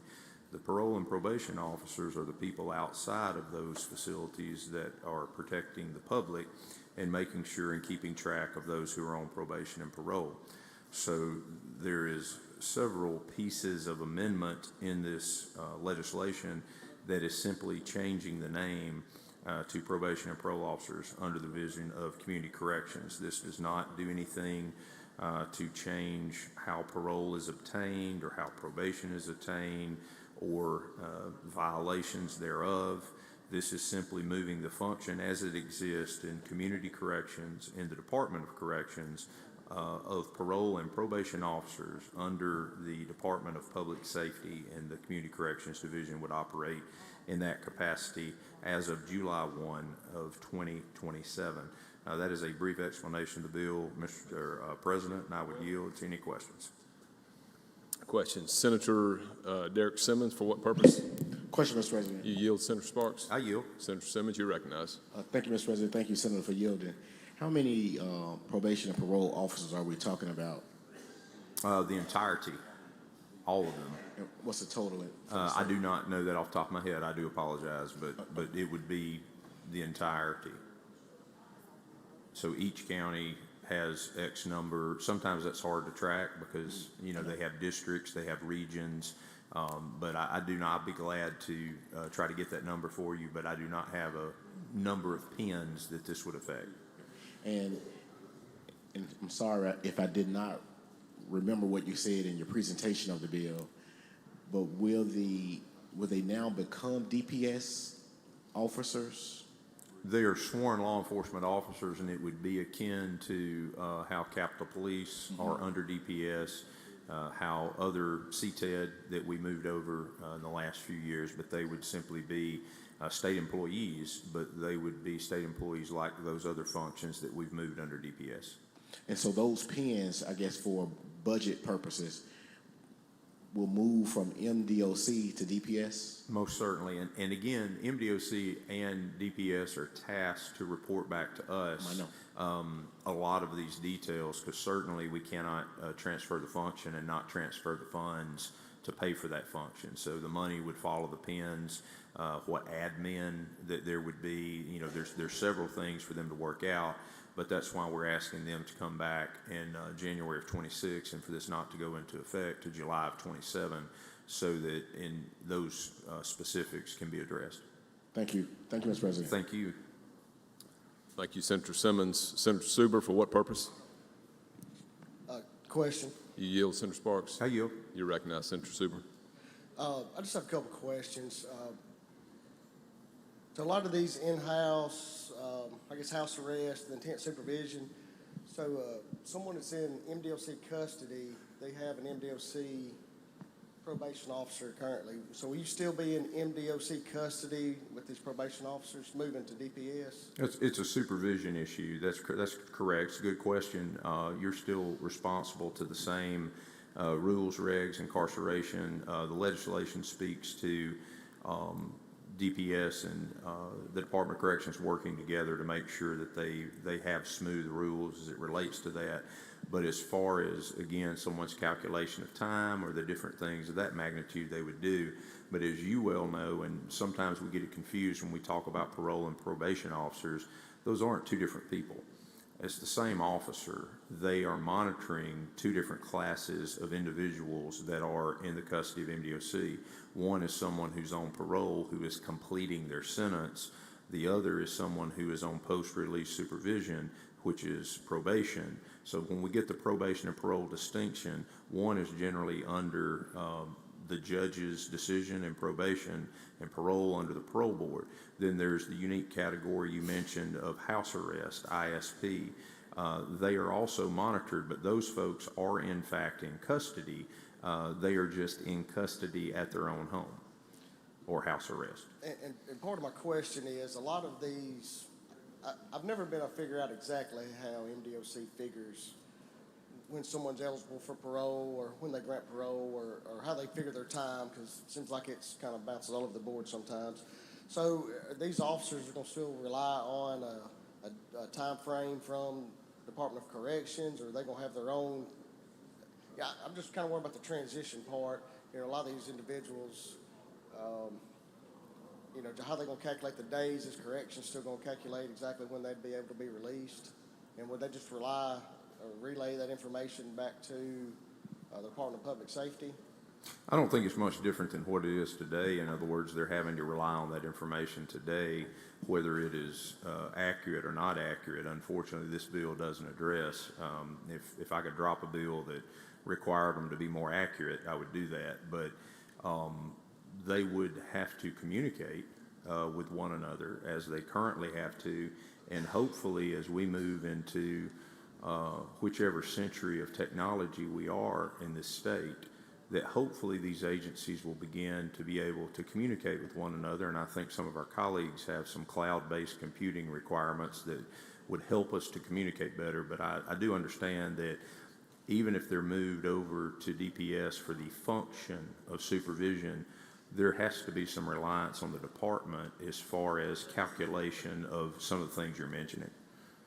Now, will this involve any of the guards that are actually in the prisons, or is this is just purely probation officers and parole officers? Yeah, very, very good question. Correctional officers, and that's part of what has hampered our parole and probation officers, is that they have been pulling double duty, particularly duty that they're not hired to do nor trained to do, in serving as fill-in correctional officers. And I've had that conversation with the commissioner. He's been very gracious to listen to my concerns, but this does not affect any correctional officers. These are probation and parole officers who are sworn law enforcement. And it's the only group of sworn law enforcement like this that, as I understand, is in the Department of Corrections, and they'd be better suited with other sworn law enforcement at the Department of Public Safety. And I know our probation officers do struggle. You know, we don't have enough probation officers. You think this will help increase the number of officers we have? Give them better resources? Based on my interaction with a lot of parole and probation officers, I very much think moving to the Department of Public Safety would give them more continuity, more security in the work they're doing, more of a focus on the work they're doing, and I think it would be not only more effective for the longevity of people who are employed, but for the safety of the general public, because they can do the job they're doing.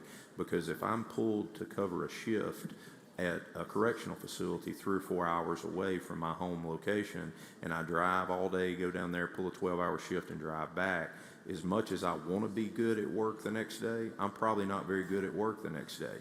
And we've had to experience this. So for the people that are standing out there monitoring those on probation and parole in the general public, I think this helps them greatly to be able to focus on the job that they are hired to do. Okay.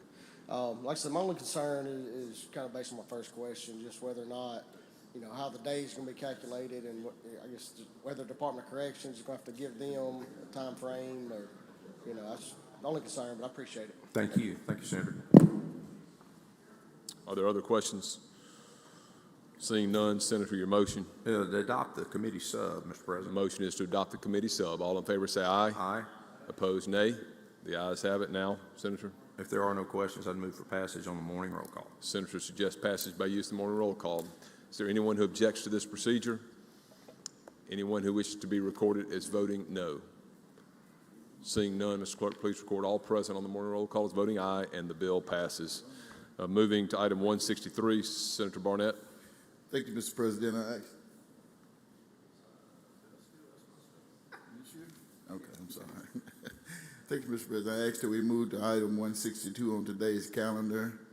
I'm sorry. 163. Skip 163, Mr. President, and add it to retain its place on the calendar and move to item 164 on today's calendar. Item 163, Senator passes. It'll retain its place. Go to item 164. Mr. Clerk, please read the title. Senate Bill number 2359, parole, probation, and release. Bring forward code sections related to. Senator makes the usual motion. Senator makes the usual motion. All in favor say aye. Opposed, nay. The ayes have it. You're recognized, Senator Barnett. Thank you, Mr. President. I ask that we allow Senator Sparks to explain the bill. Senator Sparks, you are recognized to explain the bill.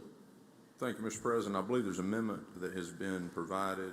This bill had simply brought forward code sections. The amendment that is up on the screen affects only one code section, the definitional code section 4772, and the only change to this code section, therefore the only change in the language of this bill, addresses technical violation and a plea into one of our intervention courts. Typically what happens if someone is on probation or particularly parole, they are under the supervision of the parole board as far as decisions to be made on any kind of incarceration for a violation. In the sense where someone is arrested and alleged to have committed a crime, the parole board can violate them just on the arrest. What this bill does, and the language changes, is that person would have already been arrested. They would have been most likely indicted or plead to an information. but they are going into one of our intervention courts. Our intervention courts are one of the best things going in the correctional system because these individuals are generally working. They are being much more supervised than what we just talked about with probation and parole. In our judges in our intervention courts, they are paying fees and fines in the millions of dollars, and they are not being paid to be housed by the Department of Corrections in the state of Mississippi. So what we have run into is some of our judges and prosecutors want to plead someone into an intervention court, and they are not pleading them because they're afraid the act of that final resolution of their case sends them back before the parole board. All we're saying is that if you have already been arrested, the parole board has had an opportunity to address that arrest, that at some point down the road, if you are accepted into an intervention court, your plea into that court would not be a technical violation. That is an explanation of the language of the change. That is the amendment before the body that would be on the screen, and the only words that are changed. I would yield any questions, Mr. President. Okay, that's an explanation of the measure and the amendment. Is that correct? And now, that's correct. Okay, and your question now is on the motion to amend? That's correct. Okay, on the amendment, are there questions for Senator Sparks? Seeing none, the motion is to amend. All in favor say aye. Aye. Opposed, nay. The ayes have it. Now, Senator Sparks, on final passage. If there are no questions, I would move final passage. Seeing no questions, Senator has suggested final passage by use of the morning roll call. Is there anyone who objects to this procedure? Is there anyone who wishes to be recorded as voting no? Seeing none, Mr. Clerk, please record all present on the morning roll call as voting aye, and the bill passes. Item 165, Senator Bryan, you are recognized for item 165. Senator Barnett, I think you're done for a while. Senator Bryan is recognized. Item I ask the 165. title be read. Mr. Clerk, please read the title. 704, annual inspection of the infirmary at the State Penitentiary at Parchment requires State Department of Health to conduct. I make the usual motion. Senator makes the usual motion. All in favor say aye. Opposed, nay. The ayes have it. Senator, you're recognized to explain the bill. Mr. President, this is a bill by Senator Barnett, which was doubly referred to first public health and then corrections. It simply says that the Department of Health will make an annual inspection of the infirmary at Parchment. I'm happy to see this bill. I appreciate Senator Barnett introducing it. The situation with health care at Parchment and the correction system has been a problem for a long time. There are great opportunities for improvement. There are opportunities to save money.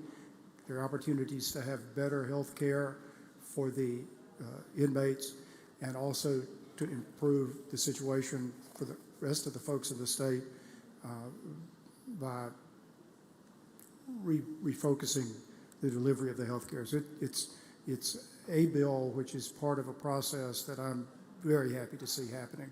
Having said that, if there are no questions, I suggest use of the afternoon roll call. Seeing no questions, Senator suggests use of the morning roll call for passage. Is there anyone who objects to this procedure? Is there anyone who wishes to be recorded as voting no?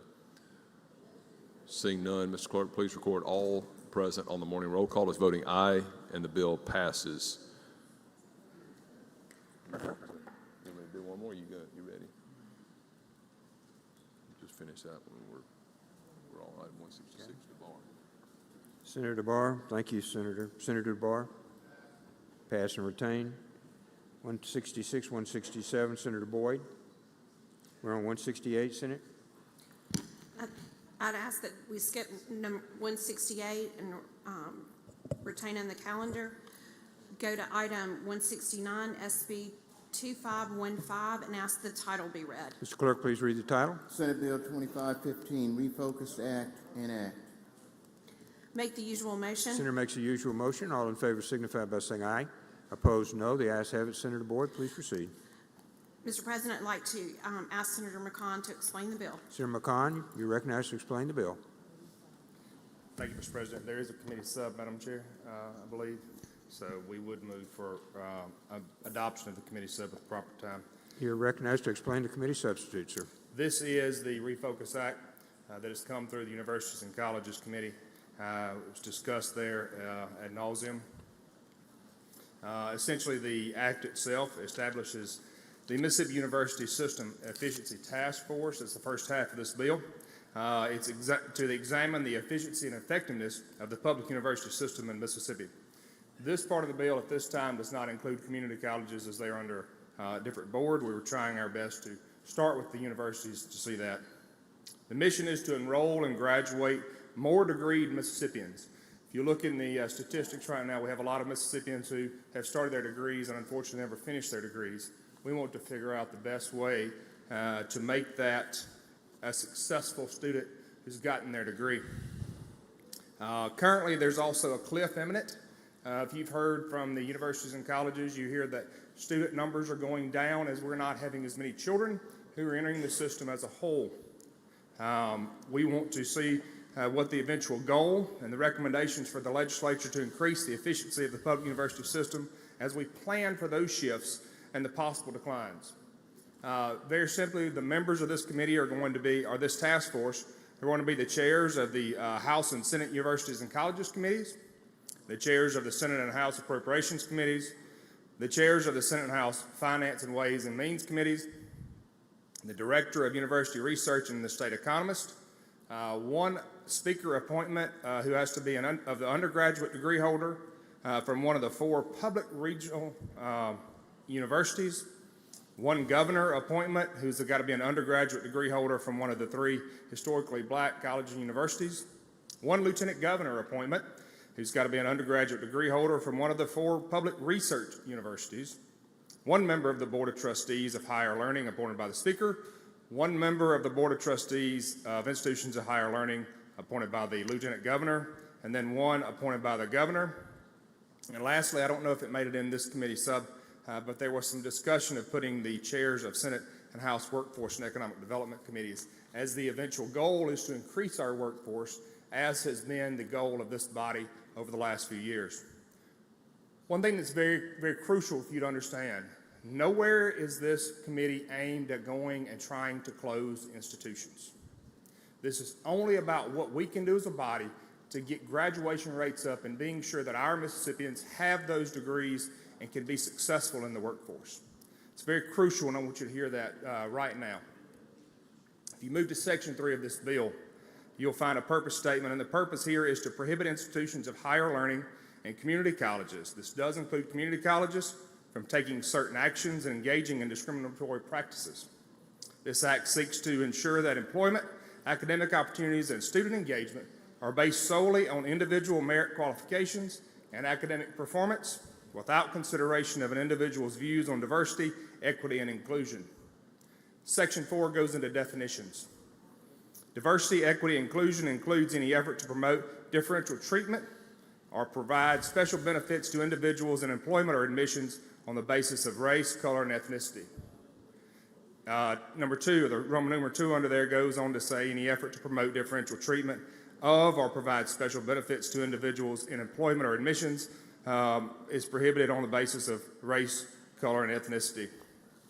3, any effort to promote or promulgate policies and procedures designed or implemented to favor individuals with reference to race, color, and ethnicity, except as otherwise permitted by state and federal law. Number 4, any effort to require trainings, programmings, or activities designed or implemented to change participants' beliefs with reference to race, color, ethnicity, gender identity, or sexual orientation.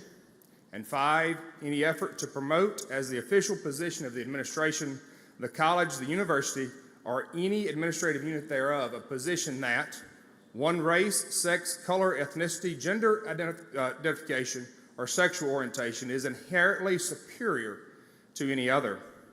2, an individual by virtue of his or her own race, sex, color, ethnicity, gender identification, or sexual orientation is inherently oppressive to others. Number 3, an individual should be discriminated against or treated adversely solely because of his or her race, sex, color, ethnicity, gender identification, or sexual orientation. 4, an individual by virtue of his or her own race, sex, color, ethnicity, gender identification, or sexual orientation bears responsibility for actions committed in the past by like individuals, or 5, promotes social construction or malleability of sex and gender, gender-neutral pronouns, deconstruction of heteronormality and sexual privilege. Moving on, diversity, equity, and inclusion offices means an office, division, or other unit of an institution of higher learning established for the purpose of influencing hiring decisions or employment practices. 2, promoting differential treatment, special benefits in admission or hiring based on race, sex, color, ethnicity, gender identification, or sexual orientation. 3, promoting policies and procedures designed to favor individuals based upon race, sex, etc. 4, trainings or programs designed to favor individuals based upon race, sex, color, ethnicity, gender identification, or sexual orientation. There's an exception here that comes into play, and that says is there's an exception for a program developed by an attorney, approved by the institution's general counsel, and approved by institutions of higher learning or the community college board. And that's for purposes of training.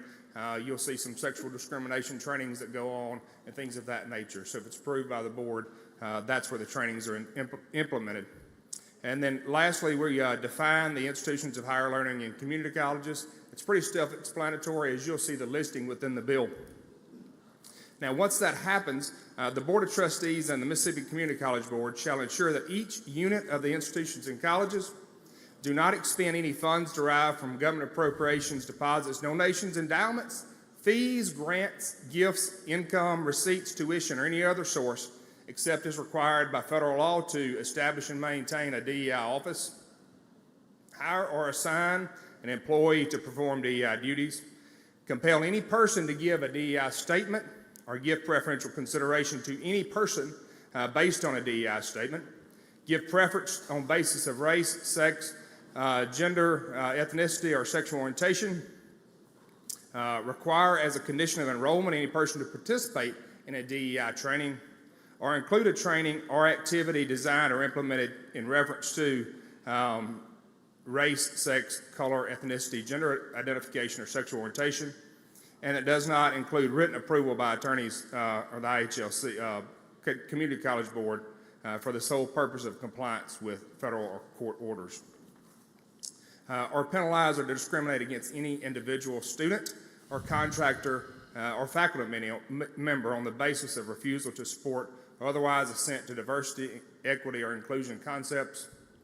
And then the IHL and the Community College Board has 120 days to adopt a process that includes the investigative procedures and all of the policies, procedures, and penalties for investigating and disciplining an employee of a contract or a contractor of the institution who engages in conduct in violation thereof. That process includes a person may notify IHL, the Community College Board, of the violation, and the board shall therein investigate. Once that's done, the complaint, if the complainant is aggrieved therein, this provides that an attorney general, they may make an application or a complaint to the attorney general's office, who then shall be responsible for investigating and making a determination thereof. If they find that there is a violation, then they have a right and a responsibility to act with the court system to stop the process as a whole. Standing in this situation provides that a student who's enrolled, a faculty member, or contractor all have standing. Nobody else, just the people involved herein. Within 120 days of the passage of this bill, the IHL and Community College Board is required to send their requirements as set up and their process to the Lieutenant Governor and the Speaker with a plan on how they plan to notify students of this process that's out there.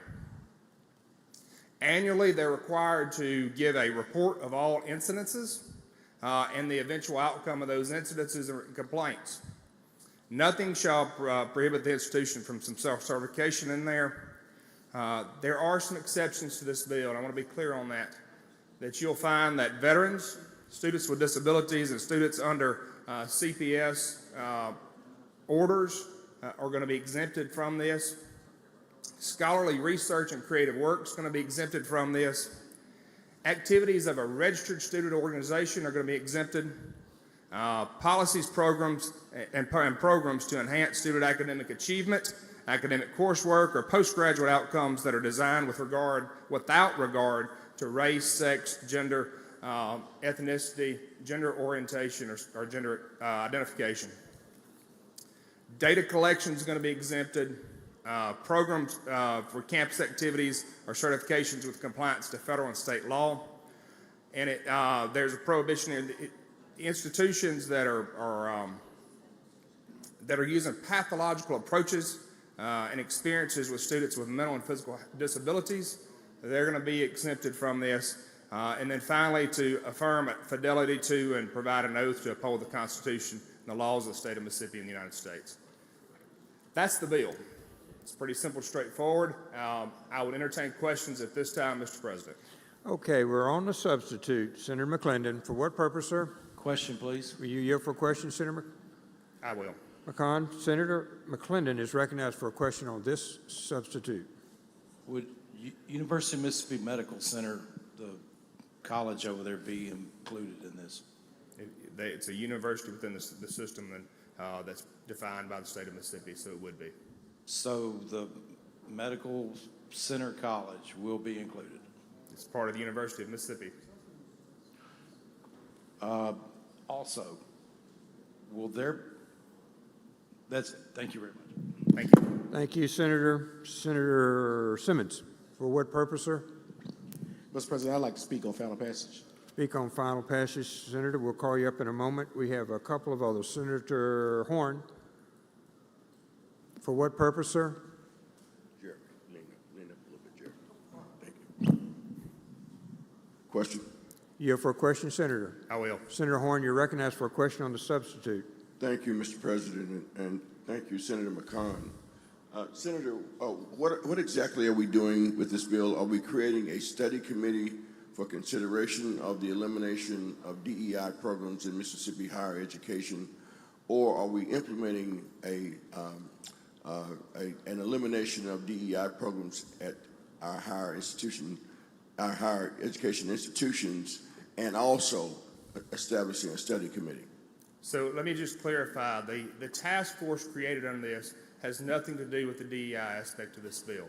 The task force is to investigate and how to make our universities more effective and to serve the needs of our people out there so that they become degree-holding citizens of Mississippi so they can enter the workforce and continue to support their families. That is Section 1 and 2.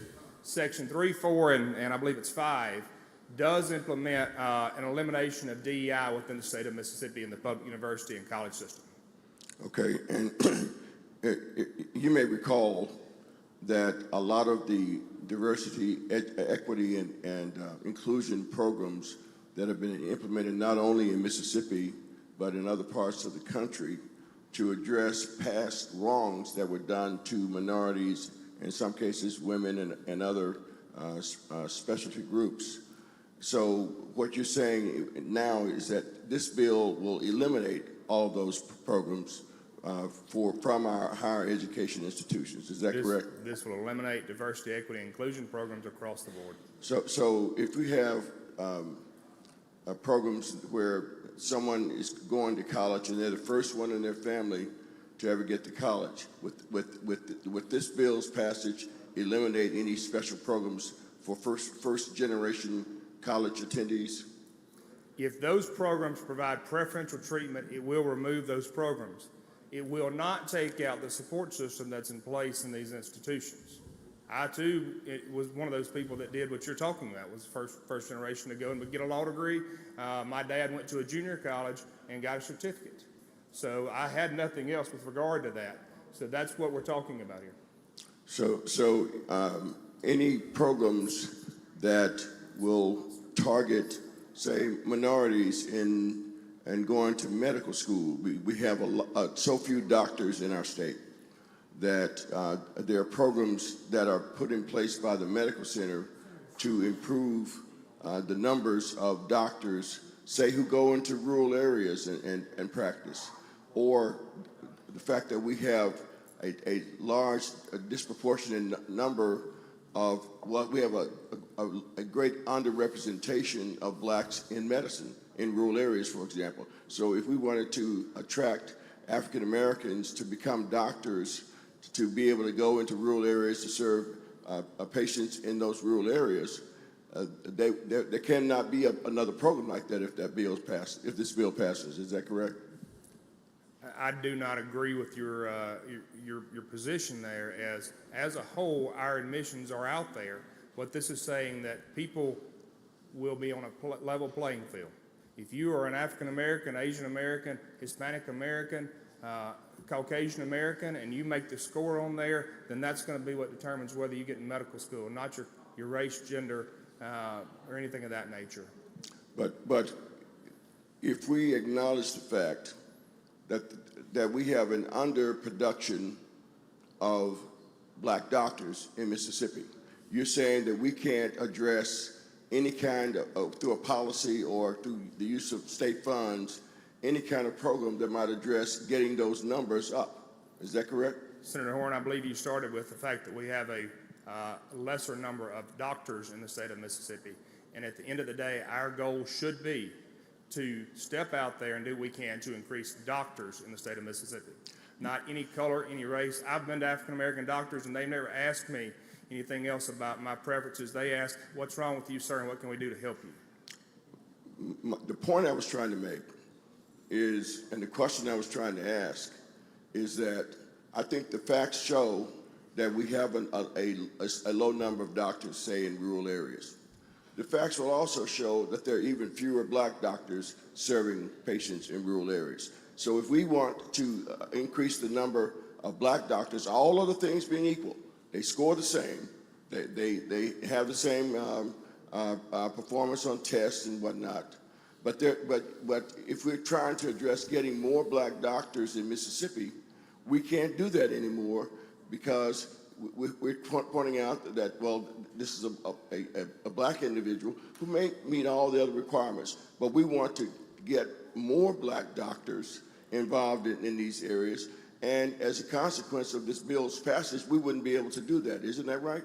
I disagree with your position there, Senator Horn. As you've just talked about, you just said that an individual had the equal scores of everybody else. And if he's got those scores, I see no reason why he or she would not be involved in the admission process to get into the institution for medical school. Let me ask you this question. This bill only addresses academic performance. Is that correct? I don't believe it talks about academic performance as a whole at all. Well, you said this is about academic programs. Am I correct? Isn't this what this bill would do is eliminate DEI programs and academic programs in Mississippi? No, sir. Actually, it goes across the whole admission spectrum and the employees of university. You can't go out there and say that you're going to hire one race over another therein. So, I would entertain that you have come out and you've given some positions, and I would happily allow you to come and give your position up here, but I do not agree with the line of questioning that you're talking about there.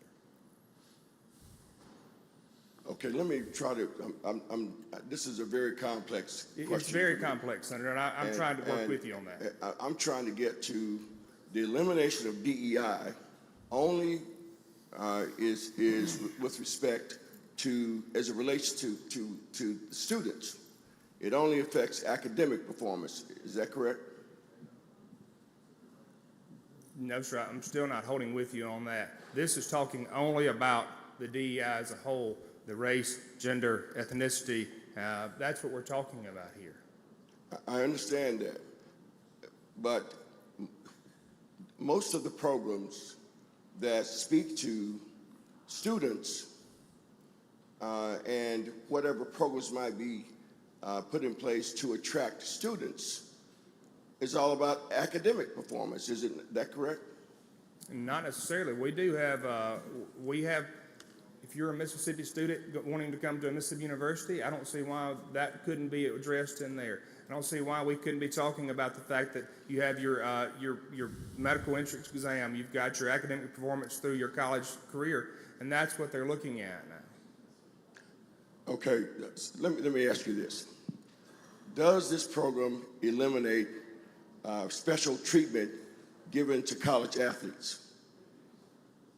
To college athletes. Yes, sir. We're talking about preferential treatment that goes under the definitions that are within this bill.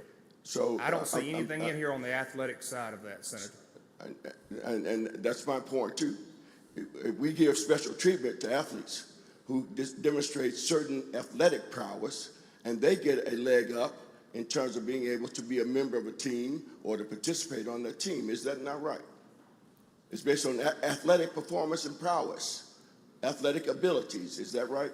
So you're talking about, just say a basketball team, and an individual who's a good basketball player in high school is given an opportunity for a scholarship to come to the university. They still have to meet minimum requirements to get in that university, do they not? I'm talking about the athletic prowess aspect of it.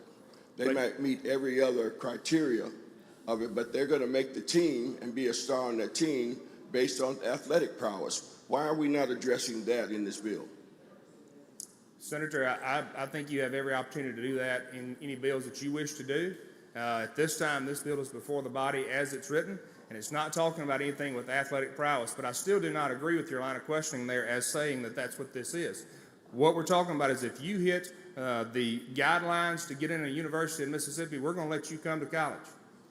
Now, if you go and you do some scholarships out there with regard to an individual who may be at one of your high schools that did a great job and has worked hard to become a star basketball player or a football player, that's a team and a coach's decision to offer that scholarship for them. I've heard stories, Senator, about athletes who don't make the cut in terms of whatever academic standards are out there, and they still are able to matriculate into the college or university, and they still are able to play for that college or university. And it seems to me that their athletic prowess trumps whatever other academic deficiencies they might have. I've heard stories about that, haven't you? That's not what the bill's about, but what I'm going to tell you this is if there's a problem out there with regard to that, then we as a body should be addressing that. Because at the end of the day, that child needs to get that degree. Everybody's not going to go out there and be a star athlete that goes to the pros. That's not what we're talking about here. And I do know, and I've heard the stories, all horror stories are everywhere, but I do know that there are institutions that do send their students that they feel like are better at a sport if they don't qualify into the university system and the guidelines that are out there, sending them to a community college then that may have a little bit lower guideline out there to get them in and get them caught up on their reading skills, their math skills, so they can be successful at the university, which is what we started this whole bill on. The Refocus Act, to get people out there and get them the jobs, get them the degrees so they can support their families and be well off in our state. And the goal is to bring them back to the state of Mississippi. Well, I think that we're working on a double standard here, Senator. And I think that we're on a very, very slippery slope when it comes to diversity, equity, and inclusion is not the boogeyman. And I don't know how in the heck it got to that point in this country, but it is not. And I think that we are making a bad policy here when it comes to picking and choosing what we decide we're going to eliminate under diversity, equity, and inclusion. Would you not agree with me on that? I believe that's your opinion, Senator, and I'm going to allow you to have your opinion. Thank you, Mr. Chairman. Thank you, Mr. President. Thank you, Senator. Senator Hickman. For what purpose, sir? Question, Mr. President. Were you here for a question, Senator? I will. Senator Hickman, you're recognized for a question on the substitute. Thank you, Mr. President, and thank you, Senator McCon. If you would walk me through Section 4 and what harms does Section 4 aim to prohibit or to stop? Wait, now, so you're talking about walk you through Section 4 again? Well, you don't have to walk me through it. I should say walk me through the harms that Section 4 are intended to preclude or stop or prohibit. Senator, that section is aimed at stopping the diversity, equity, and inclusion offices and the efforts to influence and provide preferential treatment. What it's doing at this point, and I believe that you've probably have done just like anybody else and pulled those things that are pro, as most attorneys do, provide both sides of the argument here. The harm is that we're diluting the system to a level by not providing the equal playing field, by not providing that the academics are what we're making our decisions on for admission. That's the harm that we're talking about here. We're just trying to get it on an equal playing field for everybody. And that's not just African Americans and Caucasian Americans. That's our Hispanic Americans, because I have a substantial portion of them in my district. And I think that everybody's trying to get everybody on the same playing field, Senator. So are you contending that DEI programs are harming our state overall because there are less capable and less qualified people slipping through or making it through the system? I'm trying to understand the harm that you're saying. You're saying it's, I can't remember the exact word. I don't want to misquote. I wish I had a court reporter here. But I think you said degrading the system or down, something to the effect of what we're producing is of a lower grade because of diversity, equity, inclusion. Is that is that the harm we're If you go out there and you look, you'll find the arguments against the DEI system, including undermining a merit-based system and demotivating the higher achievers that are out there. And, you'll find that there's some discussions about unnecessary bureaucracy. You'll find that there's a creation of division and not unity in that system. You'll find all kinds of things, Senator, and at this point, there's some politicizing out there. There's some lacking some evidence as to whether it, and I would implore you to give me some additional information on there. Does the current DEI system continue to provide evidence for additional successes out there? I mean, and so, Senator, with all due respect, I would correct you. I won't find any of that because I haven't done any research. I haven't looked through to see the pros and the cons. I live this. And so this is not something that I've had to look at. I am a person who was a first-gen student. I'm a person who comes from a place where I've had to recruit students on my own to our PWIs because they're afraid of what's there. And to have DEI programs that wrap around them and provide community, it makes a world of difference for them. So we're not talking about me doing research. I'm talking about what I know. And so with that being said, when we're looking at the harms, if you would tell me, how does Section 1 correlate with Section 4? Are these two separate things, the study committee, or are they looking at DEI? Why are these two things together, and what's happening here? It is two separate sections, Senator. The first section, and you let me finish that statement there, the first section is aiming to try to figure out how we can make our system more effective. We have colleges out there who are at rates that are substantially less than their graduation. And I don't think that's fair to a student who goes in there and starts the university system and comes out not having a degree to move forward with. And I guess my question is, since we have Section 1 that's looking into efficiency and all of these things, why are we jumping the gun and telling colleges what they can't do before we do a full study and have the study committee? Why do we need any section beyond Section 1 at this point? So we're doing the study committee on the front side on the effectiveness. The DEI, removing that out of the system is there's a push right now that I believe that it's in the favor of the university to go back to the merit-based system, and I think that's what we're doing right here, Senator. So are we afraid of what we will produce from the study regarding DEI, so we're removing that before we get to the study committee? Senator, I don't believe that that's what we're talking about here, is afraid of anything. Okay. So when we're talking about removing DEI, what things do you envision, because this bill is not extremely specific, what things do you envision will be removed? I know that the Office of Diversity, Equity, and Inclusion, but what other programs will be precluded or removed? Senator, I believe it actually speaks to every bit of that you're asking about there. You'll see within Section 4, any effort to promote an official position of the administration that one race, sex, color, ethnicity, gender identification, or sexual orientation is inherently superior to other. And I think that goes both ways. You'll also see where an individual, by virtue of his or her race, sex, color, ethnicity, gender identification, or sexual orientation, is inherently oppressive to another. An individual should not be discriminated against or treated adversely solely because of his or her sex, color, ethnicity, gender identification, and sexual orientation. That an individual, by virtue of his or her race, sex, color, ethnicity, gender identification, or sexual orientation, bears a responsibility for actions committed in the past by people of the like kind. that promotes social constructions of malleability of sex and gender, gender-neutral pronouns, deconstruction of heteronormality, and sexual privilege. You'll see that continues to go on, Senator, and all of that section in there, it defines what you're asking for right there. Again, I'll ask my question again. What specific programs be eliminated? Can you tell me at the University of Mississippi or at Mississippi State or these places, what programs be eliminated? I've read the definitions, and I understand because I saw the author of the bill run and tell you something when someone asks a question. So there could be confusion because I'm sure you've read it since you're presenting it, but apparently you're not all the way, or there's some disagreement between the authors on there or some clarification needed. So it could be that I am confused. So tell me what programs at our particular college and university would be eliminated. Senator, I don't believe that at any point in that question and that statement that you mentioned, are you saying anything of substance as there is no mistaken problems in here. What we're talking about is exactly what you've read in there. You know what it says.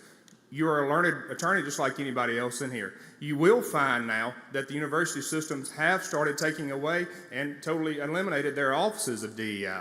And that's something that we're thankful that they're moving forward on their own with the discussions on this. Okay. So let's look at section 4, I think lines 149 through 169. And we use, at some points in the bill, we use race, color, ethnicity. Other points, we use race, color, ethnicity, gender identity, sexual orientation, and things of the like. What's the difference in these sections? Like in section 2, 3, 4, 1, 2, 3, and 4, we use different words here. Why are we differentiating there? Why we remove sex in some places, gender orientation in some places, and those such as alike? Well, I think what you're going to find is there's some area in here where if you're hiring a women's dorm director, where you probably need to hire a woman to direct that dorm, as they're going to be in there together. And that's kind of the effort on that, where you're seeing that difference. That's what it was about there, Senator. So there is a reason sometimes to, I guess, discriminate, if you would? No, sir. I'm not going to sit here and say discrimination at all. Okay. So I guess when we're looking at this, looking at the same sections that we have here, so universities and colleges and all are still allowed to discriminate regarding religion? Define your discrimination in regard to religion here, Senator. So they could say, hey, we want X number of Muslim students, we want X number of Christian students. So what we're talking about here is race, sex, color, ethnicity, gender identification, and sexual orientations within this bill, Senator. So diversity, equity, and inclusion as it relates to religion is not an issue. This bill defines that. I would entertain your bill next year for sure if you'd like to add that in. I had no way or another. I was just trying to make sure what we can discriminate against or regarding in this state and what we can't. And so if we're looking at, my next question is, are we aware of the history of our state and what we look like as a state when people are looking in, and how important it is to have things such as diversity, equity, inclusion, not regarding getting into school, but just as wraparound services for students when they're going to college? Have we examined the importance of that? Is that something that we maybe should have let the study committee look at before we eliminated all diversity, equity, and inclusion?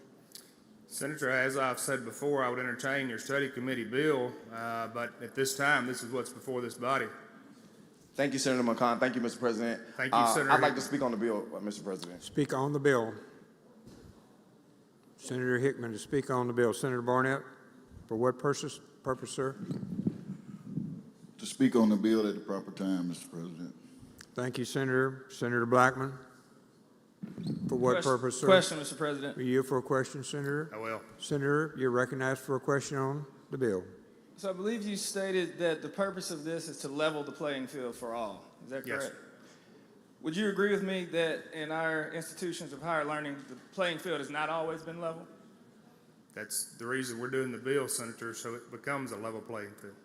So would you agree with me that in our institutions of higher learning, in the past, minorities have been discriminated against in access to those institutions of higher learning?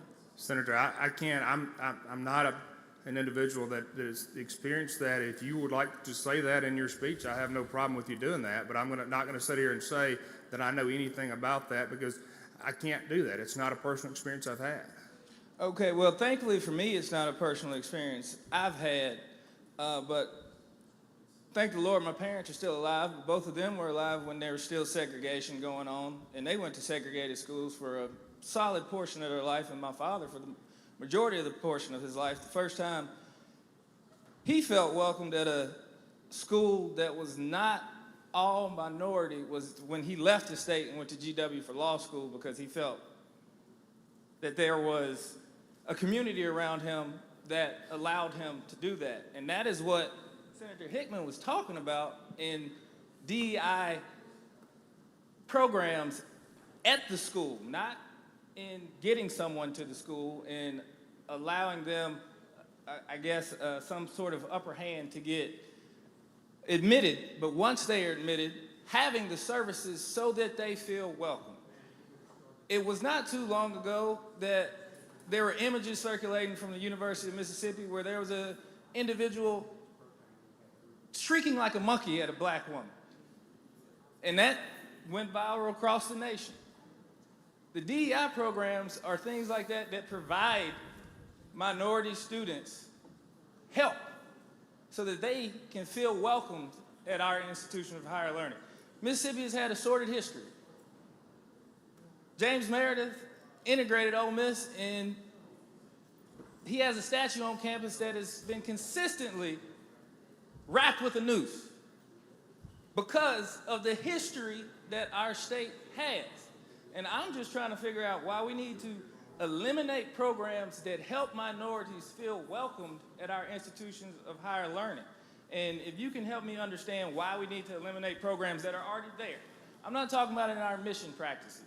I'm talking about in the programs that are already in place that help people feel welcome, that just provide services for them. Why do we need to eliminate those? Senator, as a whole, if you remember, there are exceptions in this. And the exceptions include, as you would have a Jewish student union or, a black student union that's registered on there, those provide exceptional support for students that are out there. I think you're going to find that students that are having some academic trouble are still going to have their ability to go out there and get that support system out there. The deal here is just saying that none of them are going to be based upon the specifics that are listed within this bill.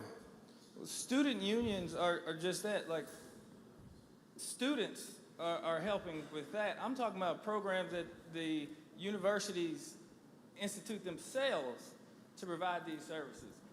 Why are we eliminating those types of services? Even before the study committee can even give a recommendation on whether these actual programs are helping people or hurting people.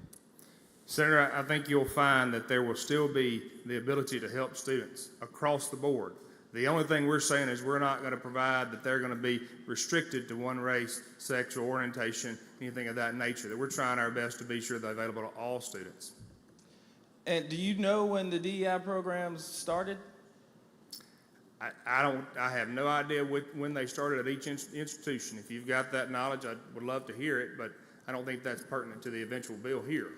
Well, my research shows that they started somewhere around in the 60s and the 70s and worked perfectly fine up until roughly 8 years ago when it became an issue. With DEI became the big boogeyman across the country for some reason. But I just go back to your original statement that we're trying to level the playing field for all. I just disagree that the playing field has ever been leveled for the students who are going to be hurt by this bill. Thank you. Thank you for your comments. Thank you, Senator. Senator Blunt, for what purpose? Question. Will you have for a question, Senator? I will. Senator Blunt, you're recognized for a question on this bill. Thank you, Mr. President. Thank you, Senator McCollum. Have done my best since we brought this bill up to look at the leadership of the state's three largest universities, the president's cabinet and the people who constitute the leadership at those universities. And as best I can tell, that's more than 20 people at those three schools, and there are 2 African Americans counted among the leadership of those 3 largest schools. Each of those individuals hold a position called access, opportunity, and community engagement. If this was to become law, would those people lose their job? And would they be able to do the work that they do now, which would include an effort to influence the composition of the student body with regard to race? Would that office and those folks lose their job, and would they not be able to do that anymore? Senator, the statements that you're saying there would still, they would still have the ability to continue to work with military veterans, students with disabilities, students presently and formerly under a child protection service order. They could continue to work with individuals who are in need of some mental, well, if you go down here, you'll see the pathological approaches to mental and physical disabilities. They'd still be able to work with those individuals to provide that access for them. But, and again, these are the only two African Americans in the state who are in a leadership position in our state's 3 largest public universities, and I suspect that their work influences the racial makeup of the student body at those 2 schools. And is that work going to cease if this bill becomes law? Senator, I can't tell you if that work's going to cease or not. I will tell you, forgetting that the commissioner over IHL is an African American individual, and he's a rather strong individual who leads the system. That's right. But I mean, the bill says if anyone is involved in work which would influence the racial makeup of the student body, that work is no longer allowed under the bill. Is that correct? If it's I'm looking at lines 144 and 145. If it's providing preferential treatment, it would be eliminated out of this. Does the word preferential is not included in that? It just says that it would influence the composition of the student body. Any effort to select or influence the composition of the student body with reference to race, sex, color, ethnicity, apart from ensuring colorblind and sex-neutral admissions and hiring in accordance with state and federal anti-discrimination laws. That's the entire paragraph there, Senator. So you think the work that these 2 administrators are doing is not going to be jeopardized by the bill? What I think we're trying to do is get to a merit-based system again, which is where we started, and now we're back to getting to. Okay, well, I think if you're looking for less diversity, we've already got it, but I appreciate you answering my questions. Thank you. Questions on the bill? Questions on the substitute, I'm sorry. Seeing none, we'll vote first on the substitute. All in favor signify by saying aye. Aye. Opposed, no? No. The ayes have it. We'll go to the bill. Senator, I believe the first senator who wanted to speak on the bill was Senator Simmons. We're on the bill.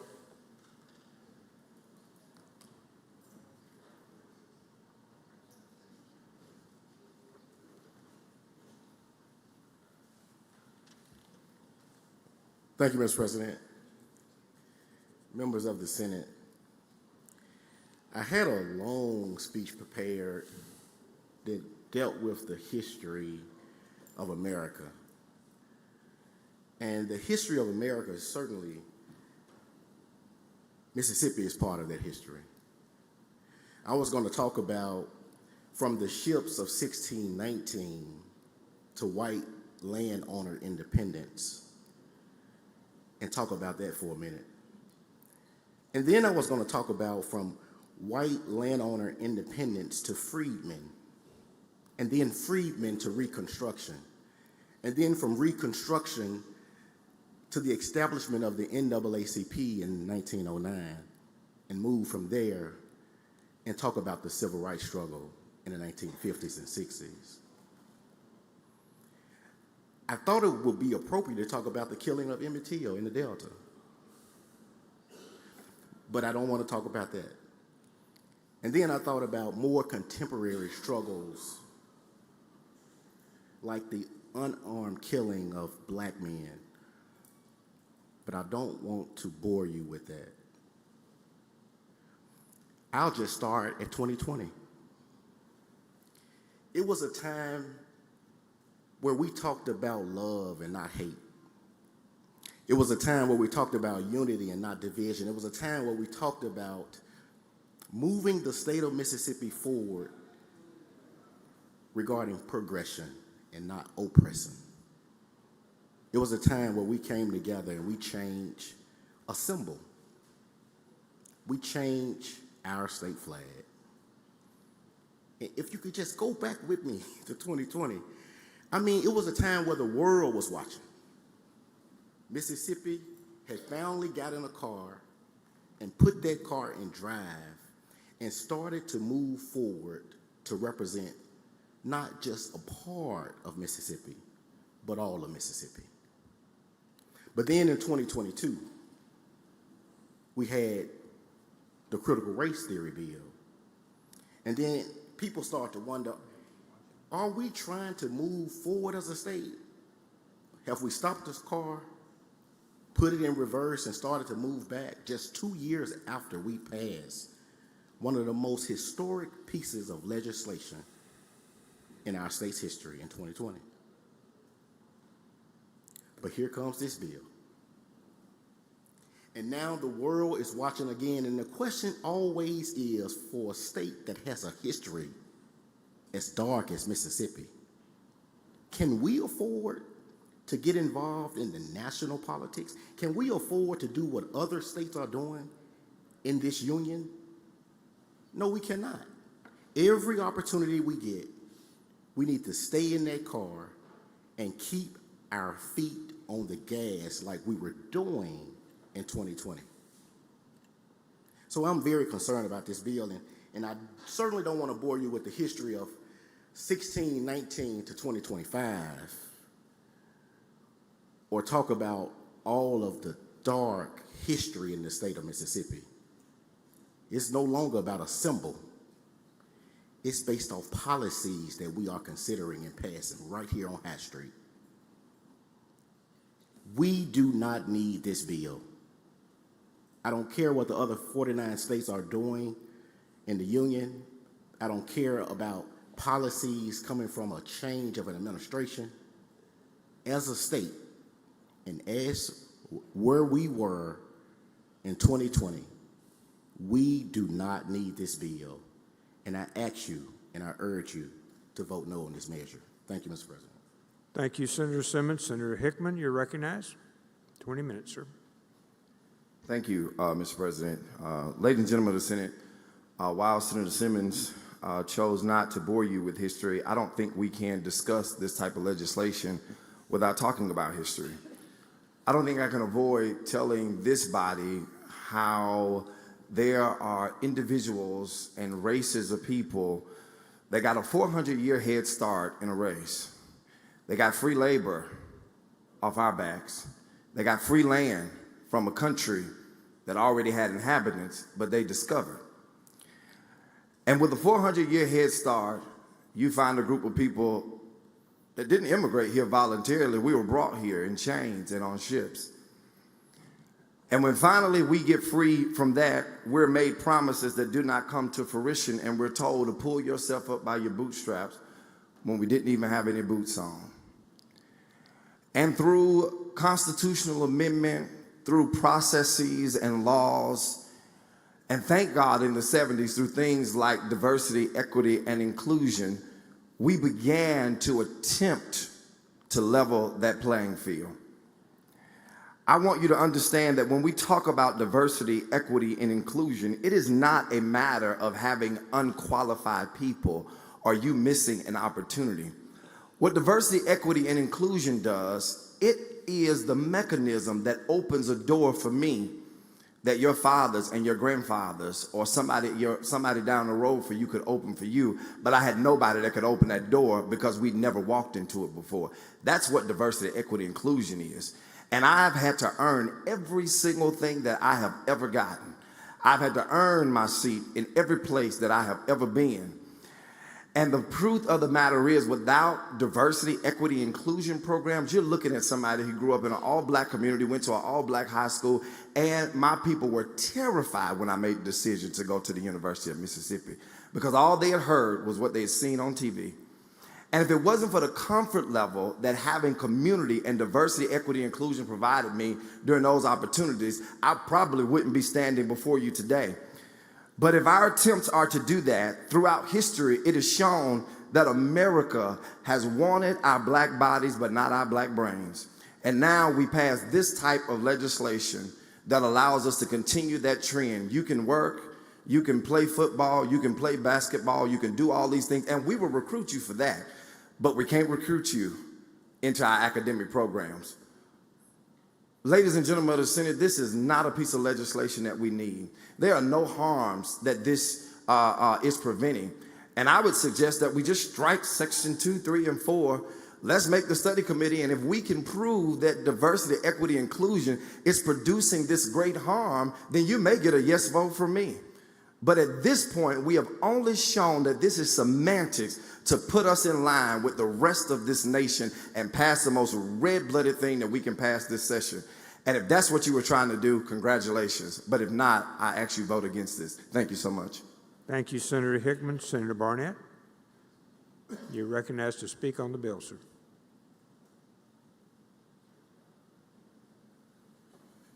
Thank you, Mr. President. We've just heard from two of my colleagues, one who chose not to and one who chose to. And I stand here because many, many years ago, before I was even born, there was some individuals who fought just to have the right to fight. They fought to have the right to fight. To have the right to fight for freedoms that they weren't even guaranteed. But they fought to have the right to fight. Not too many years ago, 3 or 4 years ago, one of those individuals was here in this chamber. Mr. Rigsby, who we just adjourned in his memory a couple of days ago at 100 and almost 4 years of age, received the longest standing, let's think about that, ovation that has ever happened in this chamber since I've been here. Why? Because of DEI. An individual who was allowed to be a Marine, he had to fight just to be a Marine for freedoms that he didn't even know that he was going to get. I stand here as a veteran myself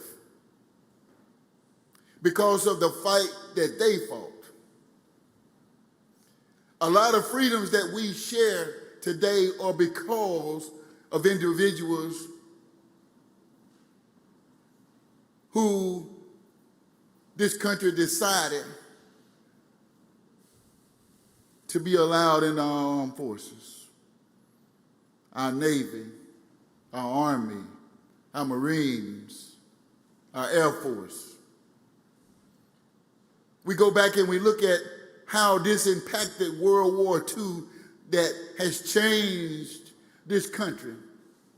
Had it not been for those men who fought to fight for something that they was not even guaranteed, and that was the freedom of everyone in this United States. We talk about the Tuskegee Airmen and how they escorted planes over Europe in the face of being told that they couldn't even fly, didn't know how to fly. But at the end of the war, well, it's not as if some of the best bombers and fighter pilots at that time. We talk about our Buffalo Soldiers and the contributions that they made. We talk about our 92nd Infantry Division and the contributions that they made. I'm here today to talk about diversity, equity, and inclusion. When we incorporate all of us into what we do in this country, it makes the whole country better.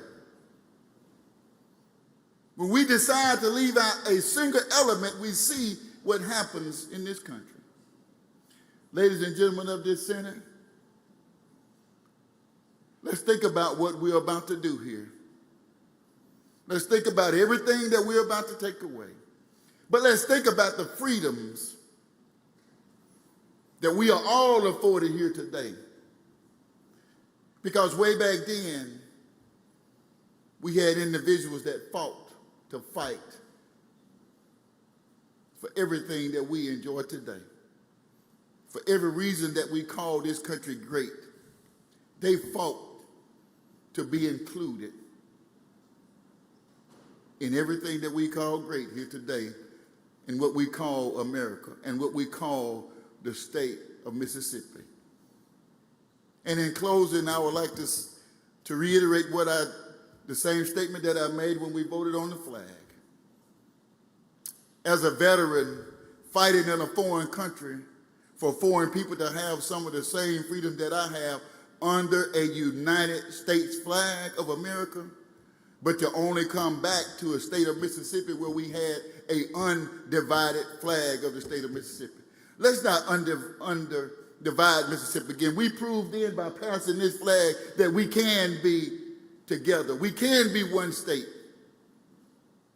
Let's not go backwards. And let's not forget those who fought to fight so that we can have the freedoms that we have today. That's what diversity, that's what equity, that's what inclusion does for not just this country, but for the state of Mississippi. Thank you. Thank you, Senator Barnett. Recognize time. I'm sorry. Senator Horn, speak on the bill. 20 minutes, sir. Thank you, Mr. President, and to ladies and gentlemen of the Senate. This is foolishness. Mississippi has a heinous past. Our country has a heinous past when it comes to dealing with the minority element. And something special was done for y'all, and something special was done to us. And it was separate and unequal. And we've had more of that in our state's history than we have this whole so-called DEI period. This state's over 200 years old.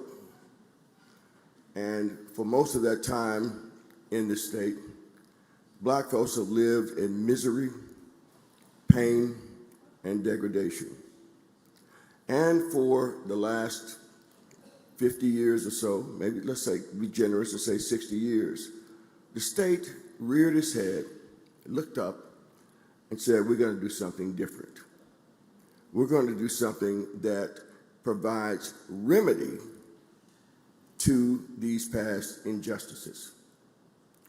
And in many ways, our diversity, equity, and inclusion programs speak to providing needed remedies. And what it appears to me the proponents of this bill are saying is that's enough of that. We're going back to the way things used to be. Because you cannot have such a disadvantage on one end, such an advantage on one end, and expect someone who hasn't had those advantages to catch up in a 50 or 60 year period when you got well over really 400 years of doing these things that have happened to us. And we're trying, as a state, through these programs, to say we acknowledge that there are past injustices. We acknowledge it's had an impact on our people. And I remember a time, I think it ended only in maybe 1976. The state of Mississippi, rather than allow me to go to University of Mississippi or to Mississippi State or the University of Southern Mississippi, they would pay me to leave Mississippi, to go to Columbia University, go to Yale, go to Harvard. Just don't come to Mississippi. Just don't come to our higher education programs. This was a program legalized in the state of Mississippi up until 1976.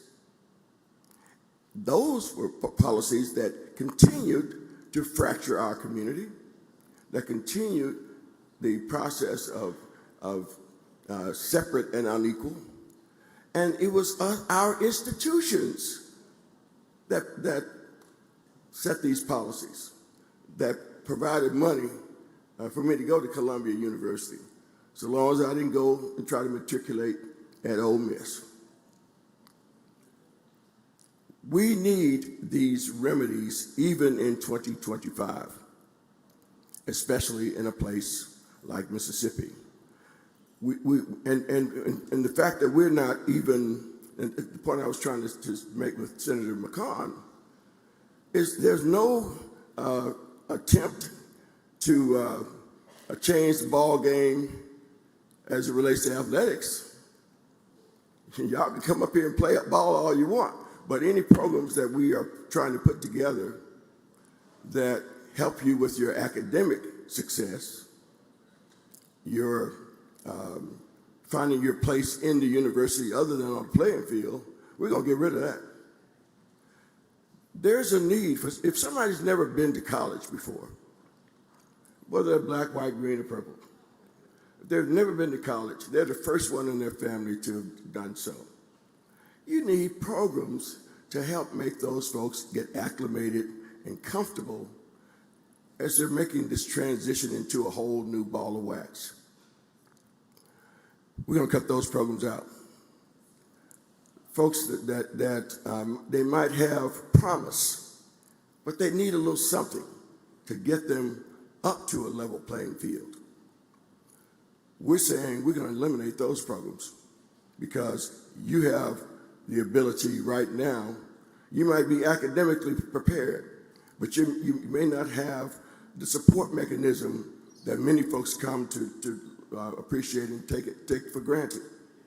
A lot of times in our community, we don't have that safety net. These schools, these educational institutions are trying to help provide those safety nets. And they're doing it because I believe that they believe it's in the best interest of our state. Having diversity at Mississippi State is not a bad thing. Having diversity and inclusion at Ole Miss is not a bad thing. Having diversity, equity, and inclusion at the University of Southern Mississippi is not a bad thing. Where is the harm that people who are proponents of this measure are pointing to? You can't point to any harm. All you can point to, I dare anybody in this building right now to tell me that we're better off in 1968 than we are in 2025. And it is through those programs that did something special in terms of providing remedies to past wrongs, providing remedies for past wrongs, that Mississippi isn't better off as a state as a result of that. We can't go back to those days.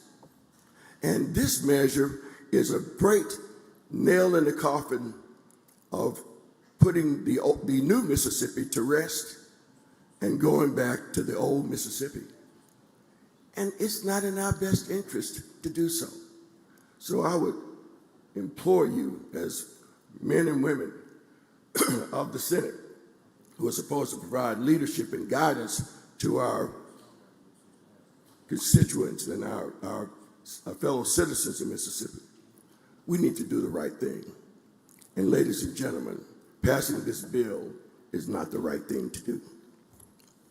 Thank you, Senator Horn. Senator Hickman, is your line on? For what purpose, sir? For a motion, Mr. President. Yes, sir.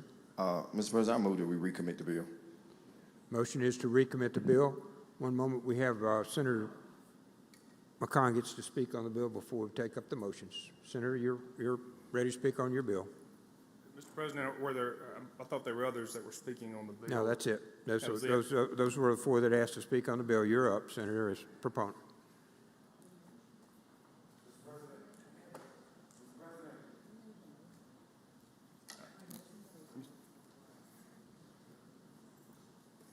One moment, Senator. Let me check on the motion to recommit. One moment.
Okay, Senator, you're recognized to speak on the motion, Senator Hickman, and then we'll go to your senator for, if you speak against the motion, and then we'll get to the bill.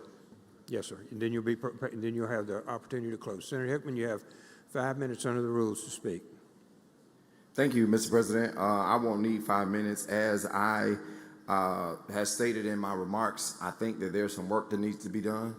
I think that we can make this bill a bill that we could get bipartisan support from. I would like to look at it and see what harms specifically DEI are causing. So that's my motion, Mr. President, that we recommit the bill and do further work on it. Senator McCon, you're recognized to speak. Should you desire against the motion? I would urge this body to vote no on this motion to reconsider, to recommit this bill, as it is a killing motion to send it back to committee. This bill has been worked through the committee process. The authors on this bill have worked diligently to come forward with a good bill, and I would urge this body to vote no on the motion to recommit. Okay, Senator McCon, motion is to, Senator Simmons, for what purpose? Parliamentary inquiry on the vote. Please proceed. Is it appropriate to have a roll call on the motion to recommit? Mr. President, I don't know the answer to that. I was just checking on that, Senator. I think it's a voice vote. One moment.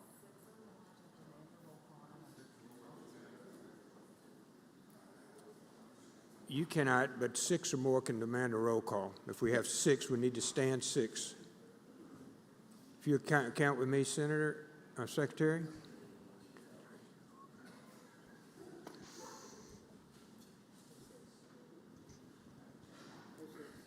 We have 6. Parliamentary inquiry, Mr. President. Mm-hmm. Do I get to close on the motion? No, you've already spoke on the motion. He gets to speak against it. Now there has been a part of inquiry. We're now calling the roll.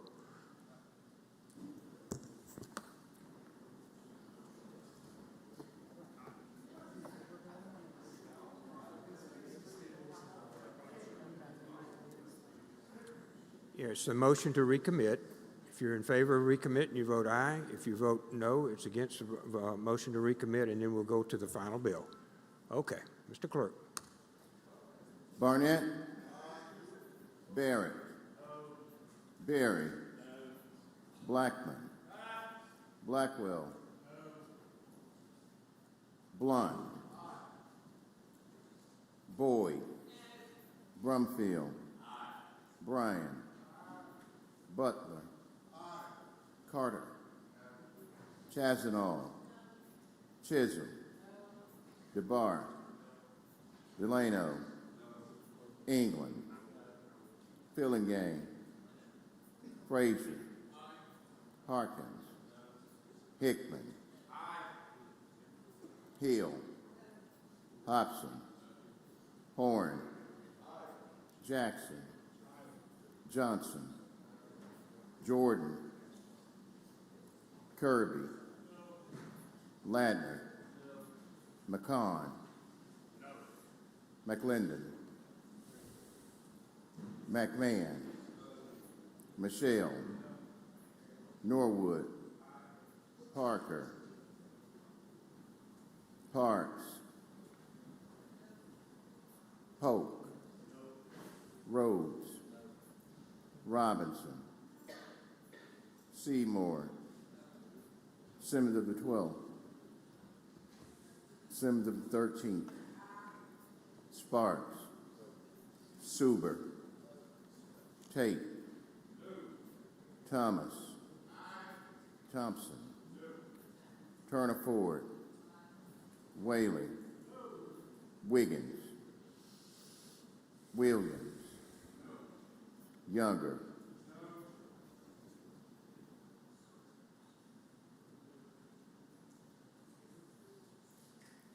Jordan. Parker. Okay. Simmons of the 12.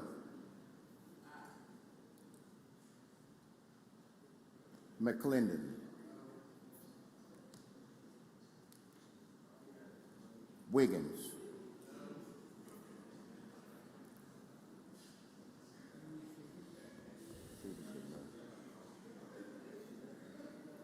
Voting yes or yea: Barnett, Blackman, Blunt, Brumfield, Bryan, Butler, Frazier, Hickman, Horn, Jackson, Norwood, Simmons of the 12th, Simmons of the 13th, Thomas, Turner, Ford.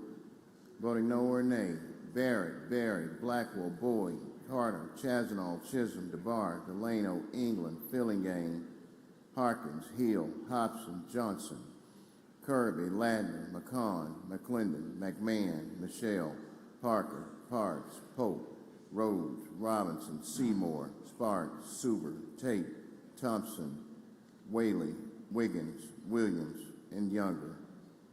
Senator Sparks, for what purpose? To the vote. Please proceed. If Senator David Jordan was here, he would vote aye. I would vote nay.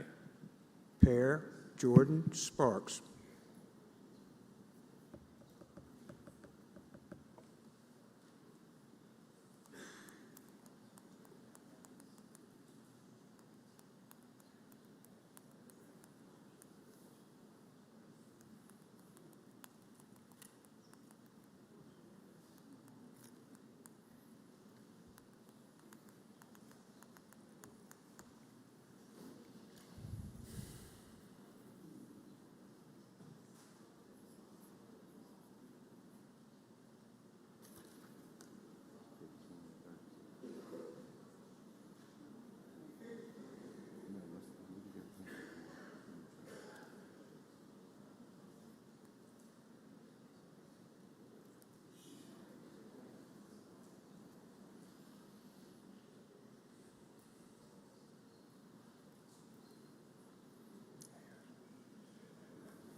I have 36 here.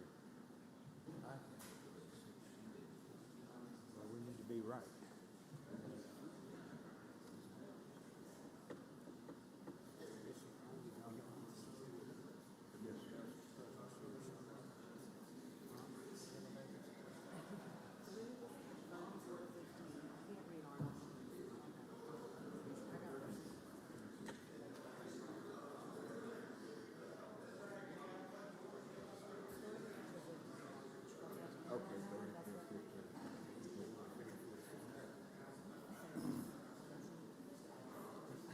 By a vote of 34 to 15, the motion failed.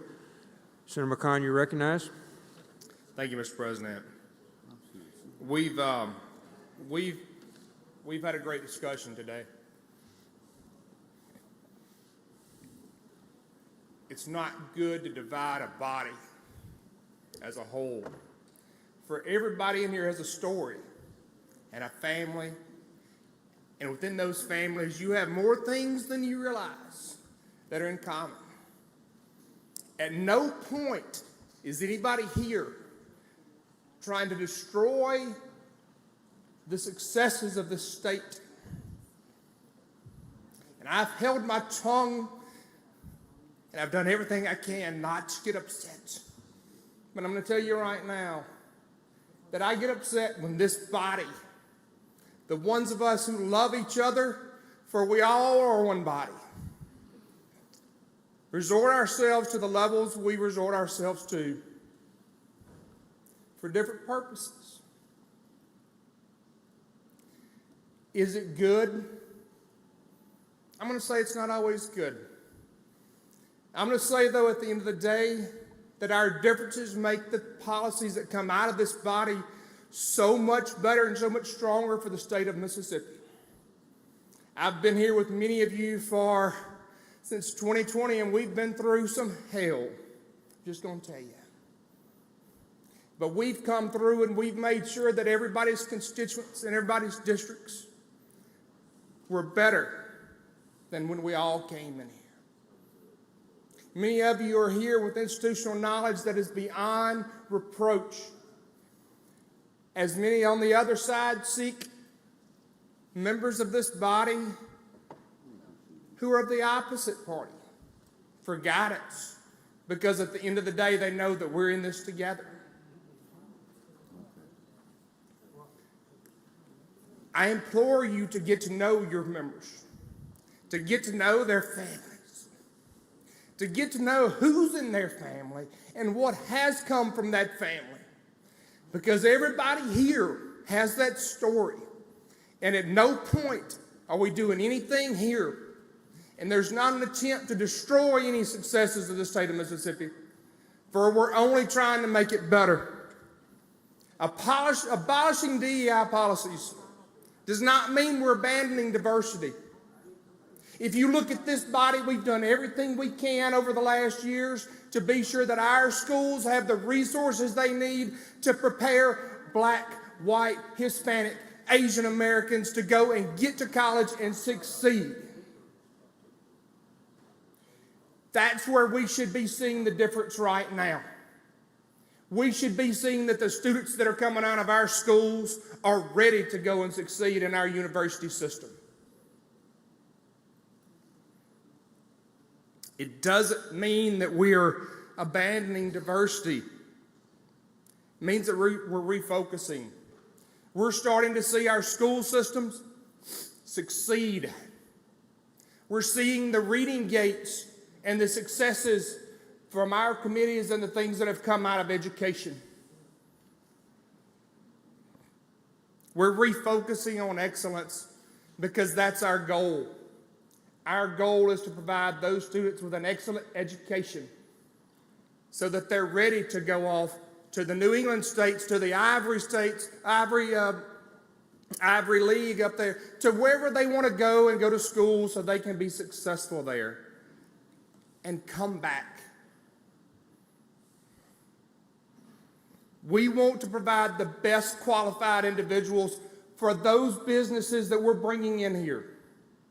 This body voted on billions of dollars of economic growth for the state of Mississippi, and those businesses need to know that they have the employees that are best suited for those jobs,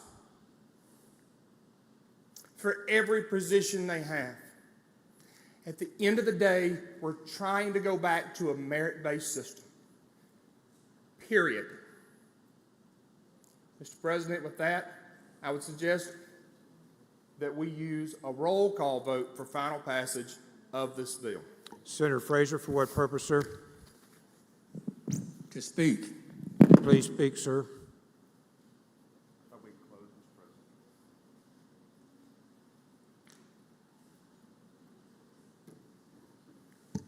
Thank you, Mr. President.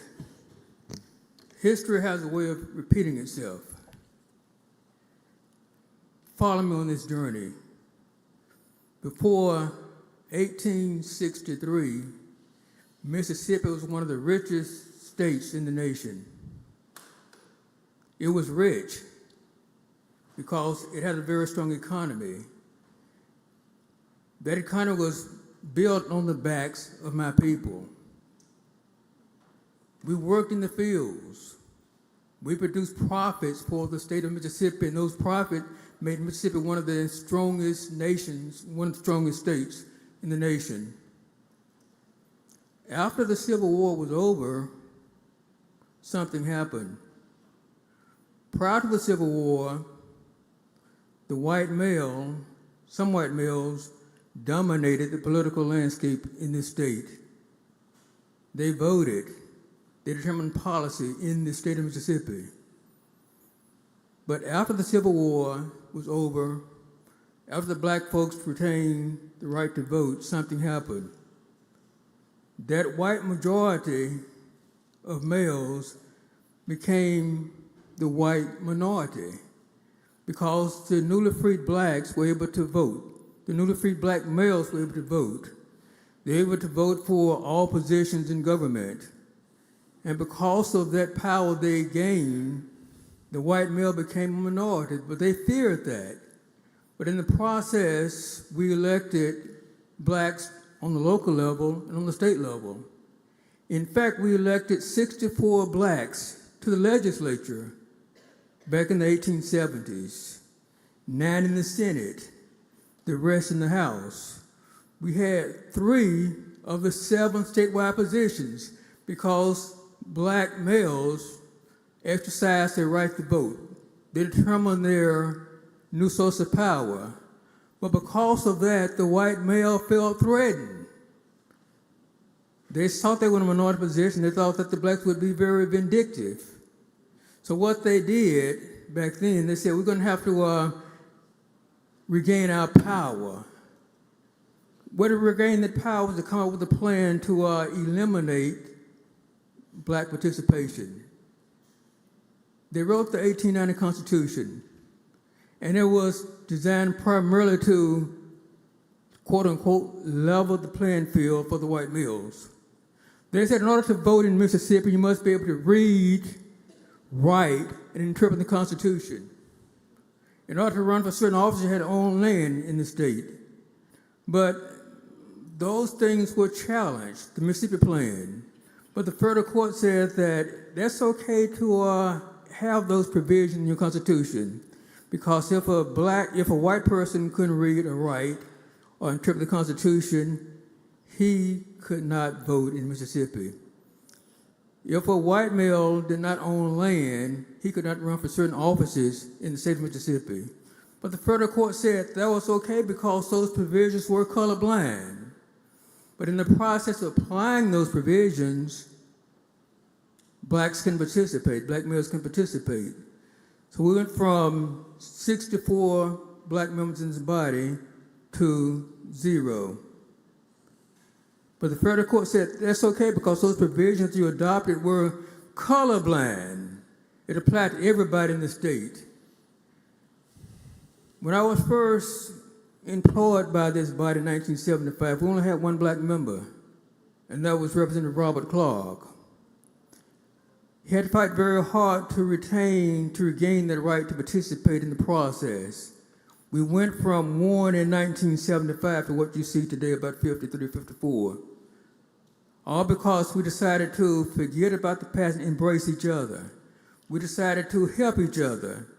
But what's happening nationwide is that on the national level, they see the browning of America. They see that the white males are becoming another minority in this country minority. In order to level the playing field, to keep them from losing their power, they're coming up with DEI and other gimmicks to put blacks and other people of color in their place. Today, we're looking at our new 1890 Constitution. This DEI is our 1890 Constitution because it coming from a position of fear. But when the blind leads the blind, both fall in the ditch. On a national level, we don't have to follow what's doing on the national level. In Mississippi, we've learned to work together, to live together, to love together. And because of that, we've been able to rise above some of our past mistakes. We're able to empower folks, men and women, to participate in the political process. And because of that, we've become a better state. It takes dialogue, walking in each other's shoes, looking at where we've come from and the potential we have in this state. This bill that we're considering today is bad for the state of Mississippi. We don't need it. We don't need to follow the national example because they're doing it from a position of fear. In Mississippi, we can pass legislation and adopt policy on the basis of love. We were elected to represent our people to elevate our state based on our background, based on what's good for this state. And I believe that the good people of this Senate can do that because we've done it in the past. We've been able to sit down and discuss these things with each other, have dialogue with each other, and because of that, we've been able to discuss policy without resorting to the violence of the 1960s. I'm asking you today to reject this bill that we're considering. It's being considered on the national level because of the branding of America, but we don't need to do that in Mississippi because we have come so far. We've come too far to turn around. And I think that this bill is a turning around point in our history. This bill is the 1890 Constitution in 2025. So I ask you to search yourself, pull up enough courage to vote against this bill, do the right thing so we can get to the business of the state of Mississippi in terms of moving it forward together because we all love Mississippi. We want to make sure that everybody has a role to play in Mississippi, and we can do that by setting an example for the rest of the nation to follow. If we do this, I think we're going to continue to make strides in the state of Mississippi. Thank you, Senator. Senator Hill, for what purpose? I'd like to speak briefly. You're recognized to speak on the bill.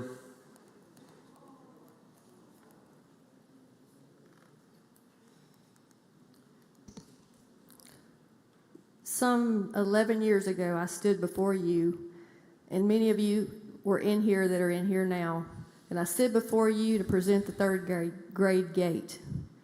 You all supported this and trusted that this was going to help everybody's community. I was a school teacher. I saw kids being left behind, especially minority kids and especially economic disadvantaged kids. The latest news in Mississippi says minority and economically disadvantaged kids are performing even better against their peers than non-minority and non-economically disadvantaged kids.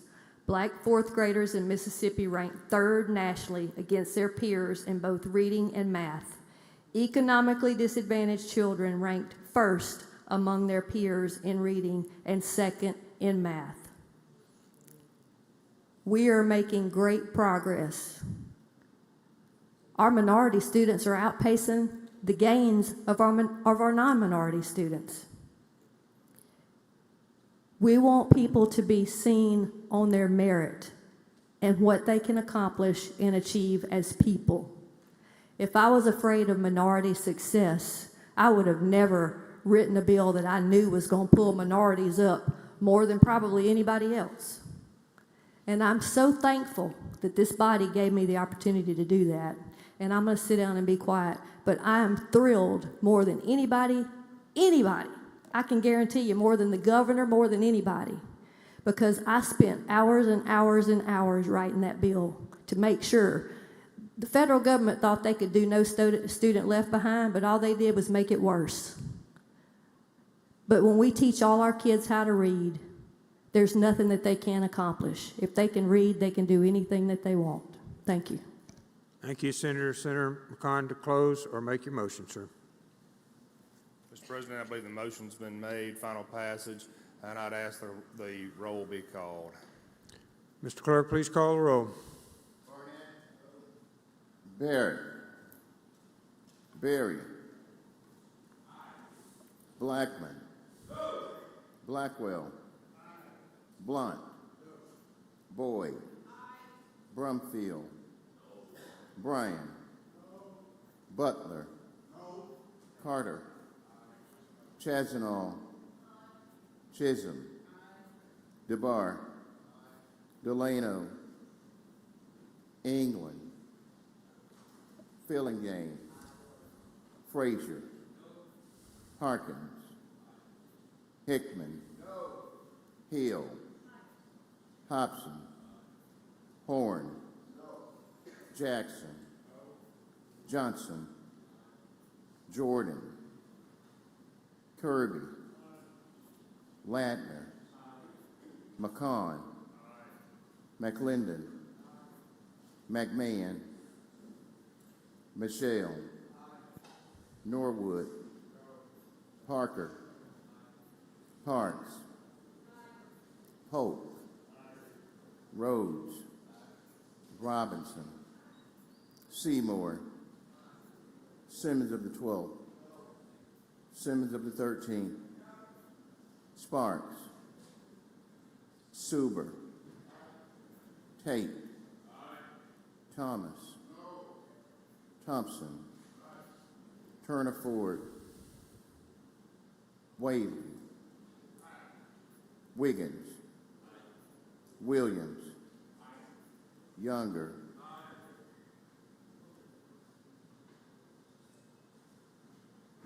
Delano, England, Jordan, McMahon, Sparks, Turner Ford. Voting yes or yea. Barrett, Berry, Blackwell, Boyd, Carter, Chazanall, Chisholm, DeBar, Delano, Fillingane, Harkins, Hill, Hobson, Johnson, Kirby, Ladner, McCon, McClendon, McMahon, Michelle, Parker, Parks, Pope, Rhodes, Robinson, Seymour, Sparks, Suber, Tate, Thompson, Whaley, Wiggins, Williams, and Younger.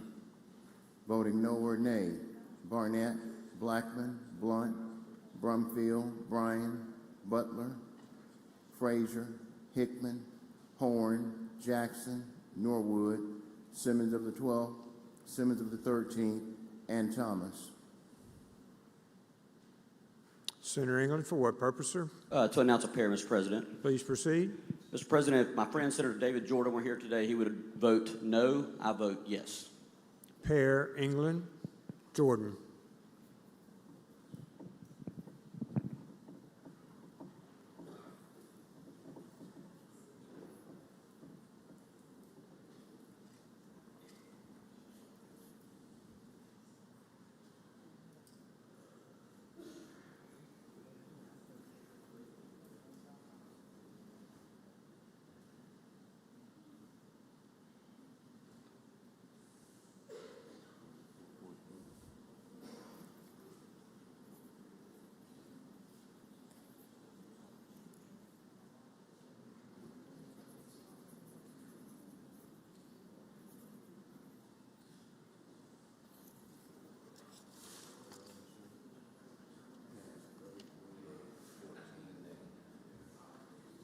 Bill passes 34 yea, 14 nay. We'll move to announcements. Announcements, Senate. Announcements, Senator Blackwell. Request, Mr. President, would like to be, with unanimous consent, be added as a co-sponsor to item 145 on today's calendar, Senate Bill 2598. 145, Mr. Clerk. Senator Horn. Thank you, Mr. President. I'd like to hold an item on yesterday's calendar on a motion to reconsider. Item number 64, Senate Bill number 2192, driver's license require indication of sex to be consistent with sex of the individual determined at birth. 2192, Mr. Clerk. Senator Brumfield. One moment. Thank you, Mr. President. With unanimous consent, my deskmate, Senator Jordan, would like to be added to item number 70, Senate Bill 2257, and item 120, Senate Bill 2043. I would also like to be added to Senate item number 120, Senate Bill 2043. Thank you. Thank you, Senator. Senator Simmons, D. Thank you. Thank you, Mr. President. I'd like to hold item 169 on today's calendar, Senate Bill 2515 on the motion to reconsider. Motion to reconsider 169, Mr. Clerk. Senator Parker. Thank you, Mr. President. With unanimous consent, I'd like to be added to item 124, Senate Bill 2197, item 142, Senate Bill 2162, and item 152, Senate Bill 2151. Senator McClendon. With unanimous consent, it's granted. Senator McClendon. Senator McClendon.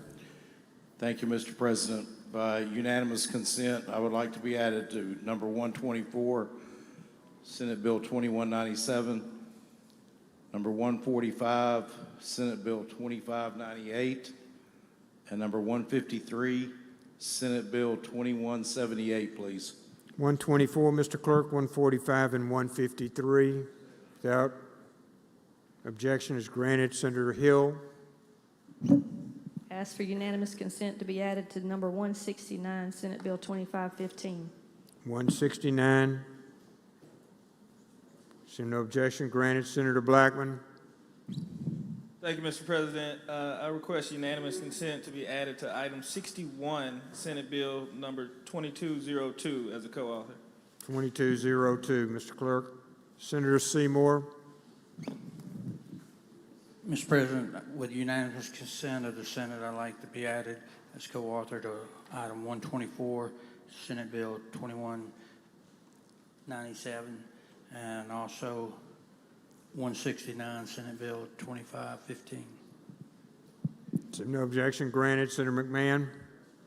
I request unanimous consent to be added as a co-author to item 124 and 145 on today's calendar. 124, 145, Mr. Clerk. Seeing no objection, granted. Senator Norwood. Mr. President, I'd like to be added as a co-author to number 120, Senate Bill number 2043, and number 152, Senate Bill number 2151, with unanimous consent. 2151, Mr. Clerk. Seeing no objection, granted. Senator Rhodes. Thank you, Mr. President. With unanimous consent, I'd like to be added as a co-author, item number 70, Senate Bill 2257. Number 70, Mr. Clerk. Senator Hickman. Mr. President, I would like to hold item number 54, Senate Bill 2314, on a motion to reconsider. That's item 54 on today's calendar. Item 54, Mr. Clerk. Motion to reconsider to the chairman. Senator Boyd. Mr. Chairman, I'd like unanimous consent to be added as a co-author of 120, Senate Bill 2043, and to 124, Senate Bill 2197. Thank you. Mr. Clerk. Seeing no objection, granted. Senator Sparks. Thank you, Mr. President. With unanimous consent, I'd like to be added to number 4, Senate Bill 2563, number 5, Senate Bill 2606, and number 124, Senate Bill 2197. Seeing no objection, granted. Senator Berry. Thank you, Mr. President. With unanimous consent, I'd like to be added as co-author on item number 70, Senate Bill number 2257. 2257, Mr. Clerk. Senator Chisholm. Thank you, Mr. President. By unanimous consent, I would like to be added as co-author to number 169, Senate Bill 2515. Thank you. 169, Chisholm. Any other announcements? Any other announcements? We have a number to do, so pay attention. Senate, we'll go to Senator Black. I didn't see his light here. I'm sorry, Senator.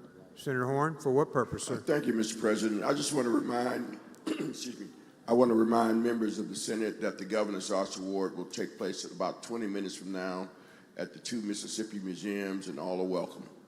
Thank you, Senator. Senator Norwood. Announcement, Mr. Adjourning member, Mr. President. Please proceed. When the Senate adjourned today, I'd like to join in memory of a longtime educator here in the city of Jackson, Miss Lenora Reed. Thank you, Senator. Senator Simmons, S. Thank you, Mr. President. With unanimous consent, I would like to be added as a co-author for item number 240, Senate Bill 2899. Seeing no objection, granted. Senator Simmons, D. Adjourn member, Mr. President. Please proceed. Thank you, Mr. President. When the Senate adjourns today, I'd like to adjourn in memory of a Greenville City Councilman James Wilson, who passed away 2 nights ago. Thank you, Mr. President. Thank you, Senator. Senator Barrett, Adjourn in memory, Mr. President. please proceed. When the Senate adjourns today, I would like to do so in honor of Mr. Sam Laird, who was a resident of the West Lincoln community. Thank you. Thank you. Senator Younger, Adjourn in memory. please proceed. Today, when the Senate adjourns, please do so in the memory of Bill Laws. He was a good friend of mine, and he died at a very early age. Thank you. And if Senator Boyd would like to be added on to that. Thank you, Senator Boyd as well. Any other announcements? Any other announcements? Okay, Senate, pay attention here to the starting time for tomorrow. Senator Blackwell. Thank you, Mr. President. I move we stand adjourned until 9 a.m. tomorrow. Senator moves to we stay adjourned until 9 a.m. tomorrow. All in favor signify by saying aye. Aye. Opposed, no. The ayes have it. We stand adjourned.